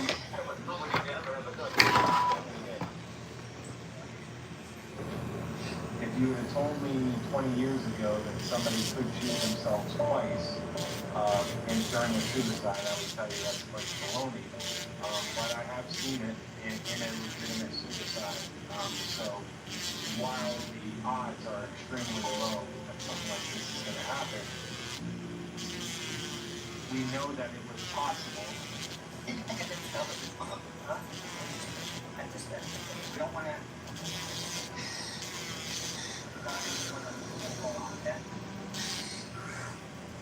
Go ahead. I don't know. Alright?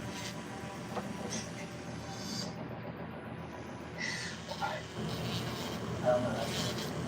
There's no God. There's no God. I understand why.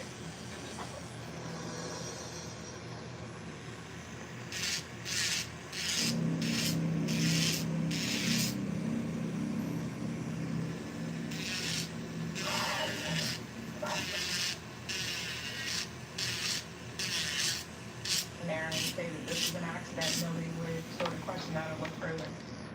What's the process from there? I wanted to see if you needed a chaplain or some kind of... Hey, Ray PMC. I probably need someone to talk to me. Because it's not to deal with, man. I just we got married and then, you know, I don't understand. Different people grieve in different ways. Different people act in ways that you or I might think is unusual.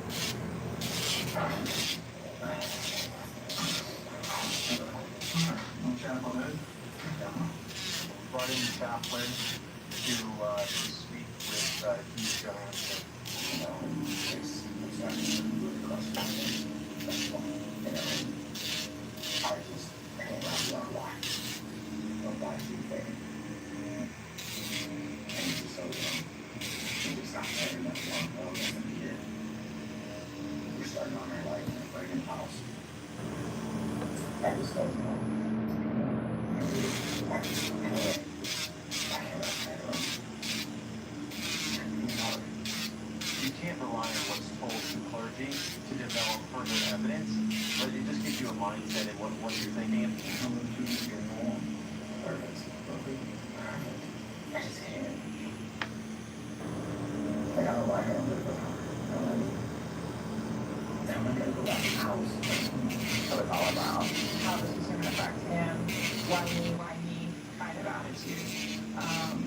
There's not a lot here for her, what happened really. So the whole situation, your God will give you peace to do that. Actually, everything is right. You know, you've got to start right now. Yeah. It makes you come back. That's right here. Like, good stuff, though. I spoke to the chaplain, and based on what the chaplain told me, I felt like he was trying to sell the chaplain on how much he was grieving.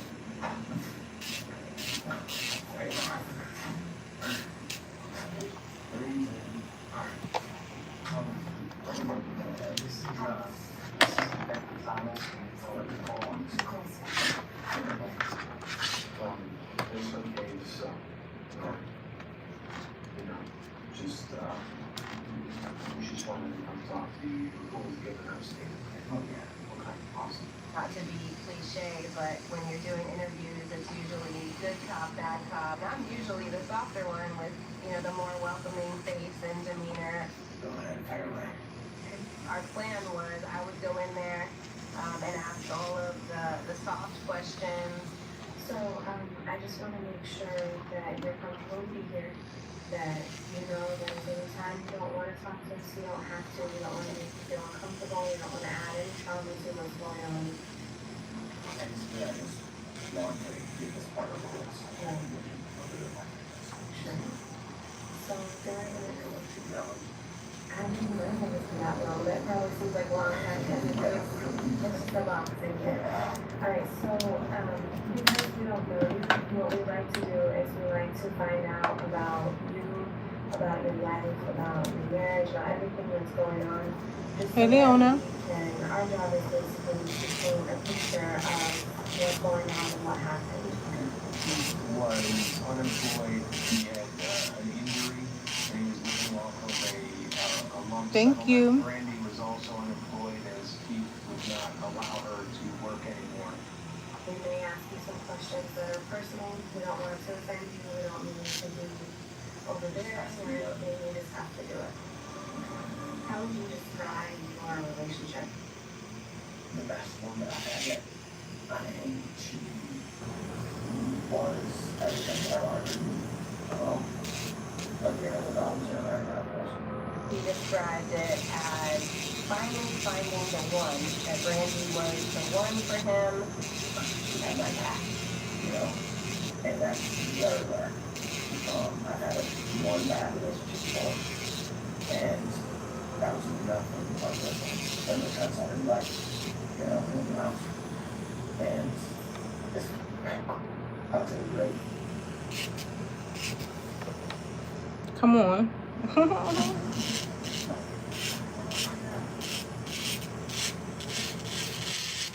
Menthol Odell Digestive. Get along with your hair. Put your hand out. I got you. Our science doctor teaching program now supported by a team of medical experts trained in perimenopause and menopause. It's time to beat menopausal weight gain and get the care you deserve. Join us today at WeightWatchers.com. Invested in this community as you do. From the playground to the soccer field, we live and work in Southern Maryland just like you. I feel like I need to stretch soon. So go ahead and be surprised by the great local service and expertise provided by Cedar Point staff from Lexington Park to Pritzker in our community.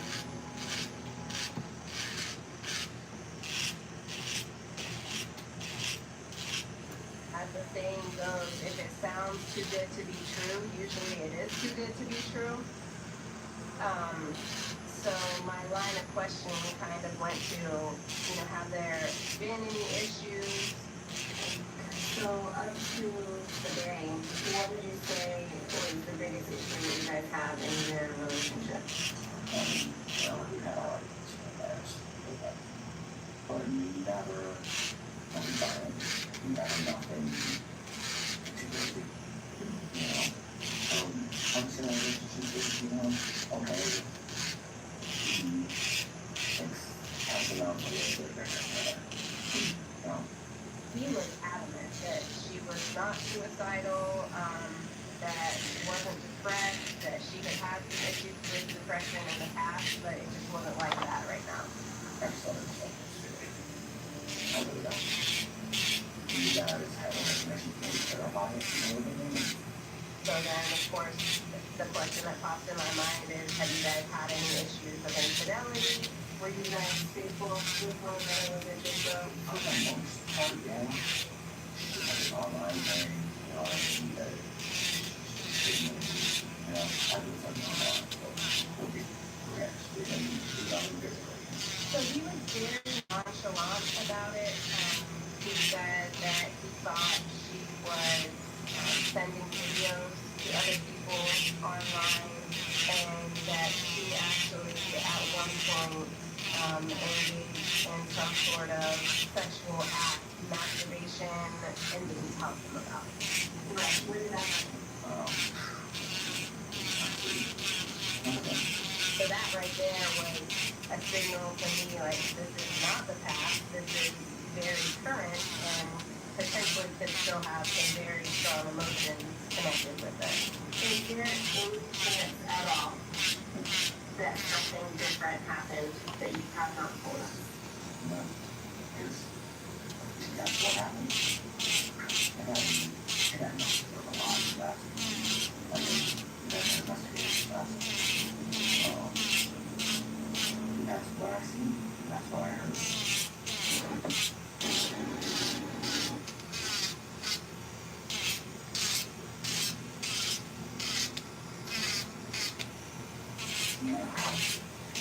You want a car? You want us to pull up the cars? I want them to call. They're about to question the child now. By a child forensic interview team. Well, my name is Allison, and I talk to kids and get to know them. Please come in. Fine. And how old are you? I was down the hall, but I don't think that he knew where the child was at that time. If I say wow, you told me that you were 10 years old. Is that true or is that not true? That's it. Ask the child, all we ask for you and here is that you'll tell the truth. And my mom went to the hospital. Oh, tell me about that. She was, my dad was in the, my dad was in the shower, my mom was in the bedroom. She accidentally shot herself. Said, obviously, that he was in his bedroom, but he did hear his mother scream. She had a and then it started to I know there's nobody with her. It's just that if somebody told you that, yeah, who told you that? Is that what you remember the girl was just her? Yeah, and I said, then people tell me that. What else did you do? And then you said, you heard it, they were screaming. Yeah, how did you go on with mom and screaming? The significance would be, if in fact this was an accident, if in fact it was a suicide, Brandy would not have screamed, and we really needed to talk a little bit more from him. I think that we're at the point of where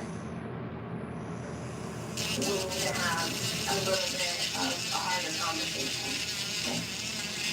Because as much as I want to believe that the gun fell and went off and shot her, what we have at the scene just doesn't show that.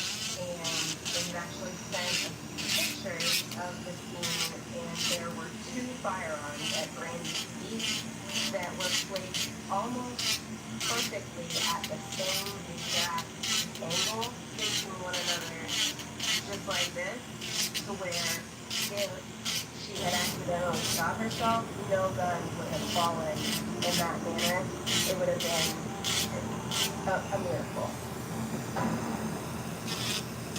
This is your opportunity to help yourself and to lay it all out for us. Because there's a backstory. This isn't the story.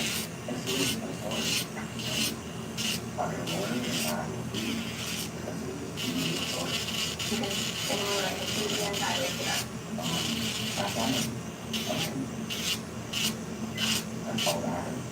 We did ask him.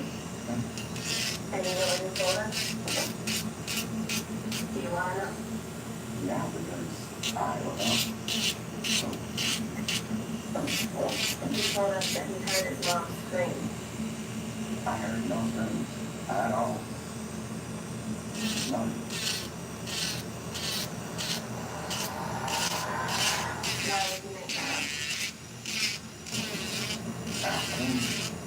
Is he a liar? Does he tell you on the regular that his mom screams in the bedroom? No. Has he ever told you that his mom screamed and it was a lie? No, no. You can ask him if your father. So why on this date would he lie about his mom screaming in the bedroom? You can ask him about it whenever you want. I mean, she didn't scream. You're telling me what I heard, man. Okay, what I heard, what I seen. I mean, if you're trying to say something on me, why would I call that one? You have a conscience, that's why. You love your wife, that's why. And what happened in the heat of the moment. You're not a bad person, you're not a monster. He does not like the fact that I am showing power and explaining to him why he can't be telling the truth. I am not saying that you're a murderer. I am not saying that you're a bad person. But what I am saying is with my training, my experience, and the practicals, the accident that you're laying out isn't the one that happened. He seems totally offended to have a woman speaking to him in that manner. Accidents happen. I feel offended too, if we're gonna go to that level. Right, because you playing with my intelligence, man. No. Not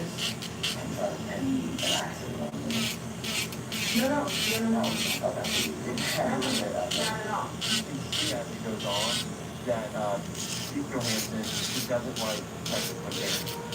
And he doesn't like her because she's a strong female. And I think my favorite question that Technical Terry asked was, well, what do you want justice-wise for Brandy? Anything else that you can think of that you think is important for our investigation? As far as anything, as far as getting justice for your wife.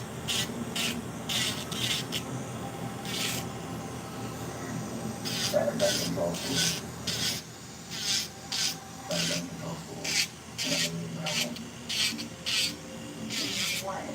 that have to do with this? I told George in a text message that I think I need to leave because he does not like the fact that I'm not buying his story. So, hopefully, the worst day of your life, and tomorrow starts looking. Okay? Guy, do this thing. You staying here, talking to us, everything's which is fantastic to show the family. I mean, I think that she was trying to pay it all and hope that I'm very happy.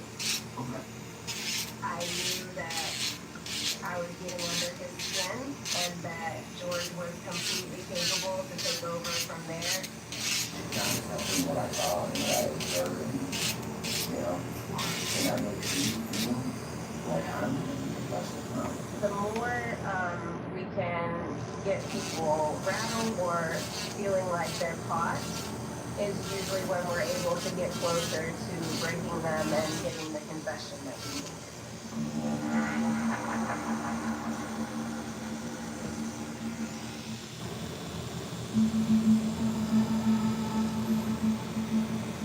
We closed off the scene. We get a search warrant at that point so that the scene can be processed appropriately. Crime scene technicians are working their way through the house. Look, I'll be having to actually look at them at processing different the body, angles the scene, in a mirror. collecting firearms and other evidence. There's cameras all around. We always want those. Nothing 2 more fingers on this hand, then I can move to the other one. security now you know how you paying the rest of the work. I'm kind of getting hungry, but I'm trying to wait. So I need a desk Well, to be honest with you, I mean, collective like fan.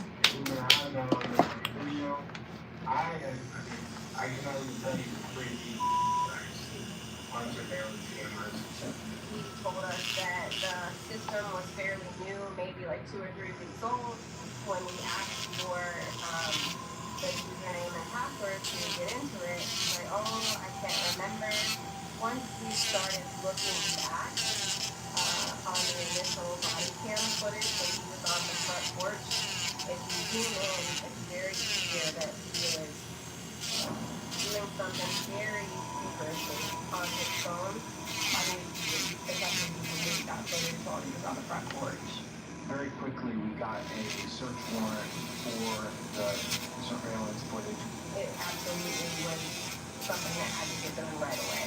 I have to make sure there's nothing like footage on the camera. And again, forgive me for saying this, but footage of you shooting her or something like that on video. At this point, you tell they're done with that scene.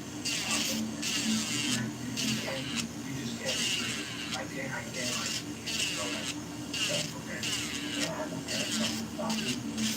Bringing the parents in and getting a situation, we would hope that maybe there would be some conversation or dialogue that would, 1, either contradict the statement he gave to the police, or 2, sometimes they confess.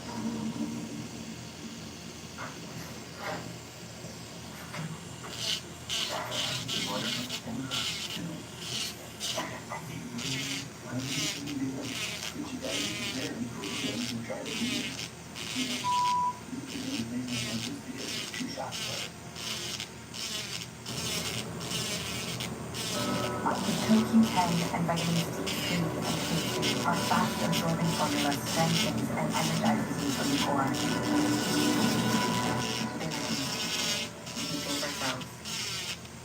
I'm gonna file this big ass chunk down.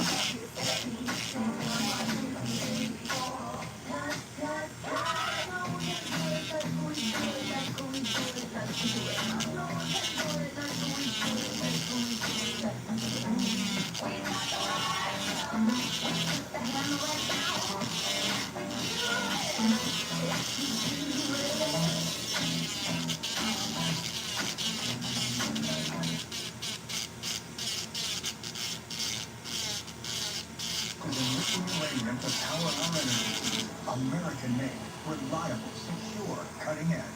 Foreign suppliers have dominated uranium enrichment for decades, and now they want to use American tax dollars to import more centrifuges manufactured overseas. But President Trump has ordered an expansion of American enrichment capacity, and Centrus is ready to lead the way. We're powering America.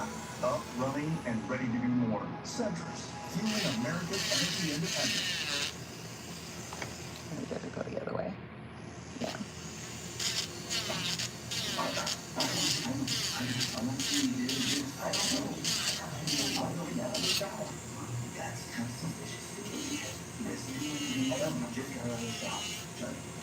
All that stuff off.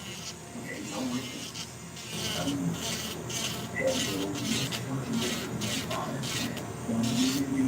not saying you are not. I'm just saying you are, but you still have to understand there's a gap involved. And I'm not really telling you to listen but giving you guilty. It's saying I know you guilty, but I know that if you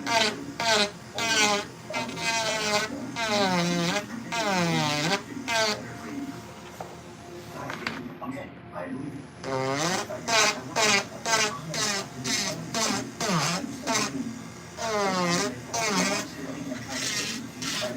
I'm talking to you hand to hand. That's what you're trying to do. But I'm not making it something that's not happening. You could really see that he did not buy Keith's story.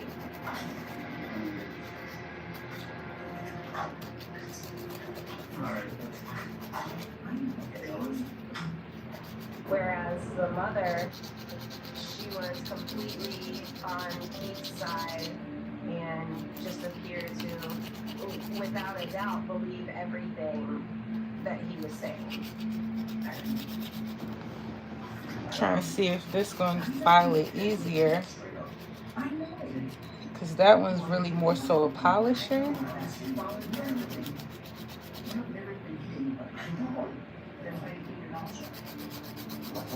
And this file is like really sharp, y'all. It's the 8080, the 8080s. What are them at right here?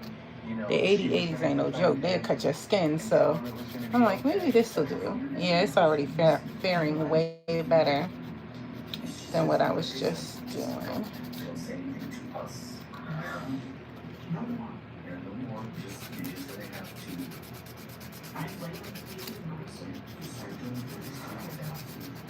It be cracking me up, y'all, when the parents get involved. Look, they be like, especially if they're white parents, they be like, son, just tell them the truth. We're gonna get a lawyer. Like, just it's gonna okay, you know. Don't say anything. Don't say a thing. We're gonna get you a lawyer, okay? It's gonna be okay. Like, they be cracking me up. Look, he took about some keep your mouth shut. It's different because the white parents, they be like, don't say a thing. We're gonna get you a lawyer. And black parents be like, you need to tell the truth, confess, do the right thing, son. We weren't sure at that point. Did we have enough evidence to go forward? And the videos were what we were hoping would get us there. Nah, the videos ain't gonna get you there because the white parents, they ain't about to do that. He was still free. He was walking around, and we were like up in arms. We knew it had to be him.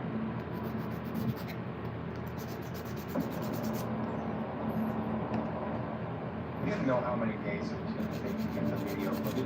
At this point, we were 20, 21 days in. So they had to let him go free because his parents gave him the right advice, according to getting off. I'm not saying the right thing to do, but yeah. Computer, and it was far worse than we had ever expected. You push a person, and you can beat or kill you because you're a whore. They got video footage of him. Just hours and hours of a textbook definition of domestic violence, mental abuse, verbal abuse, sexual abuse. He is telling her that he's going to put fish hooks in her private parts. Whoa. Fish hooks in that because it's not worth nothing now. Like my eyes. My thing. Times. And no miss. Scumbag son of a that's insane. Wasn't he something? He was just so pissed off because she was masturbating without him and or masturbating online without him. That's what made you and become a lion shooting slut. I will never trust you again. Ever. She might go and get a lot.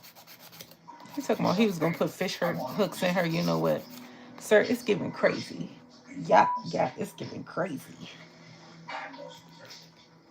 I think about what a dungeon it was and what that poor woman went through for the week before her life was taken away from her. It told us that the things that Keith was presenting as minor transgressions were actually major. Like this, you should have stayed the away from me, man. I know who you think I am and thought I was. Dude, you up, man. Like bad. It's only a matter of time. Just a literal broken female sobbing, begging her husband to tell her what she could do to fix it, and it was heartbreaking. He could kiss my ass to fix it. I do care. In what way? Yeah, lock me as a No. father figure. You don't give a about me. Yes, I do. He said he was going to have her raped and killed. He gave several different examples of how she should be killed. Okay, sir. It's a lot with you.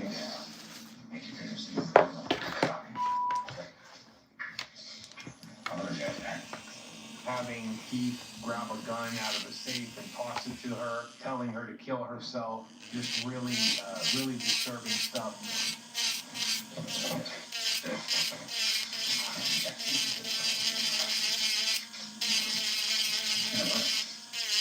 Won't leave your heart. You won't say you will.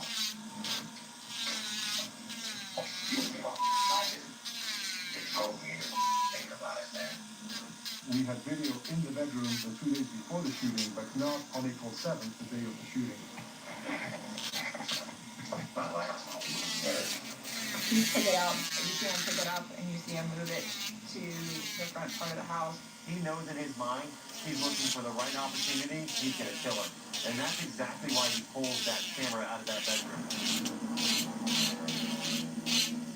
One of the most interesting parts of the video was watching him make the 911 call and being able to listen to the video and what he's saying to the dispatcher versus what he's actually doing. I was in the shower and I heard some gunshots. And I think that my wife accidentally shot herself. At 911, he's standing by Brandy, telling her, "Stay with me, babe." Please stay with us. And in reality, he's running around the house trying to hide narcotics. That's crazy. He was more worried about getting charged with marijuana than he was about saving his wife, who he supposedly loves more than anything else. One little thumb drive, and the impact of the video surveillance changed the whole path of the investigation. We were pretty confident that the day that we got those videos would be the day that Keith Johansson went to jail. Step on. Step on.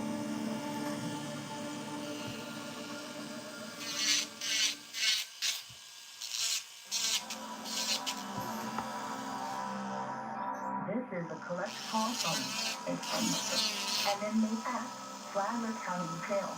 What does the lawyer have to say? You really want to know? Yeah. All I can say He talking to his dad. is with the charges you have, there is no probation, and you're looking at 30 years back, 20 years minimum. No.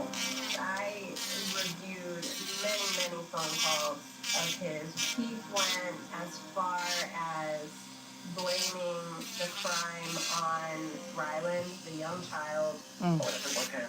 I don't know, Keith, but, you know, he's a little boy. I know.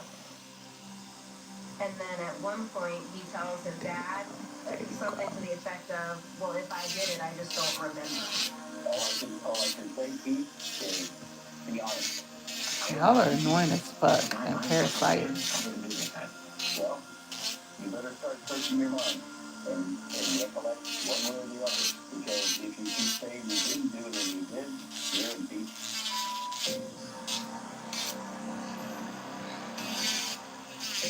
He had been offered 25 years to life or 50 years in prison right before trial, and he turned down both, which was another indication that he thought she would be persistent. They looked at me like with pure evil. That's all I I don't want to ever say we were overconfident, but we were pretty confident that the jury would see through everything and they would convict him. Our strengths were the video. My desk is sturdy in the bitch because it don't even be getting cut when I do that. Johansson said it was not true. Watching the videos of Keith belittling my sister, it was hard. I just wanted to get up and Beat that ass. hug her. Oh, hug her. In Oh. defense, they She was like, portrayed Brandy hug her. as if she was a meth head who had been binging for 10 days on meth. Our next witness, keep your hands. Suddenly, the new defense comes up. She did not kill herself. He killed her out of self-defense. She was threatening me with the gun, and she was out of her mind. She said that I was not her husband and I was plastic, and I had. Damn, he gained hella weight. They be feeding them crazy in prison. I grabbed my gun and she lifted it up and a round went out of my gun on her.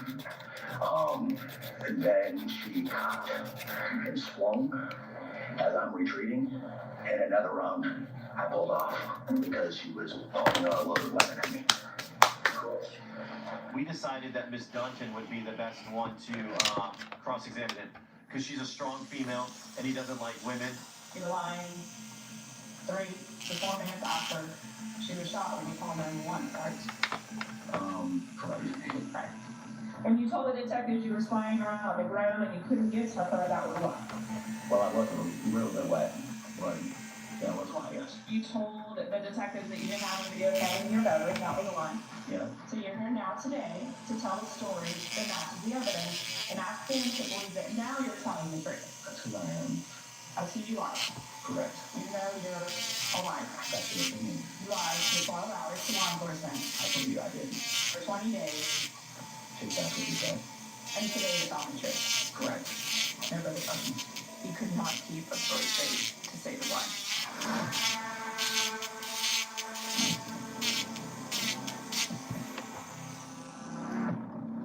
They were out 4 or 5 hours. We were definitely starting to worry. Like, what did we do? What did we not make clear? But they came back. Further, count 1 of the indictment. Read the jury finding credit. Use strong Johansson as follows to count 1 of the indictment. Guilty as charged as the crime of first-degree murder. So in Florida, that's mandatory life. Day for day, no parole. It's different justice for the fact that nobody gave up. They fought for my sister, and that I don't have to see them ever. He just got caught up in the wrong person. I wish we all would have taken notice more and got her out. You don't often get a glimpse into what happens in someone's home, let alone their bedroom. Wish that young girls could see those videos, have this window into a domestic violence relationship, see it unfortunately play out into the worst possible outcome.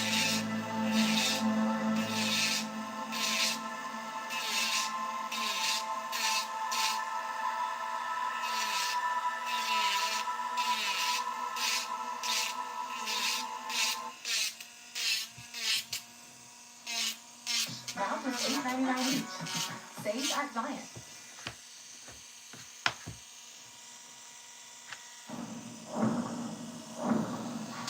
What, baby?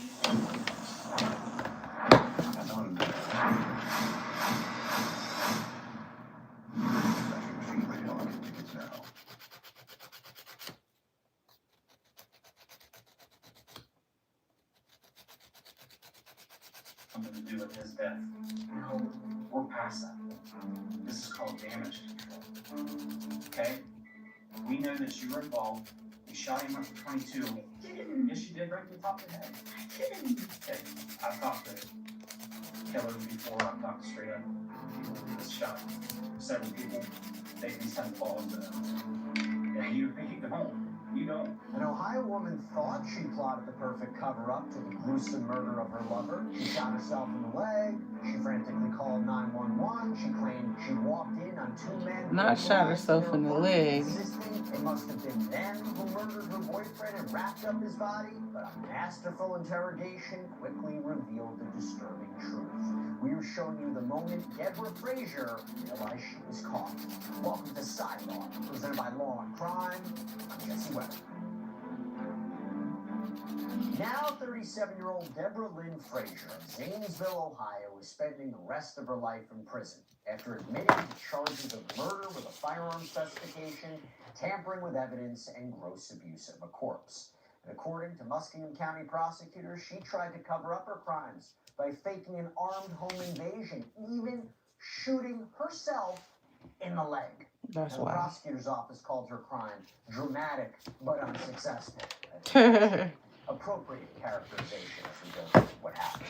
So, Zanesville police, they were suspicious from the very start. When Frazier called 911 on August 10, 2023, to report that she'd come home to check on her on-again, off-again boyfriend, Tom Waddell.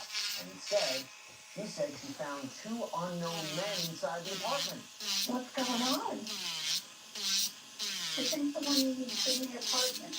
It was unlocked and there's stuff everywhere and I can't find my boyfriend and it's so weird. And okay, ma'am, are you inside the apartment?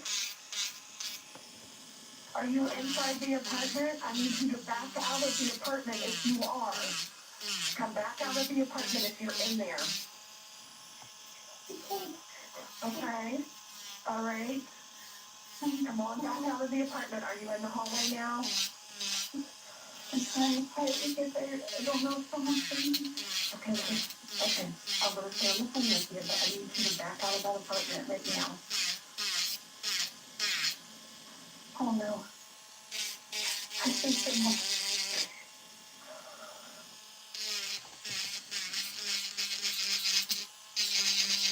Yeah?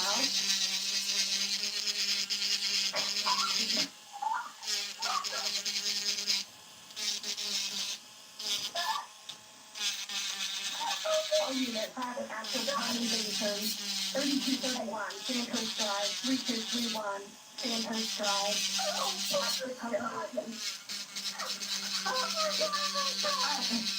Ma'am, what? Nothing. Okay, so you have or he has? I have. I told you okay, did you get shot? Girl, we ain't even hear no gunshot. Who shot you?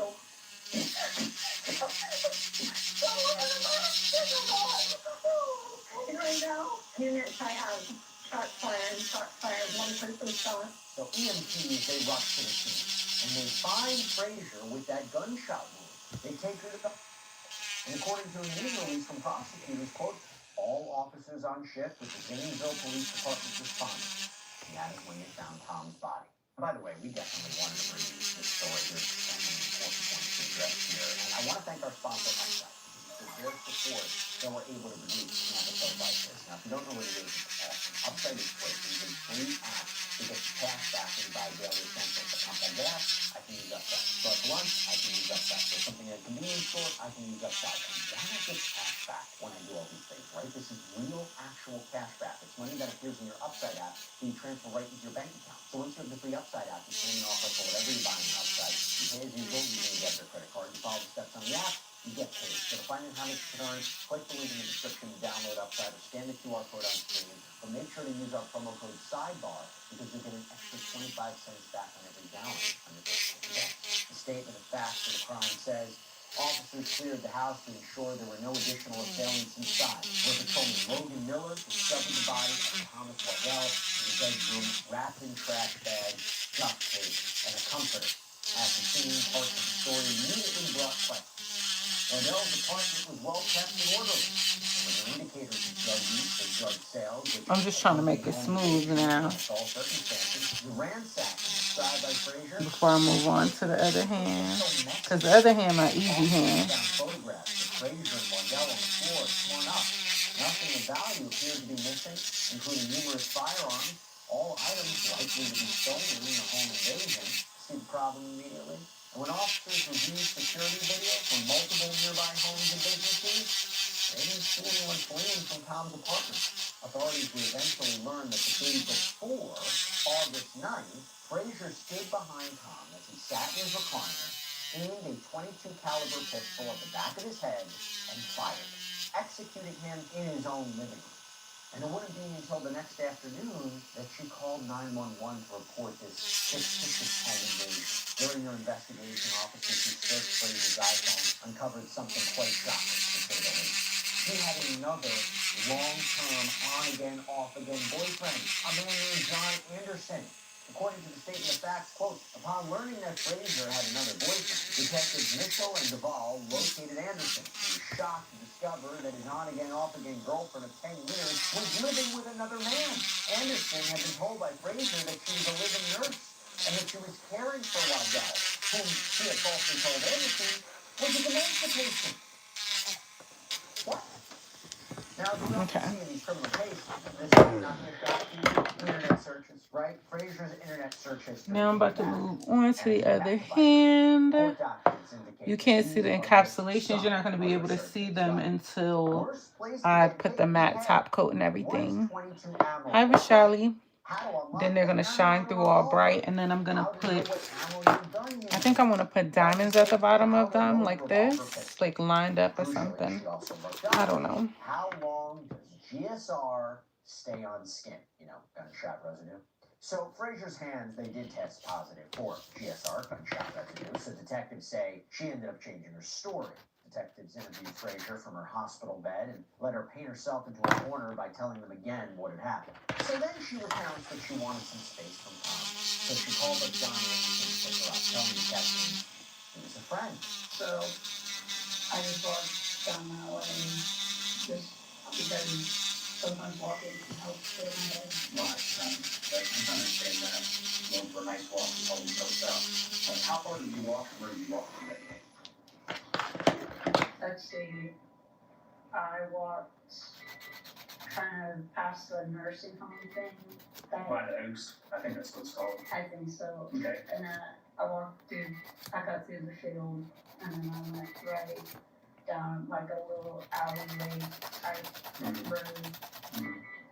And it wasn't until later that I called John Anderson. Frazier spent several minutes winding her way through a story about where she and John drove over the next few hours, naming a popular hiking trail they visited. Because I want to. Why else do you do anything?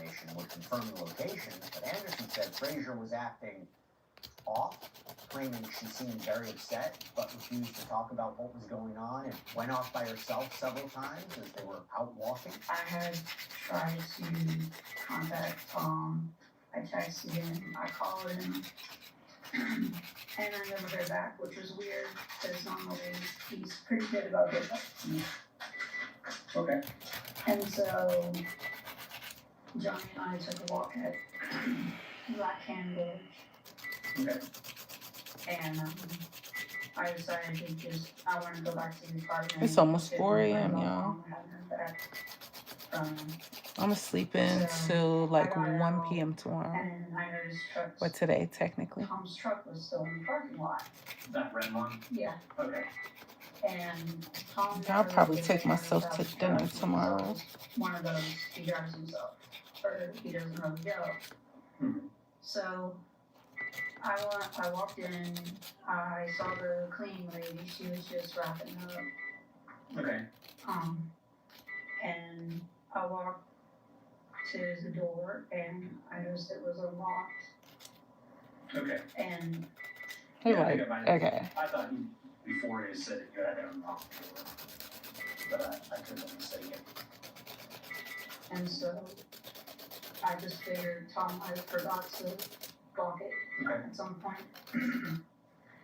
So I went in, and that's when I noticed that the whole apartment was tossed upside down. Okay. And I wasn't really sure what was going on. My mind was going in just a million different directions. Okay. I saw that the light in the spare bedroom was on. So the light in the bedroom was on, and I decided to call 911. Okay. Because I was worried that someone had tried to rob us, or whatever was going on, and I didn't see Tom right away.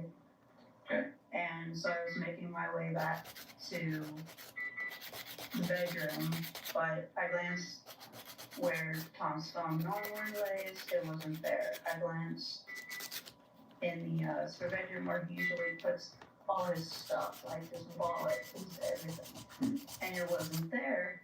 And I was thinking maybe he stepped out, maybe he went with family or something. Okay. Does he have family up here? In Cincinnati.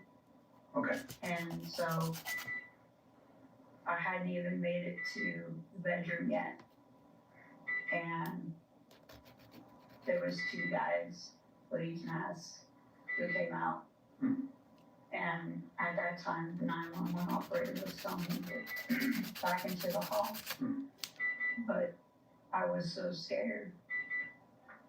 I kept backing up. And eventually, the one assailant pulled out a gun and got close enough to me and fired it off. And they both bolted. Where they went to after they bolted out the door, I didn't know where they went to because at that point I was dark and I was in pain. Where did they come out of? The back bedroom. When the detectives brought up the GSR, Frazier told them that, wait, actually, you know what? She reached for the gun as the man threatened her with it. Yeah. I just tried to keep the gun away from me. How did you do that? I grabbed a hold of it and was trying to point it away from me because I didn't want to get shot and I'm just scared. How did you grab a hold of it? I remember I grabbed it at the bottom and I grabbed it around the, whatever you call the one. Did you do it with each hand? So, which hand of yours touched the gun?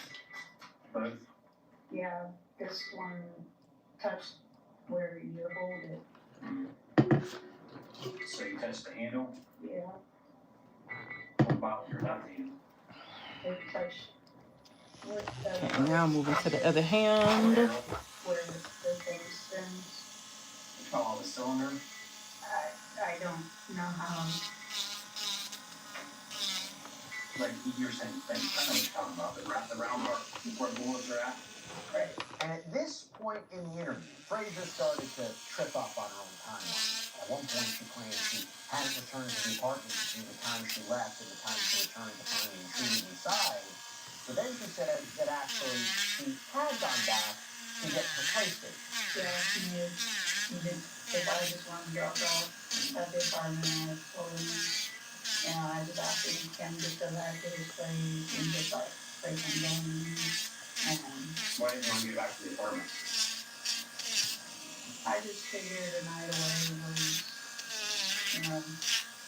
because I like to play video games and Call of Duty, so I like to play video games all the time. And other people are kind of into that kind of thing. Did you have your own video games you took, or does he have games, or how'd that work out? I have a PlayStation 4 and he has an Xbox. Did you take the PlayStation? There's just be so much dust, like it down. Where's it at now? It's still at his place. Okay. And then yesterday, I got him up around noon. Okay. And then we went to Bucking Gorge and we walked for a little while. And I decided I wanted to go back to the apartment because, like I said, Whose idea was to do Black and Gorge? I had asked them either going down on Black and Gorge because I knew they had a good walking path. Okay. So when you left on Wednesday at around 4 p.m. to take a walk, did you ever go back to the apartment until you got shot? I popped in briefly to get my backpack just so I could put the PlayStation in it, but that was When was that? It was before 4:30.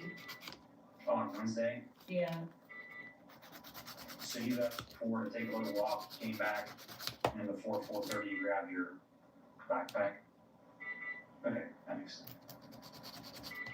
But and then you never returned after that. So now you didn't. No, I didn't. How was the apartment when you went back to get your backpack? Everything was fine. There was nothing out of place. Everything seemed to be in order. Okay. So, as you can imagine, the detective is starting to get visibly frustrated. Okay. He's like, thank you. So, whenever we catch these people, what do you think should happen? Y'all, it be cracking me up when they ask them, whenever we catch these people, what do you think we should happen to them? They're talking about you. I feel like they should be forgiven. Bad people, good things. I mean, good people do bad things all the time, but that doesn't define their character. That's some shit I say. I mean, that's what we try to gauge, so that we let the prosecutor's office know on how you feel on what you think should happen there. That's the real right. Why? You think they should spend life in prison? Think they should? I was like, life in prison is extreme. Well, I don't know how Tom feels about it, but I feel that they should at least go to jail for a long time. Shooting someone I could have been killed. When was the last time you ever fired a gun? Last time I ever fired a gun? When I was wrestling. And then they be giving up guilty. Like when they ask you ridiculous questions like that, if you really was shot by somebody else and somebody asked me, when's the last time you shot a gun? I'd be like, what the fuck does that have to do with you finding out who shot me? What?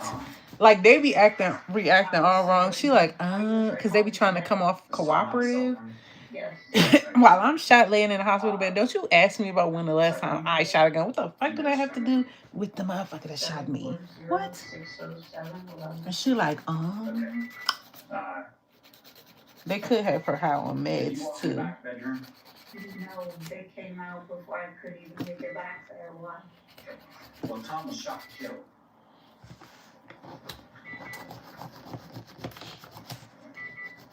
I'm screaming. I'm screaming. The one detective told her that her husband was shot and killed, even though she did it. She like puts her head into her covers and start crying, and then the other prosecutor like this. Leading the interview, Les Frazier cried into her hospital blanket for a little while longer, and then cuts to the chase. Okay, they're about to roast her ass up. Sorry, okay. Do you tell me? Let me ask you this. And I'm going to ask you to be 100% honest with me. Did you have something to do with his death? No. Okay. So, let me explain. Y'all, she in this bed like this. And I want to be as straight as possible. I've probably been a cop now for about 20 years. This isn't the first murder investigation that I've ever handled. It's not going to be the last. When we start our investigation, we look at every angle. We look into every possible situation, possible scenario, and everything that you tell us, we go and follow up with. Okay? Would you have an issue if we looked inside of your phone? Okay. Do you have a password on it? What's your password? And it's alright, I can tell you what it is. It's 6813. We did a search warrant on your phone. Okay? So that means we knew what you searched for and what you did and where you've been. So on the night of Wednesday, something happened. I don't know exactly what happened in that apartment between you and Tom, but I know that you're the one that's responsible for his death. I'm not. Why are you searching? How long does gunshot residue stay on my hands? Girl, I'm screaming. Yesterday morning at 8 in the morning. Listen, you did. I didn't.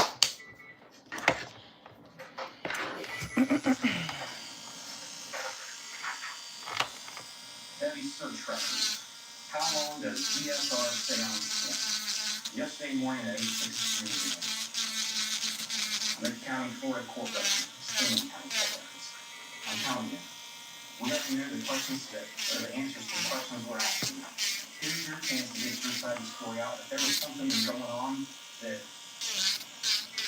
caused this, you need to tell us right now. But you got more knowledge than what you're saying. There was no home invasion robbery. Okay? There was absolutely none. So, talked yourself into the biggest lie. Here's your chance to unwind it and tell the truth. Because you only have one shot here.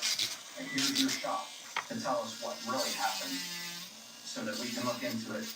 Was there something going on between you and him? Listen, the no stuff is outdated. Like, we already know. We're past that thing. This is called damage control. Okay? We know that you were involved. You shot him up to 22 with what you did right in the top of the head. Okay. Is any of your DNA going to be on that duct tape that wrapped him up? On the plastic bags? I handled our tape, but I didn't wrap. No, I'm talking about the ones that wrapped him up. Listen. Listen, Linda. Right now, another detective is looking into some other stuff right now. So what is the old boy gonna say? What's Johnny Anderson gonna say? Is his story gonna match yours? It should. Because it should. That's not very good. I didn't do it. I love Tom. You have knowledge of it. I love Tom. If you didn't shoot him, you did because you know. I don't know. Why are you searching my Is there GSR? How do I get GSR? How long does it stay on my screen? Why do you search that? Why do you search it? Tell me. You need to get explanation on why you searched 5 hours before this robbery ever happened. You never shot a gun before. Why do you search? How long does GSR stay on my screen? You tell me that. And I am the answer is not good enough. Listen, you know when you call 911 or you record the calls? You're the only person in that apartment. The audio we can hear, you can tell if people are running out and struggling with the cameras in the neighborhood. There's nothing. Your story is so far bogus. If something happened in that apartment, you need to tell us now. Listen, you already know what happened. If you got something in mind, how do you think that makes you look? That doesn't make you look good at all. Like you're making it sound like you're a bad person. Like if something happened or if somebody else did something and they're trying to cover it for them, then now would be the time to say it. Because the only one is making yourself look like a monster by not telling the truth. I didn't do it. Who did it? I don't know. Listen, I don't know. Isn't that a problem? You know this. You know this. Like, I'm not trying to give you a hard time. I'm not trying to I'm just telling you from how I know how these things work, what we found out, what we're gonna find out. We got multiple search warrants out right now for different things, different type of stuff. The news is gonna get tighter, okay? And the only thing that you can explain is that, okay? And that doesn't look good. So here's your chance to say what happened and why it happened. Observation to the story again, realizing that the police have a search history. She do. Hey, Charles. Research she did on guns was related to thoughts of self-harm. I think that's really cool. Actually, it's not easy. I'm not that good at it, but I'm gonna keep on trying until I get bombed. You really think that anybody would believe that? Honestly. Like you're trying to do this thing in your own real. You really are. You have the one chance to come clean and act like you're a little bit remorseful. I don't see any remorse, do you? Well, why would you care if your hands had GSR on them if you did? It's a serious question. So here's the fact of the matter. There's nobody that runs out of that. Alright? We know that. Your DNA is on the gun. The gun that you used to kill someone. Okay? And the gun that you shot yourself in the leg with. So try to cover this up. You said that you grabbed it with both hands. How the fuck are you still holding your gun? Okay, I'm about ready to paint them in design. You've been big. What you're telling me now is how this came out. It's not been stuff you've been planning. No, it's not been something that you did a little bit of thinking to try to get out of this mess. You thought about it. What's he done to piss you off so bad that you want to kill him? I never thought about killing him. Okay. I'm just cleaning under him now. The evidence Whether Clock you ever want it. to be accountable for your actions, that's up to you. Like, I'm trying to tell you that remorse goes a long way in trying to start the healing process for people's families or people that might have cared about him, and also for you inside. Because ultimately, there's one person that you're going to have to answer to in the end, and it ain't nobody here on earth. I care So, about don't sit here and tell me you care about him. I do. You don't care about him. If you can do what you did to him and then cover it up and then try to wrap him up and then sit here and not be accountable. These two are like too long, and I don't know how. That's like pretty bad. Like, I'm not gonna sit here and lie to you. Like, I've talked to killers before. I've talked to straight up people that have shot several people. They at least have to fall into their own. And you don't. You don't. I didn't kill him. If that's the case, then why'd you try to clean it up? I didn't try to clean anything up. Girl, yes you did. That you covered his feet up. You did, girl. You tried. Okay, your hair is inside of this. They went to the autopsy today. It's gonna come back your hair. I mean, we can wait. We can wait until the DNA comes out, or you can just try to clear it out. It is what it is. You're putting yourself so far behind the 8 ball as far as why this happened. Like, you're denying, lying, and you wouldn't do anything. So when it comes to the time here, that I can tell a better story because I'm really screwed because they do have the evidence. They want him, and you've painted yourself into this corner right now. That's why I'm telling you, you only have one chance to be 100% honest with us. And I can tell you, you ain't been honest. You're not even the closest. All right, so your hair is in the duct tape, okay? From where it was wrapped up. I mean, it doesn't. How does that happen? And then, I mean, did you put the bag? I promise we about to paint in like 2 more minutes, y'all. I just have to make sure they're like perfectly straight before I paint them. And bring the colors through. I did on those trash bags that duct tape. Listen, not out of the roll. Yeah. We're not inside the bag. You gotta open the bag. Yeah. You don't get hair on duct tape at Walmart. I mean, I bought a lot of duct tape in my life, but I've never bought anything that comes pre-packed hair, especially your hair. So. I didn't do it. Well, the I didn't do it story, that ain't gonna work. Charging you with murder, which is a unclassified felony where you spend life in prison. Felonious assault was F2. These still look pretty good. Gun specs, which is mandatory time on top of any conviction. So you'll get life plus whatever gun spec time. Domestic violence. Okay, so let's see. What do I want to do? Any other questions for us? All right. Enjoy your stay here. March 18th, 2024, Frazier pleaded guilty. She pleaded guilty to murder with a firearm specification, tampering with evidence, gross abuse of a corpse, and she was sentenced to spend the rest of her life behind bars. And in a statement after her guilty plea, Senior County Assistant Prosecuting Attorney John Little praised the investigation, saying, quote, I think the public would be surprised to know the horsepower we have in terms of investigating crimes in this county. This is a rock-solid investigation by a seasoned detective and a detective bureau that is firing on all cylinders. I'm proud to be a part of this prosecution, and I know Assistant Prosecuting Attorney Anderson would say the same. What a story. That's all we have for you right now here on Sidebar, everybody. Thank you so much for joining us, and as always, please subscribe on YouTube, Apple Podcasts, Spotify, wherever you get podcasts. I'm Jesse Weber. I'll speak to you next time.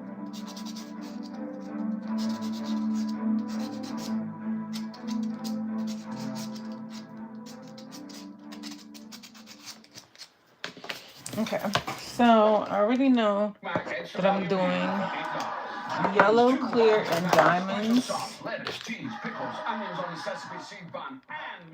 It's kind of loud and irky.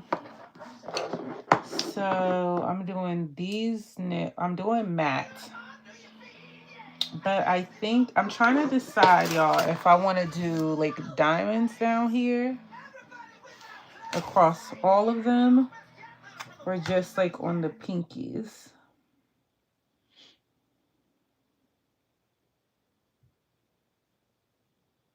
On crime. Hmm.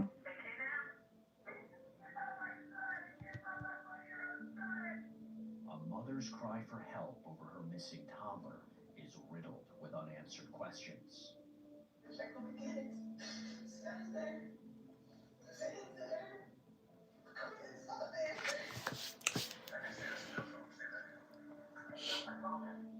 But as investigators peel back the layers of her story, Has anyone been violent with the kids at all? No. Never been violent towards me. truth begins to unravel. It's not just any missing child. We're talking about a baby.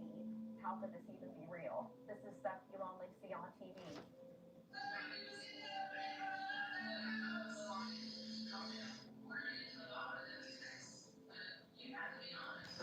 It's these last ones that I don't know what I'm gonna do with. We're gonna go ahead and get the clear coats on the other ones. Hey everybody, I'm Jesse Weber and welcome to Crime.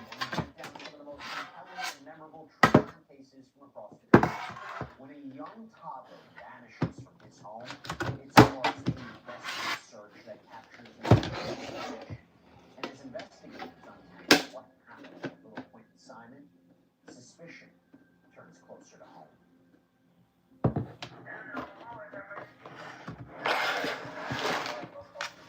Okay. I actually need to wash my hands before I do this. I forgot about that part.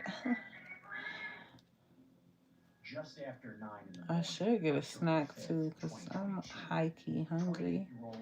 Yeah, I'm about to do that. I'm about to get a snack and wash my hands and then I'm gonna come back and paint. But I'm gonna keep the live on and then y'all can still listen to Sidebar in the background. There's a call about a missing child here in Chatham County, but it's not just any missing child. We're talking about a baby, something that's very shocking to the community. The mother calling that her child had probably been abducted from their home. She explained to them that he was wearing his Sesame Street blue shirt and black pants, and that he had a Mickey Mouse toy with him.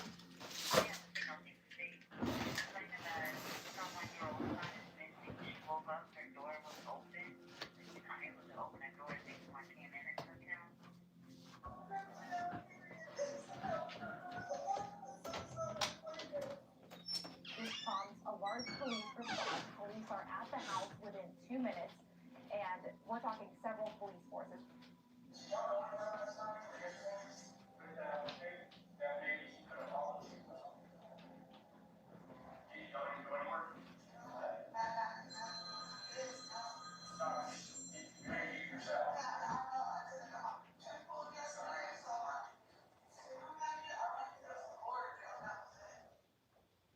Detectives' first step is to talk one-on-one with Quentin's mom, Leilani. She volunteers to go to the station to walk them through a timeline of the previous night. We can't imagine the emotion that you're feeling right now. But it's difficult and what you could have been throughout the last 24 hours. Except from about 1 o'clock yesterday. I honestly tell my nurses I went to work and I left because of the amount of pain that I had. So I just went there and I had them keep the kids. So I called babysitter last week, told her a little bit longer. All the kids, she had all 3 of them.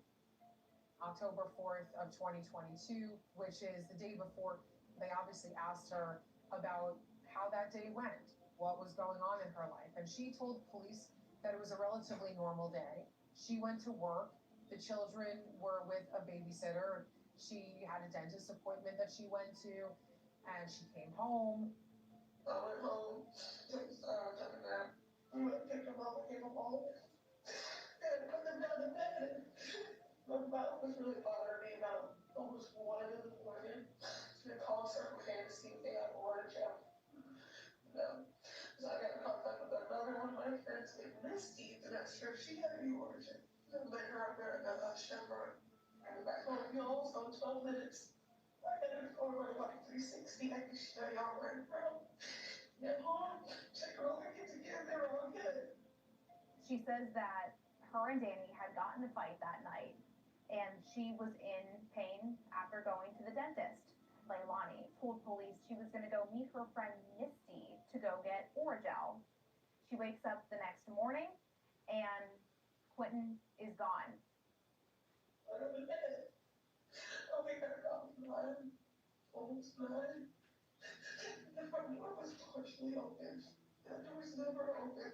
So I get up, I go shut it. I didn't think enough. I just got out of bed. The door was open. We shut the door and I turned around and checked on the kids. Scott's there. Zane's there. Queen's not there. So I searched the house under the bed. I had the couches and the closets and the cabinets outside, everywhere. This is a home where there's multiple points of entry. There's a garage, there's an outdoor pool, there's a front door, there's a den with an entry. Has he ever gotten out of the playpen before without anybody's home? He cannot get out on his own. The boy can't even get his foot up there if he tried. And who all lives in the house? That's your mother. Who lives there? Paul. Paul. Who's Paul? His mom and brother. That's your brother. And Daniel and me. And Daniel is my sister. And then my stepdad and my mom. What about Paul? What does Paul do? I just got a job with me at the warehouse. He's honestly studying to take his ass back. He's going to the military. Leilani has 3 children. She's living with her boyfriend, Danny Youngkin. They were all living in Leilani's mother's home with Leilani's mother, Billy Joe, and stepfather. And also Leilani's brother, Paul.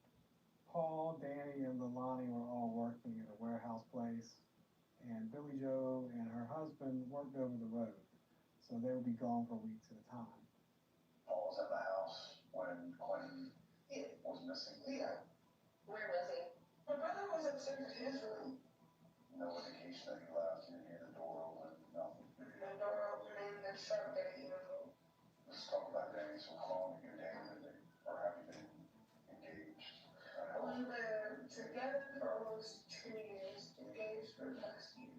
Has Danny ever been violent with the kids at all? No. Never been violent towards me. Meanwhile, back at the house, detectives are searching for clues. When police were searching the house, in terms of finding anything suspicious, Chill, I ain't even knew it was nail dust in my hair. signs of a struggle, essentially. But in the house, there were stained beds, his stained packing play. Around that area, it's kind of a weird mix of neighborhoods and rural and woods and highways. I mean, it's just a very fast area. I kind of need to wash my hair anyway. Leilani had told police that the front door was open when she woke up. Following a search in and around the home. Oh, I forgot my little thing that started itself over. They pull out all of the stops. They are searching everywhere. And in the first few days are obviously the most critical and crucial days. I mean, once 2 or 3 days pass, there's little hope that a child, even if she had innocently wandered off, would still be alive. They're searching everywhere. Canals, woods, they come up empty at every turn. Authorities rapidly take action, announcing his disappearance via the first of many news conferences. We have yet to locate little Quentin. We continue to investigate this incident.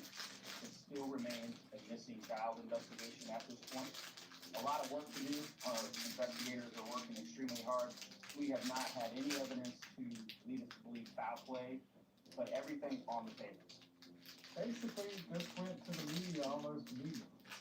They sought to involve the public.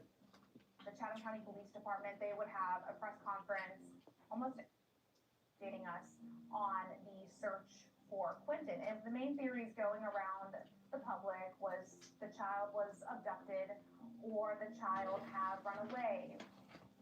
But here's the question. I don't want your old baby to run away. How does a toddler just up and vanish from his home without a trace? Okay.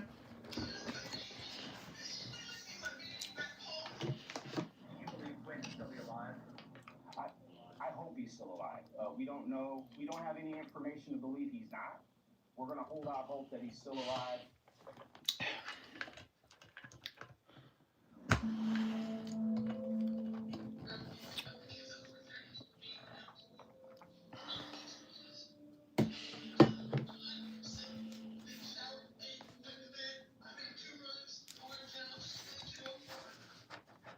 Detectives looking into the mysterious disappearance of toddler. Okay, let's see what it's given. Learning more about his family, and in turn, by speaking to Lonnie Simon, they learn about. So we about to do these 3 mats.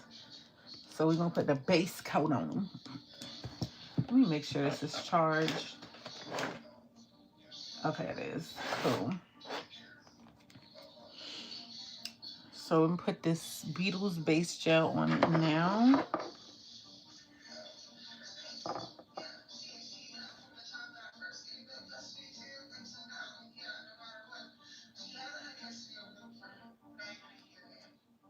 Leilani had an interesting past and family life.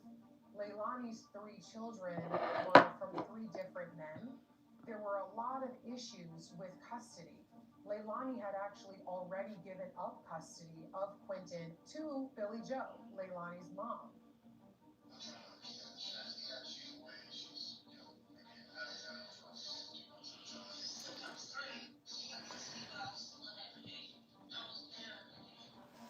Leilani told police that she was the main caretaker of her children.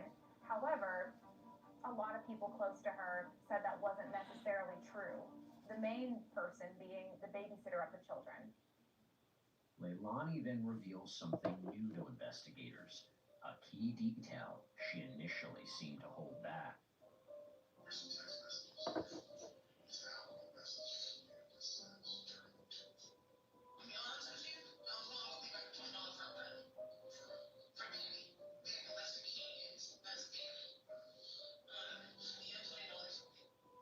Leilani had a history of drug use. At this point, she was a convicted felon as well for larceny. She did tell them that she went to the 204, which was apparently a drug dealing area, to meet up with a drug dealer to pay off a debt. Thank you, Lynn. Thank you so much. That was really sweet. I hope you have a blessed night too. That was so sweet. He kept the dope out of the way so Quentin couldn't get to it. But the truth of the matter was, Danny and the kids and Alani all slept in the same room. And there was dope there.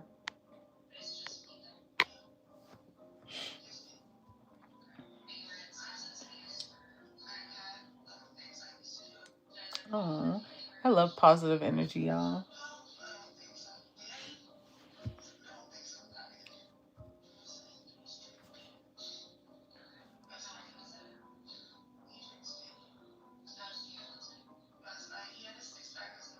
Do I have blooming gel?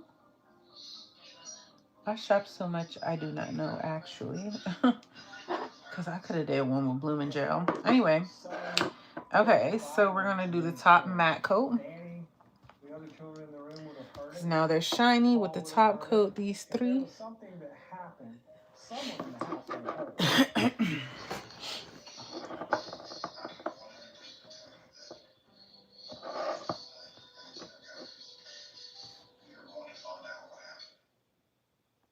Investigators notice Leilani's story has a few holes, so detectives begin asking the hard questions.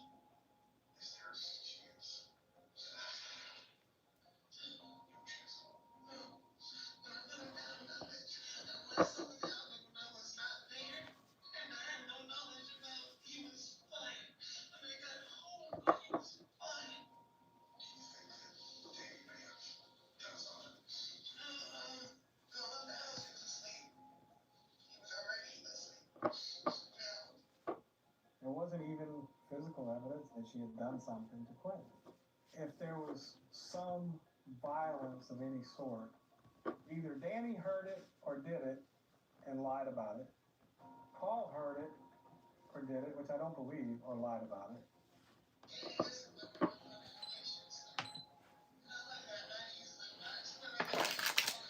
Now these diamonds, I don't know if I should put them on every nail or...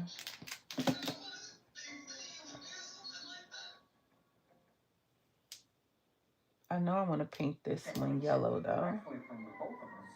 But with wellness appetizing entrees, real shreds of chicken and fish, and delicious protein-rich recipes, it's the kind of love you both understand. Wellness pet food. Feed well, be well. Delicate, refined, intimissimi.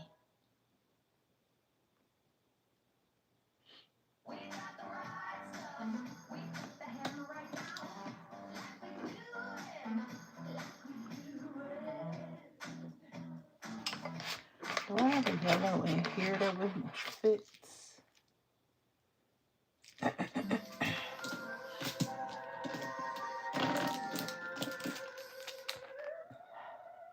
Well, they've targeted everyone.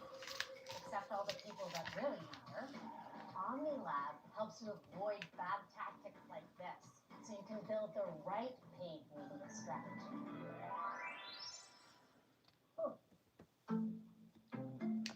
I feel like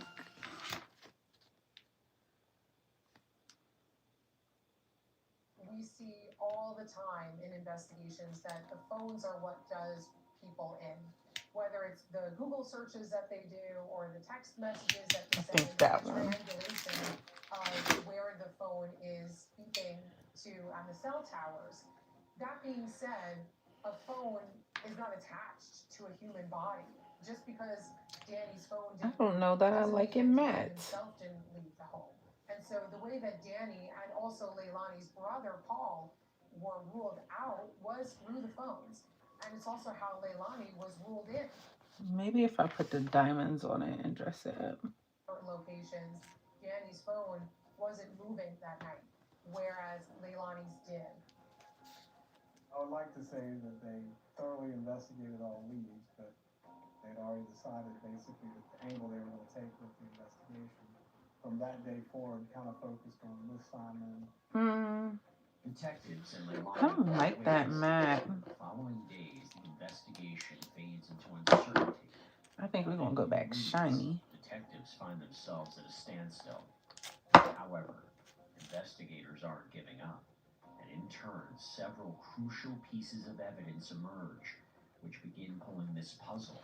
Yeah, the shiny looks better. Look. To connect some dots that raise the Hey, Oscar. People telling the police things like Leilani never wanted Quentin, and I think at that point they turned their suspicions against Leilani.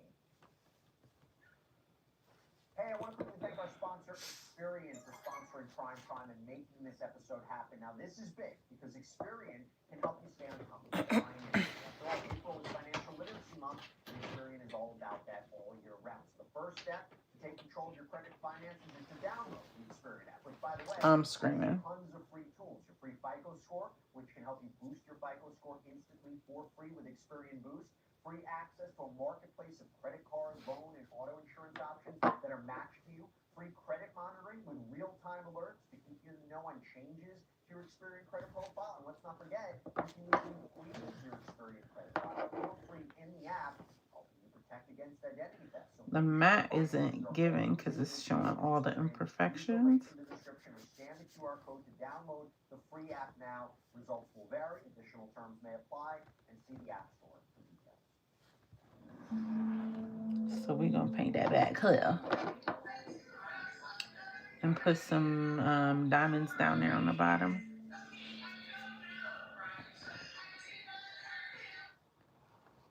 Suspicions mount in the disappearance of 20-month-old Quentin Simon as detectives begin to piece together inconsistencies in the statements from his mother, Leilani Simon, casting doubt on if she's telling the whole truth. The FBI asks Leilani to come in for another round of questioning, only this time, the gloves have come off.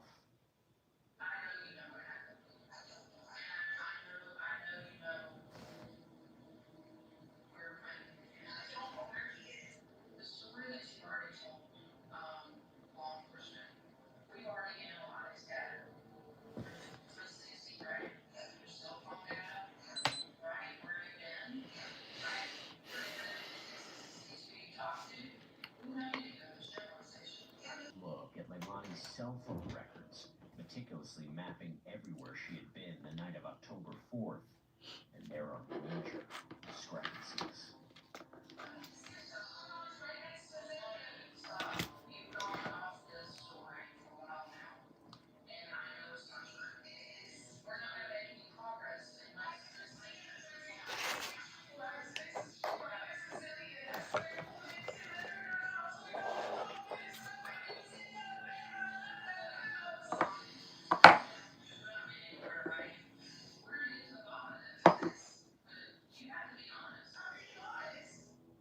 But then, the agent confronts Leilani with a game-changing discovery. Yeah, it's better clear.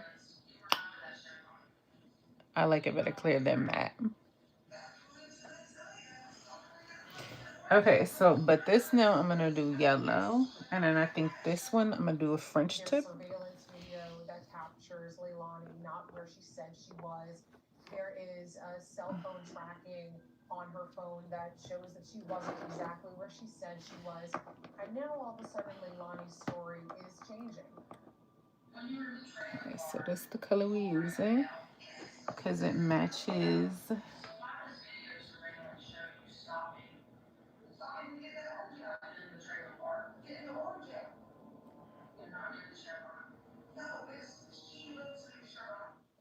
So now, instead of being at the Chevron station, she was near the Chevron station, according to her.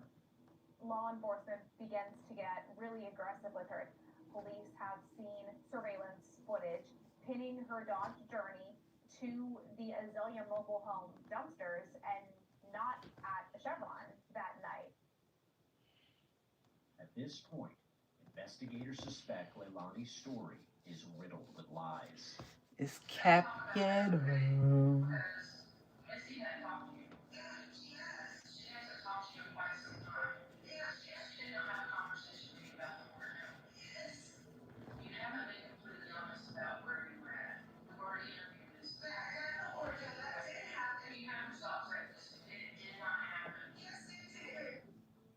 Even though police confront her and say that we talked to Misty, and Misty said she hasn't heard from you since July, Leilani is still sticking to the story of seeing Misty, saying, no, that's impossible. I saw her.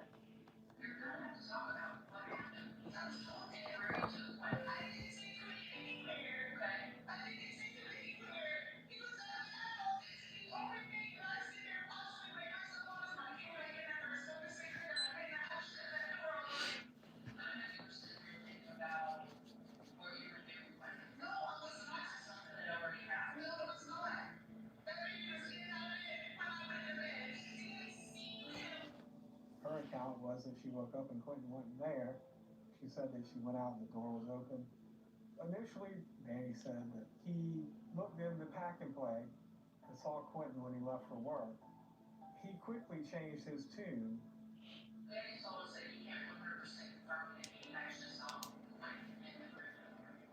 And so that leaves another hole in your story, right? No, that's what he told me. Something happened. No. Right? No, that did not. Nothing happened when he was in my ear.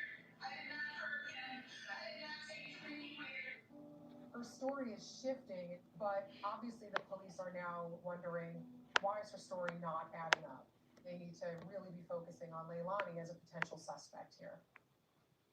Potentially because there's still not enough to hold her on any charges, Leilani is released once again.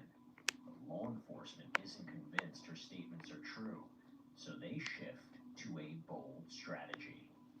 Why did you lie? Before I did. I did not lie to you about it. So you went and met Miss? Yes. So you went and got Oregon? I went and got Oregon. Danny offers the FBI to have a bug in the hotel that the FBI puts them up at. Investigators know that something happened, but that is not enough. We don't even have, the body. We don't have a cause of death. We don't have a confession. We only have supposition. And so the FBI needs something concrete. So what did you do when you left? At Oregon. What did you do?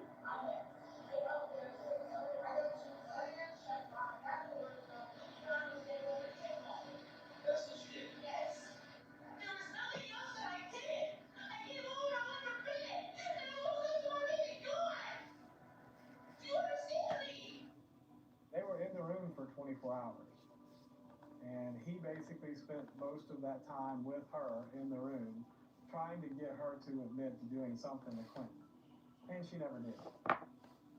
Moving into Canada, Y'all knew she wouldn't. learned something else about Leilani Simon and Daniel Youngkin's relationship, and possibly her mental state.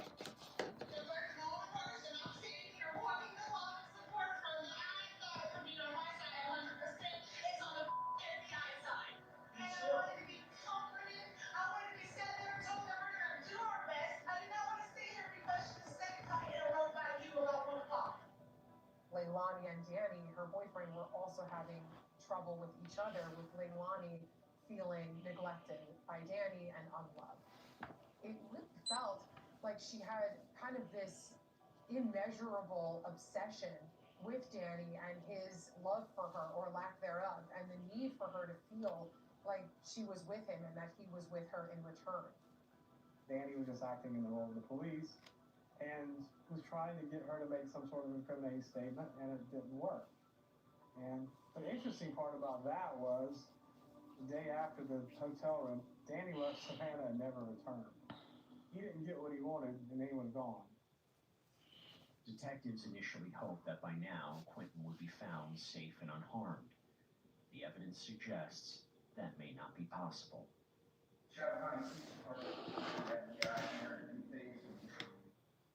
A short time ago, we began what will be an extensive search for the waste management landfill located in Down County.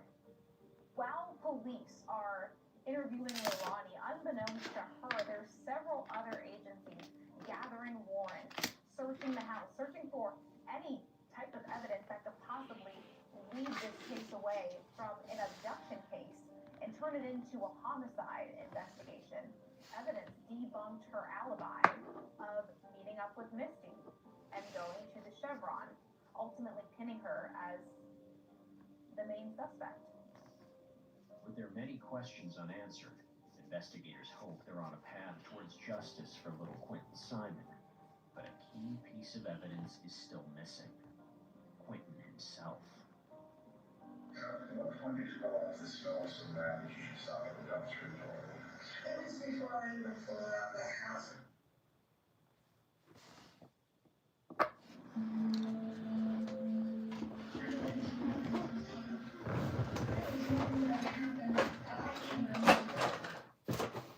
Nearly a week after Quentin's disappearance, Leilani Simon is brought in to talk again with investigators. When asked about being at the Azalea Mobile Home Park, she finally reveals why she was seen at the dumpsters. But is it the truth?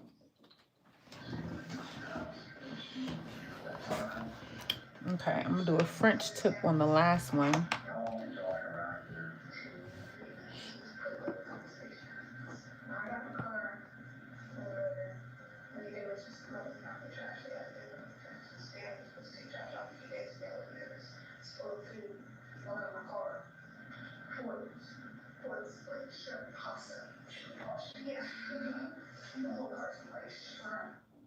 There's an amazing moment when she's confronted by detectives. Law enforcement says to her, "What did you do when you looked inside the bag?" And she's floored in this moment.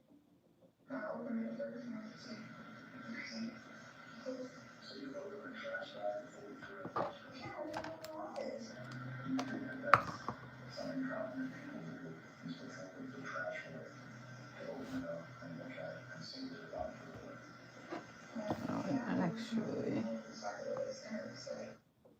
Despite her story now seeming to be more consistent, later in the same interview, Leilani makes a startling admission.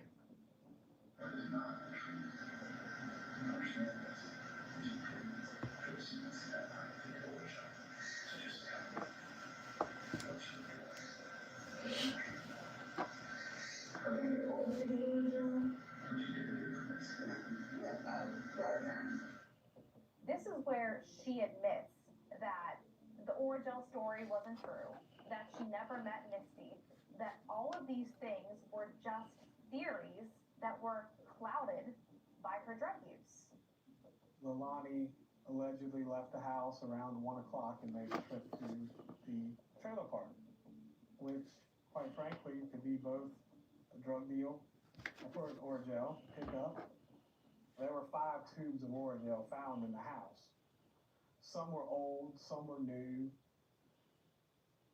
Little by little, Leilani Simon reveals more and more about the night of October 4th, including key evidence which furthers detectives' growing suspicions that she's been lying the whole time.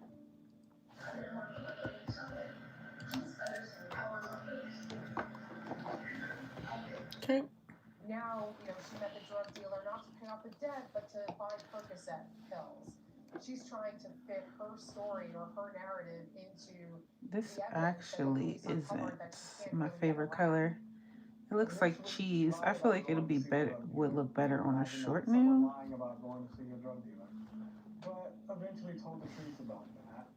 The evening before, she had left to go see the drug dealer around 9 or so. She stopped at a convenience store, got an energy drink or something, went out, bought the dope, came back. Danny was still awake. They literally used the discrepancies in the story that she said the first time and the second time to try and concoct this theory and make it work. As the focus begins to narrow on Leilani, she makes a plea of her own on the local news. All we want is justice for Quentin's son, innocent. We love you, thank you. My little monkey, we want him home. But the community is frustrated with the investigation, leading to growing protests outside Leilani's home, where she's barricaded herself inside. You have to have a permit to be here. Police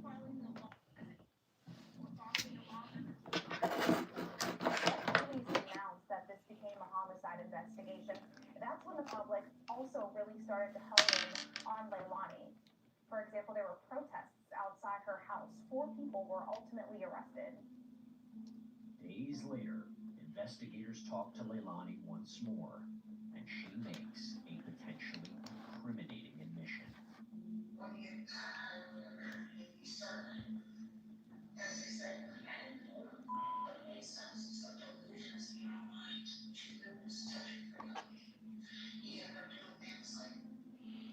I don't know that I like the colored ones, so I think I need to draw on them. Finally opens up a little bit more about her drug use. And so instead of just completely denying any of it, she's explaining how she might have been under extreme effects of drugs that evening. If anything happened to Quentin that night, it wasn't because she ever intended to do anything wrong to Quentin, that it would have been an accident. In November 2022, Leilani Simon is arrested and charged in connection with Quentin's disappearance and suspected murder. This afternoon, Chatham County Police Department detectives arrested 22-year-old Leilani Simon and charged her with malice murder, concealing the death of another person, false reporting, and making false statements. In translation, Actually, from the both of us. but with 90 plus mouthwatering flavor combinations, Wellness Complete Health Cat Food is the kind of love you both understand. Wellness Pet Food. Feed well, be well. Is enriching uranium to power our energy needs. American-made, reliable, secure, cutting-edge. Foreign suppliers have dominated uranium enrichment for decades, and now they want to use American tax dollars to import more centrifuges manufactured overseas. But President Trump has ordered an expansion of America's enrichment capacity, and Centrus is ready to lead the way. We're powering America. Up, running, and ready to do more. Centrus, fueling America's energy independence. No small thing. I've been hiring for 12 or 13 years, and I accepted through 150 plus resumes. When you format your experience, you should go for a reverse chronological order. When you're transitioning careers, you should really focus on the transferable skills.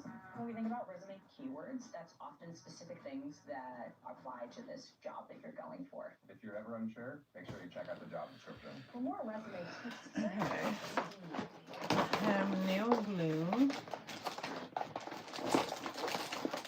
Connection with the disappearance and death of her son, 20-month-old Quentin Simon. On Friday, our search teams at the waste management landfill found what they believed were human remains. Additional testing, including a DNA analysis, is being conducted, and we have. Oh, I do have blooming gel. This will confirm the remains of Quentin's. I think the major break in the case was the video surveillance, pinning her Dodge Journey to the Azalea mobile home dumpsters. Those dumpsters Okay, we're gonna put the nail glue. Where Quentin's remains were found. But because of the state that Quentin's remains were found in, it was nearly impossible for medical experts to determine a cause of death. With Quentin Simon's remains now found and his own mother, Leilani Simon, behind bars, prosecutors face an uphill battle as they now need to convince a jury beyond a reasonable doubt that Leilani is the one responsible. There was no evidence of murder. There was no evidence that she strangled the child, she hit the child, she beat the child.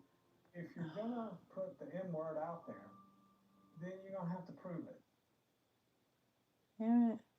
By the way, did you see us plug in Leilani Simon into TruthFinder, the powerful background checker that we use to do research on our stories here on Long Crime? Useful resource. You can plug in a name. Thank you. There you go.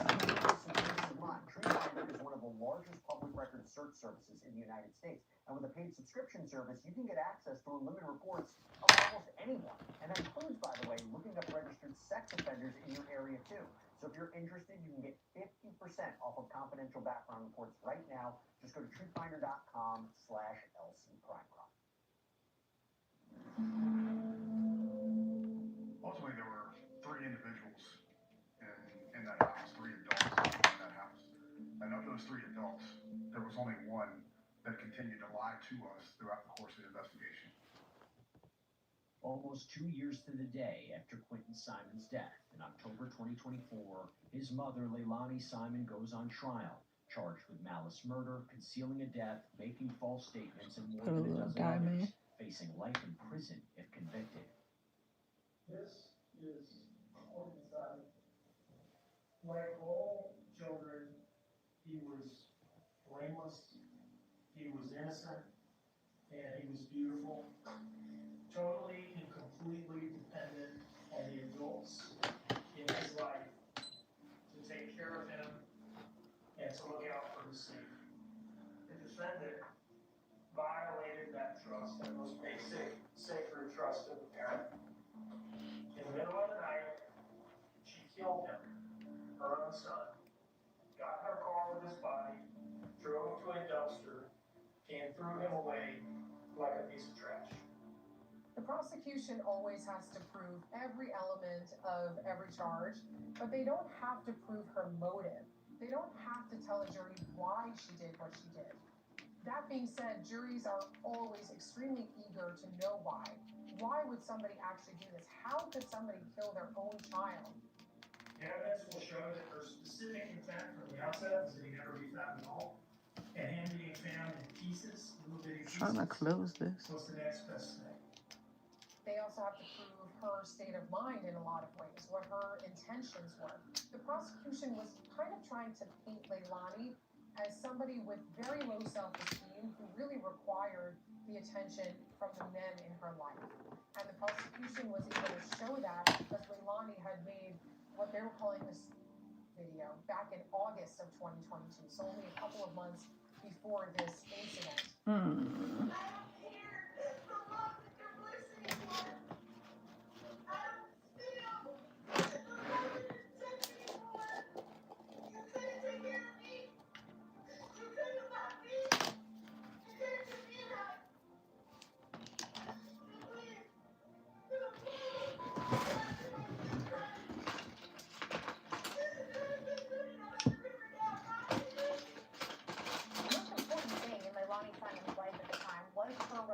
With Daniel Youngkin, which was on the rocks, showcased through what the prosecution called a digital note that showed how emotionally distraught she was that Danny didn't love her.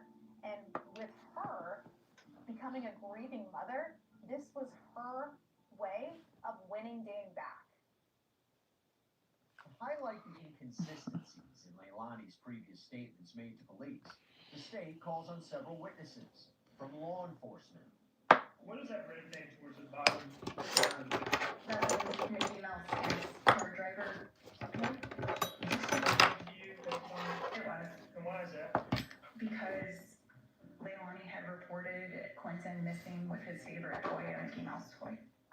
To Daniel Youngkin. Was there a period of time where you told the police that you had seen him that morning? Yes, sir. Are you sure now that you didn't see him? Dialogue. What is it about that question in particular that makes you upset? I wish I loved. And her former co-workers. Do you have any nicknames that you go by? Yeah. What nickname or nicknames do you have? Missy. Missy? Missy. Missy? Exactly. Anybody ever call you Misty with a T? No. This friend that Leilani keeps talking about, the friend that she went to get Orajel from. She says Misty is the name of the friend, although the friend goes by Missy, and so there's a little bit of an inconsistency with the name there. To Leilani's former neighbors. Her husband videotaped the seance, correct? She did. The BS from people who had no idea what they were talking about or what was going on, but it sure didn't stop them from talking. There was no one who had a seance with Quentin's ghost. The fact that I had to entertain that during the course of the trial, there was a strange cast of characters that we had to deal with. You said that Quentin Simon spoke to you through a candle. He spoke to me through images. Okay. Okay, when I was in my trance. So he was a 15-month-old ghost speaking to you. Please tell me about this. I would love to hear. He said, Mommy hurt me. I asked him, how did she hurt you? And he told me. Oh, they got a She hit me in the specialist. head really hard. I said, okay. I was like, what else? And I said, did you get any candy thinking maybe he got into drugs or something? And he said no. There was no DNA showing that Leilani was the murderer. There was no Where murder my weapon. thingy go? There was no cause of death. So we don't even know how this child died. The DNA that was elicited in this case merely served. I thought I was gonna like that. I didn't like that. If you show me evidence that a murder was committed, then I'll believe a murder was committed. But until that, you don't get to assume someone into a murder conviction. Okay. You don't get to speculate. And this case, from the get-go, was exactly that. The defense argues there are other explanations for what happened to Quentin, and thus there's reasonable doubt. This whole case is about rumor, gossip, speculation, and innuendo, and ultimately, the state's bold conclusions about what they say happened but can't prove. Bunch of conclusions, bunch of declarations, unsupported by actual evidence. Leilani kind of did point her finger at Danny to investigators. She sent a text message to them saying, I don't want to lie for him anymore. And then explaining to detectives that Danny was the one who came up with the whole Orajel story and told her to stick with it. It would explain why Leilani was so married to that Orajel story, even though it made no sense. They wanted to make this a murder. There's no evidence of that at all, which is kind of a big deal in a murder case. The state's strategy, and the way it's presented this case, has been basically to tell you that Miss Simon was a slut, a party girl, someone who lies, a horrible mother. All of these things could be true more or less to some extent, but none of these things have anything to do with the central question in this case. And they still haven't answered that question with evidence, not speculation. The central question in this case is, how did Quentin Simon die? Who murdered their baby? An accident? Was it a murder? What was it? They really don't have any idea about any of these things. I think I might go with that. They just have their best guess. Was there evidence of concealing a death? Sure, I can see that. Was there evidence of making a false statement to the police? Sure, I can see that too. Looking at the I might evidence, put glitter on reviewing it. objectively, I think the kid got into the rope. There's no evidence it was a homicide. Where did I put the glitter though? None. Zero. Zip. Zip. There never will be. You cannot speculate someone into a guilty verdict. This was potentially a winnable case. Actually, I had a small one There up are here. alternative theories that still comply with the evidence that was collected. Danny Youngkin is reasonable doubt. He is the alternative theory. Leilani could not tell anybody what happened that night because she was high and Danny lied to police. Daniel Youngkin's story changed once. I mean, it's obviously incomparable to how many times her story changed, but Daniel Youngkin originally reported that he did see Quentin in his playpen and later admitted to saying that he didn't text and therefore didn't see him. It was also sort of suspicious that he left town immediately after, but even then, he was still in constant contact with law enforcement in Chatham County. That's what the prosecution has to overcome. They have to be able to say that there's no alternative theory. The actual evidence has to say there's actually no evidence that she ever made a finger on that child to harm that child. A bunch of people with a bunch of opinions are not evidence. Okay. The case is sent off to the jury, and Leilani's fate is revealed after 6 hours of deliberations. Have you reached a verdict? Yes, we have. Was it unanimous? Yes, it was. We, the jury, find as follows: malice murder. We find the defendant guilty. Count 2, felony murder. We find the defendant guilty. Leilani Simon is found guilty on all 19 counts in the murder of her 20-month-old son, Quentin. Clearly, little Quentin Simon's life and death impacted many, many individuals, but also the community at large. May there be peace somehow. Leilani Marie Simon, the court sentences you as follows: life with the possibility of parole plus 10. Leilani Simon is sentenced to life in prison with the possibility of parole plus 10 years. The only sentence Judge Stokes could have given her was either life with parole or life without parole. And she gave her life with parole. That signals to me one of two things. One, the sentencing phase went really well, and she felt that she was possible to be rehabilitated. Or two, she had the same questions in her mind about the proof that we did. The Leilani Simon trial is a script that a Hollywood producer couldn't even write. You know, you have the handsome prosecutor, you have the good cop, bad cop dynamic of Leilani Simon's defense attorneys, and then in the middle of it, you have a stoic, quiet, and homely-looking woman who almost didn't even shed a tear. As a former prosecutor myself and also as a mother, I wish that these cases were more unusual than they are. I think about my children every second of every day, and I try to provide for them in every possible way, and I think most mothers do. And so when you see a situation like this, it's jarring and it's horrific, and you want so badly to understand why and how and where this all started and why it ended in this way. And I do think that there are some unanswered questions. Whether this was a murder or an accidental death, it should never have happened. It simply should never have happened. And Quentin should still be alive today. The murder of Quentin Simon is just a heartbreaking reminder of the fragility of innocence and the darkness that lurks where a child should feel the safest. His short life was filled with the wonder of exploring his new world that was cruelly stolen. May his story ignite a Now I'm going to do the other hand, and that's it. I'm going to bed. I had to save the cheese looking nails because, yeah.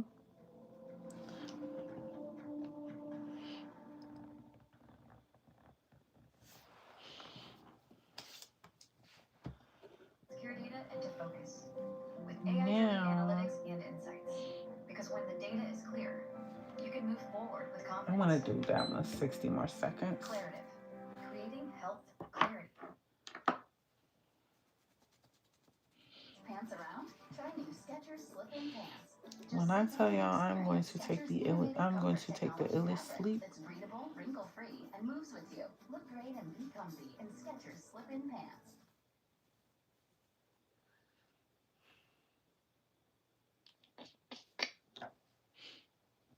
On Prime Crime. He was standing there. He had them both. He had one of the guns. So cute. This is difficult. And that's when we're Y'all, they be crying and lying and lying and crying. I'm not a monster. It had nothing to do with her disappearance. Some of the most compelling cases hinge on what goes down in the interrogation room. I'm just gonna ask you straight. Were you involved with Sasha Krause's homicide? Okay, that's done. Now we're gonna move on to the other hand and just mimic the same thing, even on the pinky. I only did this pinky like this because I forgot to do the encapsulations, but I'm gonna go ahead and keep the French tip going on this side too, because why not? Okay, so they all need base coat. So we're gonna take the base coat, go.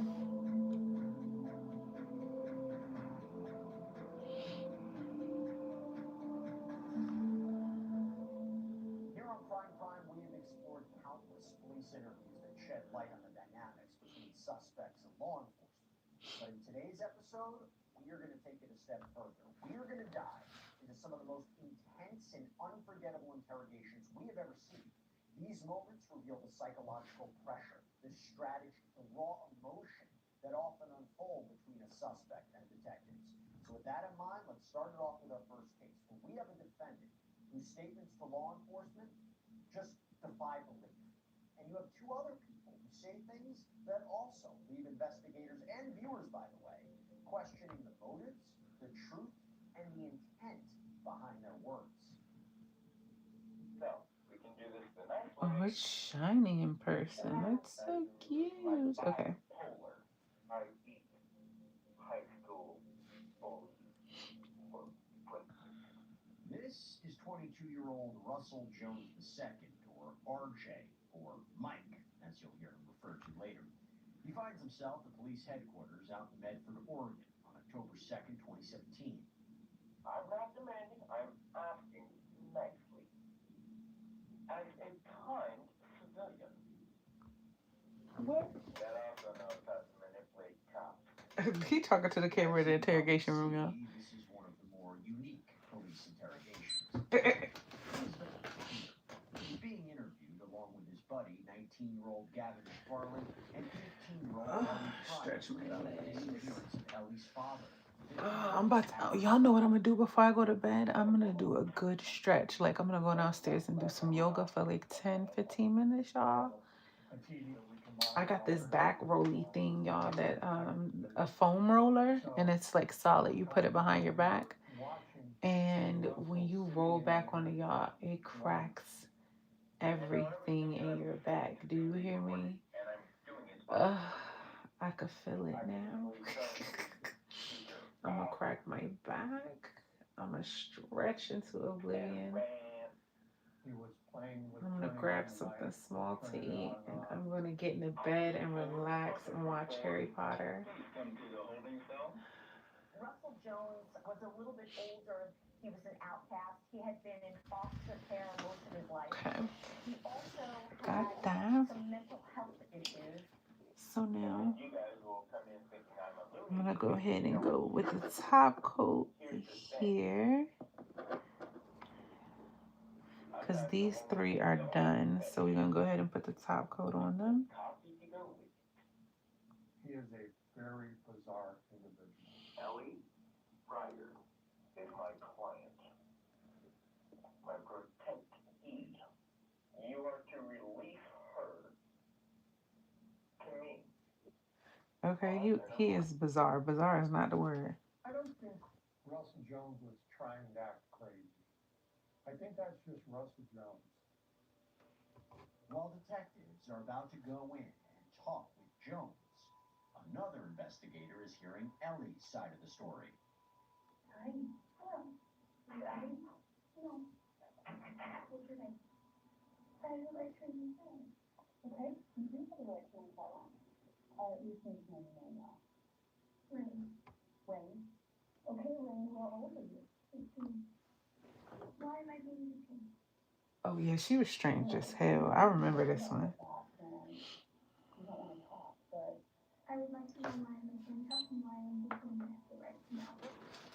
She, right off the bat, is telling me she's 18 years old and her name is Rain. I didn't get after her about that. I really wanted to be patient with her, and I thought, wow, we got a long way to go here. This morning, your little sister told your mom about something that worried them that they saw in like a large amount of blood. What did they see? That's what I'm going to ask you. To be honest, I don't have a clue. You said that there was a large amount of blood. Is everybody okay? She was acting not as smart as she is, and she was, I don't want to say necessarily putting on a show for me, but kind of trying to get a rise out of me, trying to make me lose my patience. So I feel a little bit kind of like we might just be like playing cat and mouse and going back and forth. Where's the last place you slept? At the house. At your mom's house? Okay. Where's okay? My father's weekend. I go back and forth though. What was going on yesterday when you leave? Just didn't really like the environment. Didn't like the vibe. Who was home when you left? My sisters and my dad. Okay. Where's my dad now? I don't know. Where's Just kind of wandering around town. My memory is pretty foggy now. Those people who say, oh, I have a daughter, she's 15 going on 35. Ellie acts like that about half of the time. But 5 minutes later, she's acting very young and naive. You were walking down the street sometime today? Mm-hmm. Who were you with? I was with my friends. Who are your friends? The two males that have also been detained. I'm not going to give them names. We did not, at that particular point, early on, know a lot about Gavin McFarland. We had identified Gavin as Ellie's boyfriend. Gavin was 19, Ellie was in high school. Tell me about the boyfriend you had that your dad was too old for you. My husband flat out, I don't like this guy. You need to break up with him. And of course, I want my father's wishes for the person I'm seeing. My parents are very controlling. Yeah. My dad's very abusive. Verbally, emotionally. Gavin and Ellie were in this relationship. Ellie's dad, Aaron, knew about this relationship and had told them to knock it off. Well, Ellie did not want to end her relationship with Gavin. When's the last time you saw her dad? Yesterday. I'm too tired of talking. I'm really sorry. Where did all the blood come from in your house? I don't know. You were there this morning, and Gavin was there this morning. Okay, fuck out of here. You know where that blood came from. She would pick at herself. She would talk in this like high, sort of a baby voice. And then further in the interview, when we kind of got to the facts of things, I noticed that her voice changed. Where's your dad? I don't know. I'm just trying to figure out what happened. That's all. I'm trying to piece together everything right now. Well, so far you told me you're 18 and your name is Rain. And I'm here to tell you, you're 15 and your name is Ellie. I'm so out of it right now. I haven't taken any drugs. You can test me for anything you like. Detective Smith then reveals they know more about what's been going on between Ellie and Gavin. So we kind of figured out what happened this morning. What happened? And what has been kind of happening for the last couple of weeks as far as you getting your clothes out of the house and stuff. Ellie had been taking her property, her clothing, miscellaneous items, and putting bags out her window over a period of time, slowly moving her belongings over to Gavin's residence. Ellie's two little sisters were key because they were in the house that morning. And when Ellie left, they saw her take the dog. I know that you're kind of playing like you don't know what happened. I know Gavin was in the house this morning. I know your dad's fine. I know that you moved the car around. I want you to know that we know what's going on. You're a very bright girl. So why did this happen today? Why today? Why did I try to run away? You know that's not what I'm talking about. We're not playing anymore. Finally, Ellie discloses a crucial detail. My situation with my father abusing me had gotten worse, so I was looking for a way out. So I started planning to run away.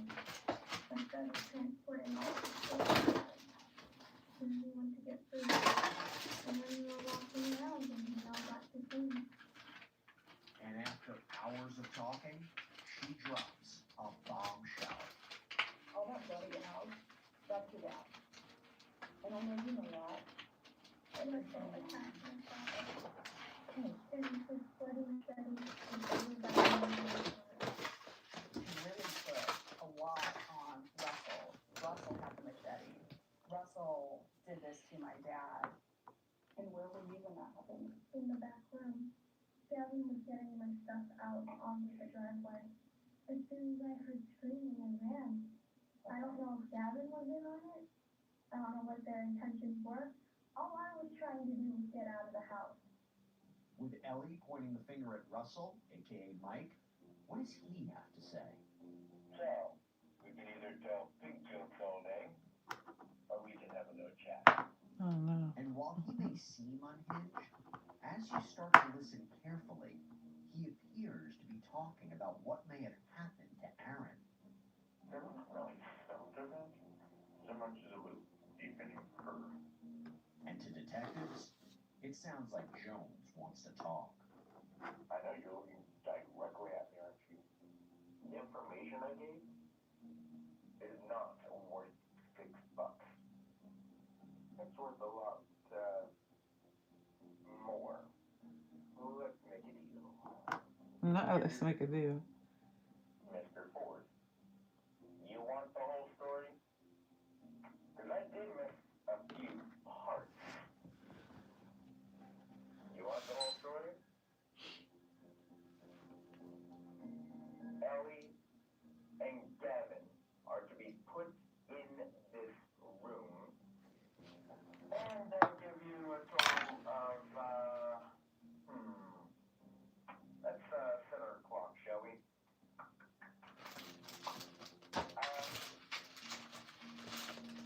2 hours. Investigators take Jones out for a smoke break and get a big break in the case. Initially, he told us that around midnight, he had went over to Ellie's residence with Gavin. He told us that around 4 a.m., Ellie's dad caught Gavin inside of Ellie's bedroom and pointed a firearm at him. Gavin was able to knock the rifle out of Aaron's hands. His initial statement was that he did not know where Ellie's father was. Okay, now we're gonna put our diamond on, like on this hand. We're gonna put the diamond on, and then we're gonna do the stripes on this finger. Immediately, we went from being outside smoking to getting in a vehicle with Russell in the front seat. In this green part, Actually, Not far from where law enforcement recovered the vehicle, they found the body of Aaron Crocker. okay, diamond, focus. Thank Odoo for sponsoring this episode of Crime Prime. Okay, so we're gonna take the nail below. Business software that helps you manage everything from sales to accounting and yes, inventory. Their inventory dashboard makes it easy to track Do a little dot orders, POS here. orders, and see what's waiting, see what's late, see what's back ordered all at a glance.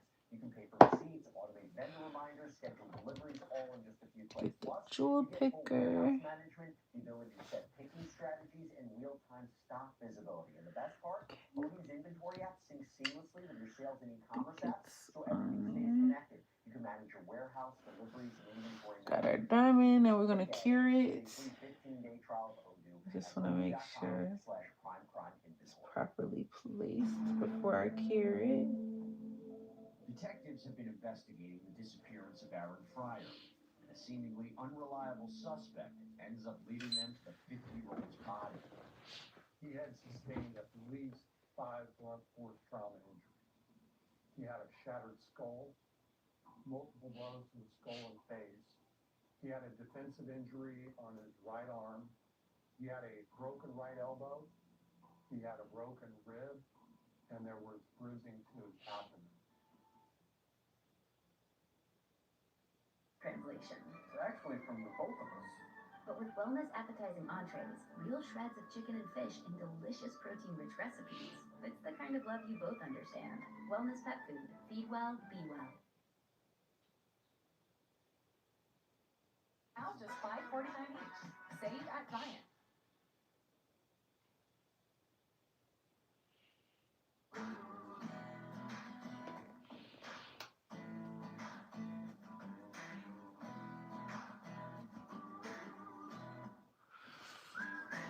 Okay.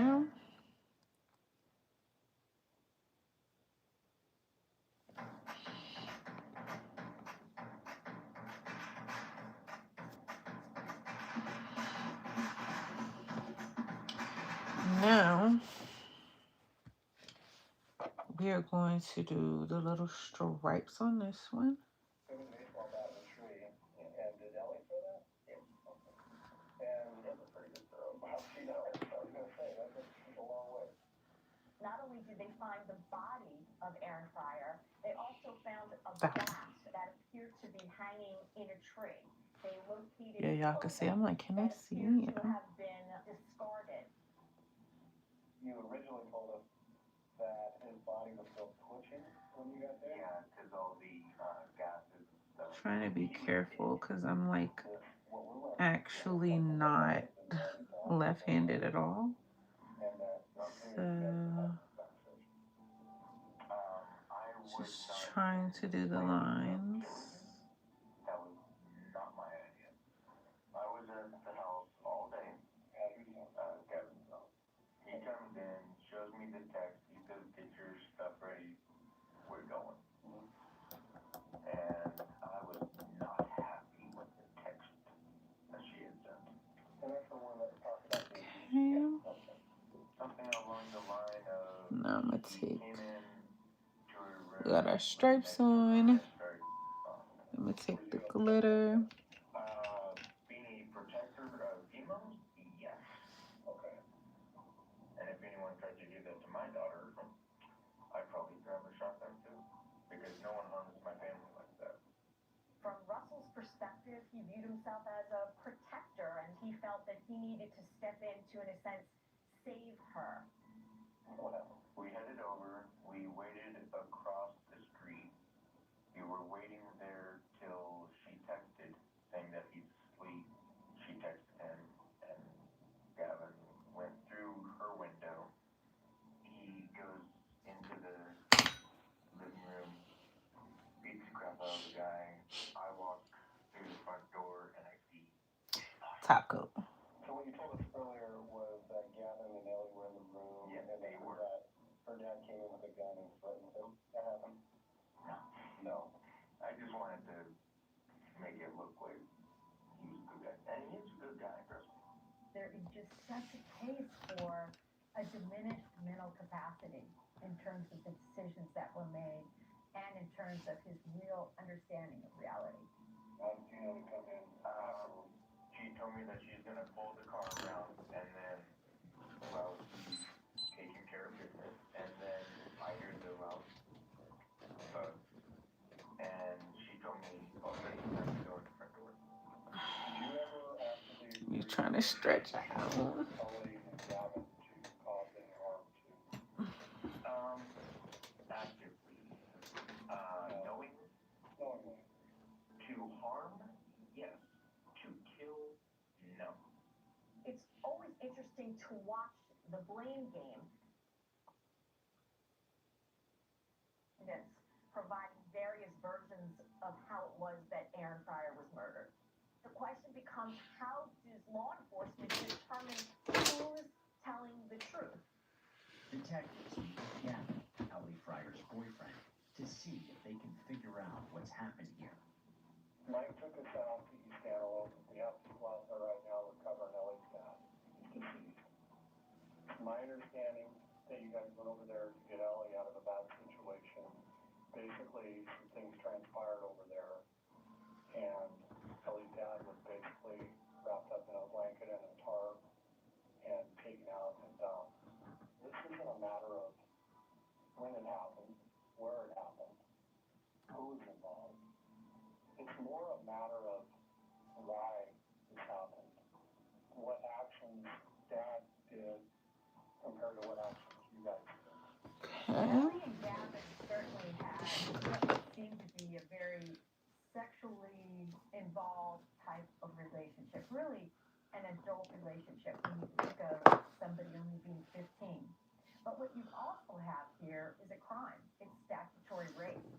But in their minds, I believe they really fashion themselves as some I sort also feel like I want to do one more thing. relationship. I want to add glitter on top of the, like I got to top coat this glitter. Straw that broke the camel's back. About how long ago, 4 or 5 months ago, is when you first found about Ellie and Dad? I totally got the abuse and I waited for them. Because I couldn't think about it. You know, It's hard to believe anything that Ellie Fryer said. She claims that her father has been abusing her. There's absolutely no evidence of any type of This one. I feel like it'd eat on top of the, see? I go in the window. I feel like it'd eat down on the regular nails. And then do the bags start getting passed out the window? Yeah. Oh, yeah. He got up. I didn't want to. Because the glitter on this finger starting to look lonely. And like, what are you doing? And I was like, I'm getting up and going pee. And he's like, all right, well, stop scaring me with all the people trying to break in lately.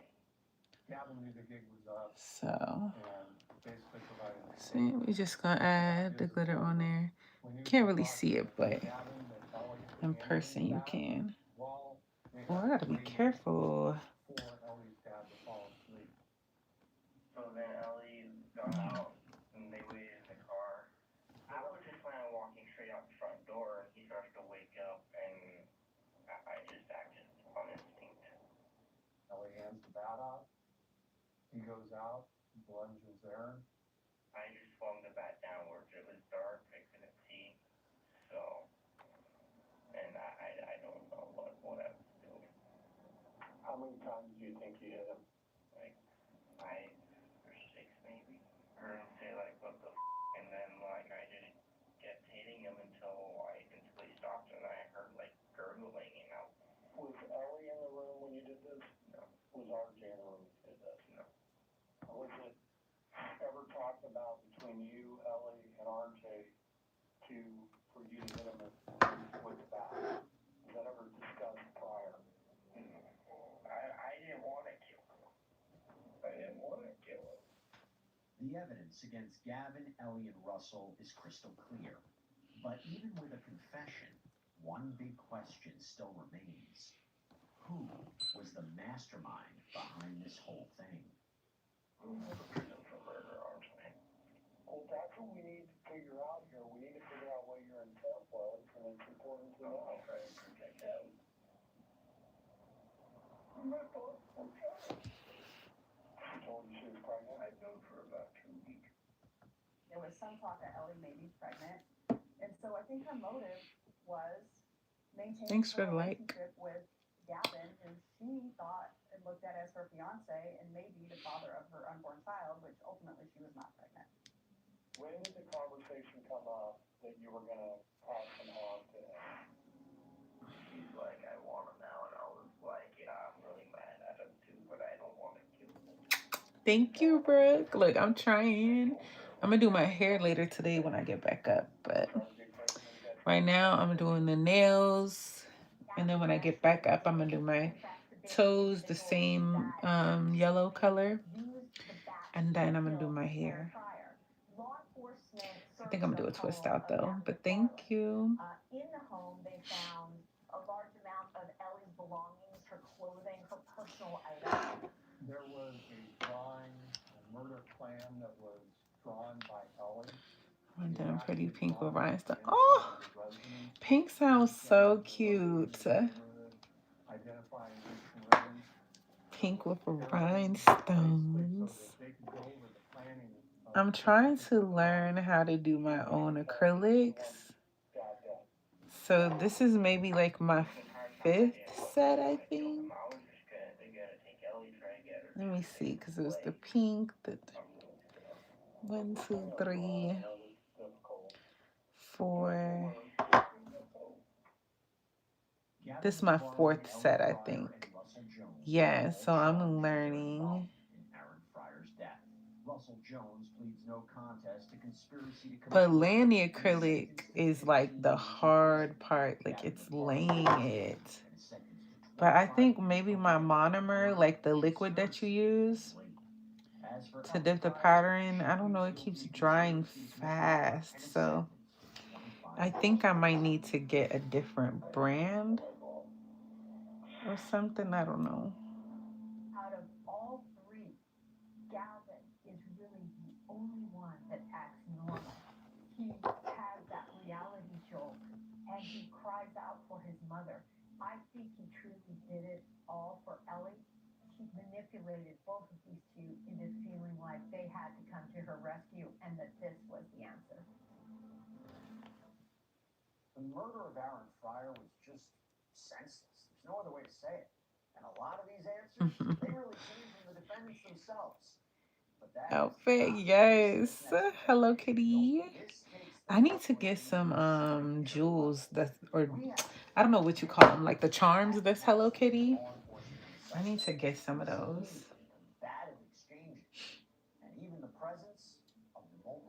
But yeah, after this, like this last one, I'm going to bed.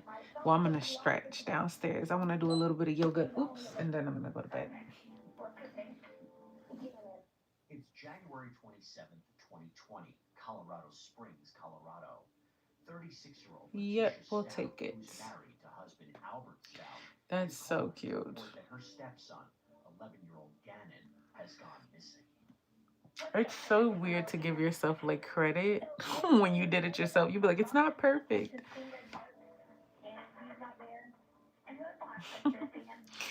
Yes.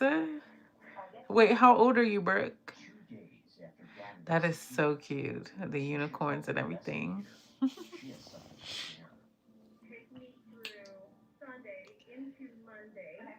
My eyes are so red. Sunday, Dan had started the candle. The fire thing went off. It started saying fire. My god sister talks like you. It's so cute. Smoke coming up from the downstairs. And then I ran back downstairs to the living room. There's this story that kept being brought up about a candle. What we heard was that he was maybe playing with his Nintendo Switch. Okay. The candle, and maybe he shouldn't have been on his Switch. And that his stepmother came downstairs and he got scared and knocked this candle over. The fire was I'm 35, 36. Yeah. Text me. I don't know my number. But it's on my community post. Yeah. Text me your IG. Or drop your Instagram name on... Oh, sorry, that was my rental car company. I was like, what is that? But yeah, that or text, like send your IG. Yeah. Whatever you want.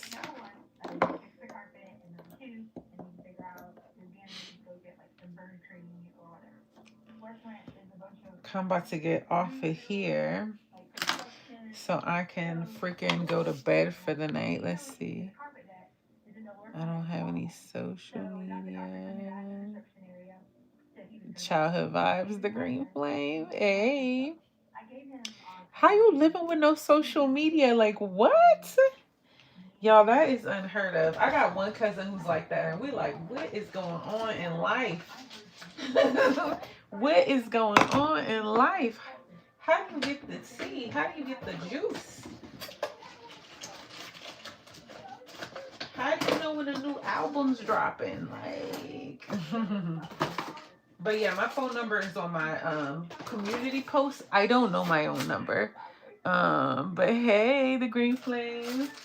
Yeah, childhood vibes. Y'all just doing girly stuff, you know.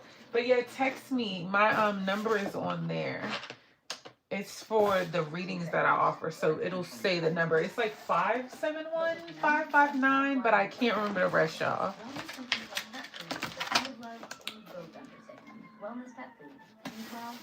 Mwah, thank you. Thank you, honey. All right, y'all. I am freaking about to be Audi 3000. I've been on here for 400 minutes. I don't know what the hell that equates to, but it equates to long as hell in my mind, okay? I've been on here long as hell. Yeah, on my community posts on my page. I think the tab is called posts now, not community posts.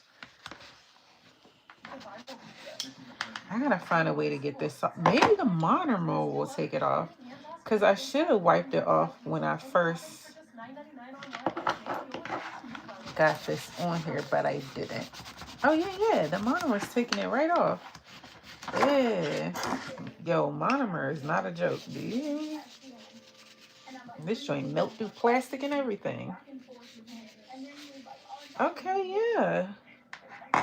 Yes, sir. Okay. Y'all, I'm excited because I left that paint on there thinking it would never dry.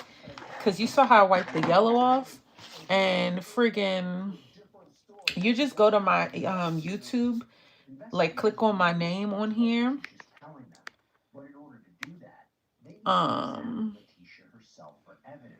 Hang on 1 second. Okay, so you just click on the my name, and then after you click on my name, you go to posts, the post tab.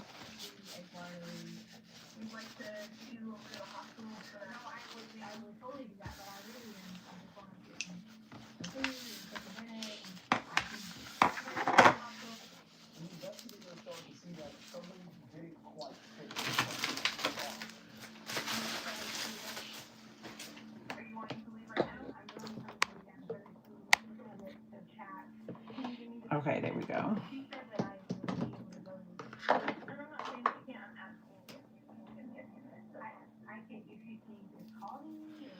Okay, so now I could put my on, my cuticle oil, and then I'm gonna go wash my hands, and I am done, y'all.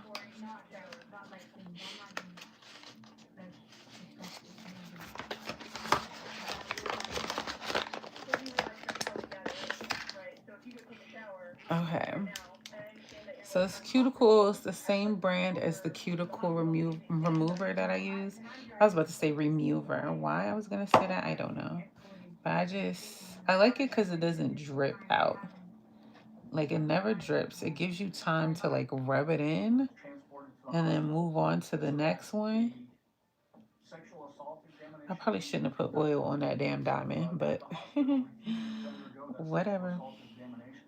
She's really trying to set up this idea, and yet she's not willing to give up any evidence that would help us find that. Y'all got spoiled because I usually do my nails in my own time to have it like be me time, but I turned it into a girls' night. So basically, it was slumber party vibes. That's what I'm saying. Because I couldn't give y'all a real slumber party and do free questions for y'all like I be doing. I really wanted to, though, but it's like my nails have been crusty for so damn long. And I still have to do my feet tomorrow. I'm sorry. I don't know how to, I can't access it while I'm on live, but it is on my page. You just have to scroll down on my posts, where it'll show you 2 for $25 questions, and that's what it'll be on. But that's all I could tell you. There's, like how I told you, that's how you get to it. You just got to scroll down until it says, till you see the post that says 2 for $25 questions. That's the one that has the phone number on it on the description. But right now, but it's far down from the celebrity readings, but it is on there. I just don't know my number. And none of my subbies. Hey Daisy, yeah, I see you. And none of my subbies are on here that know my phone number either. Or else I would have told them. Or if my actual best friend was on here. All my best friends watch my channel. They be in here, but they sleep.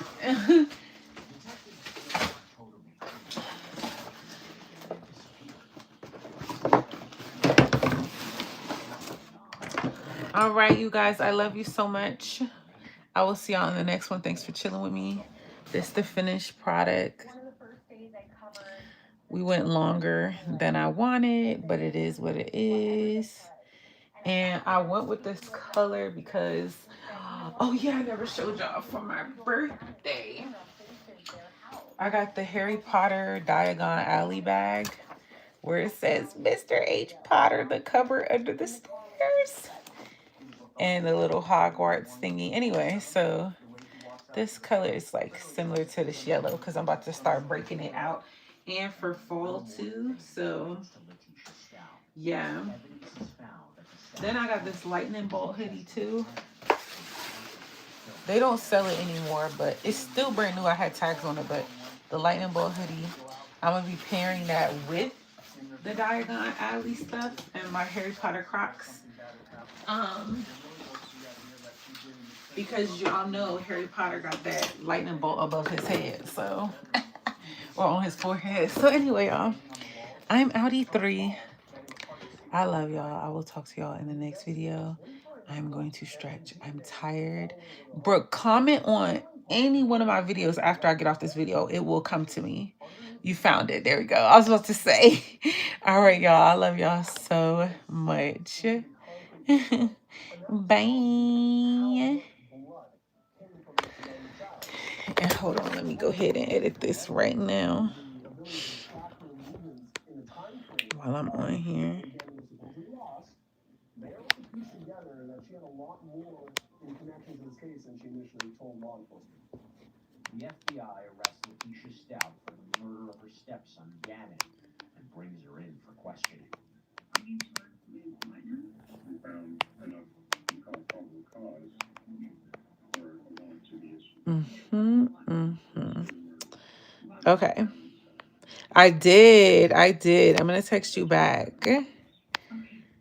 Hold on. Something bad happened in this room. If you didn't do it, and it helps me find Gannon. Okay.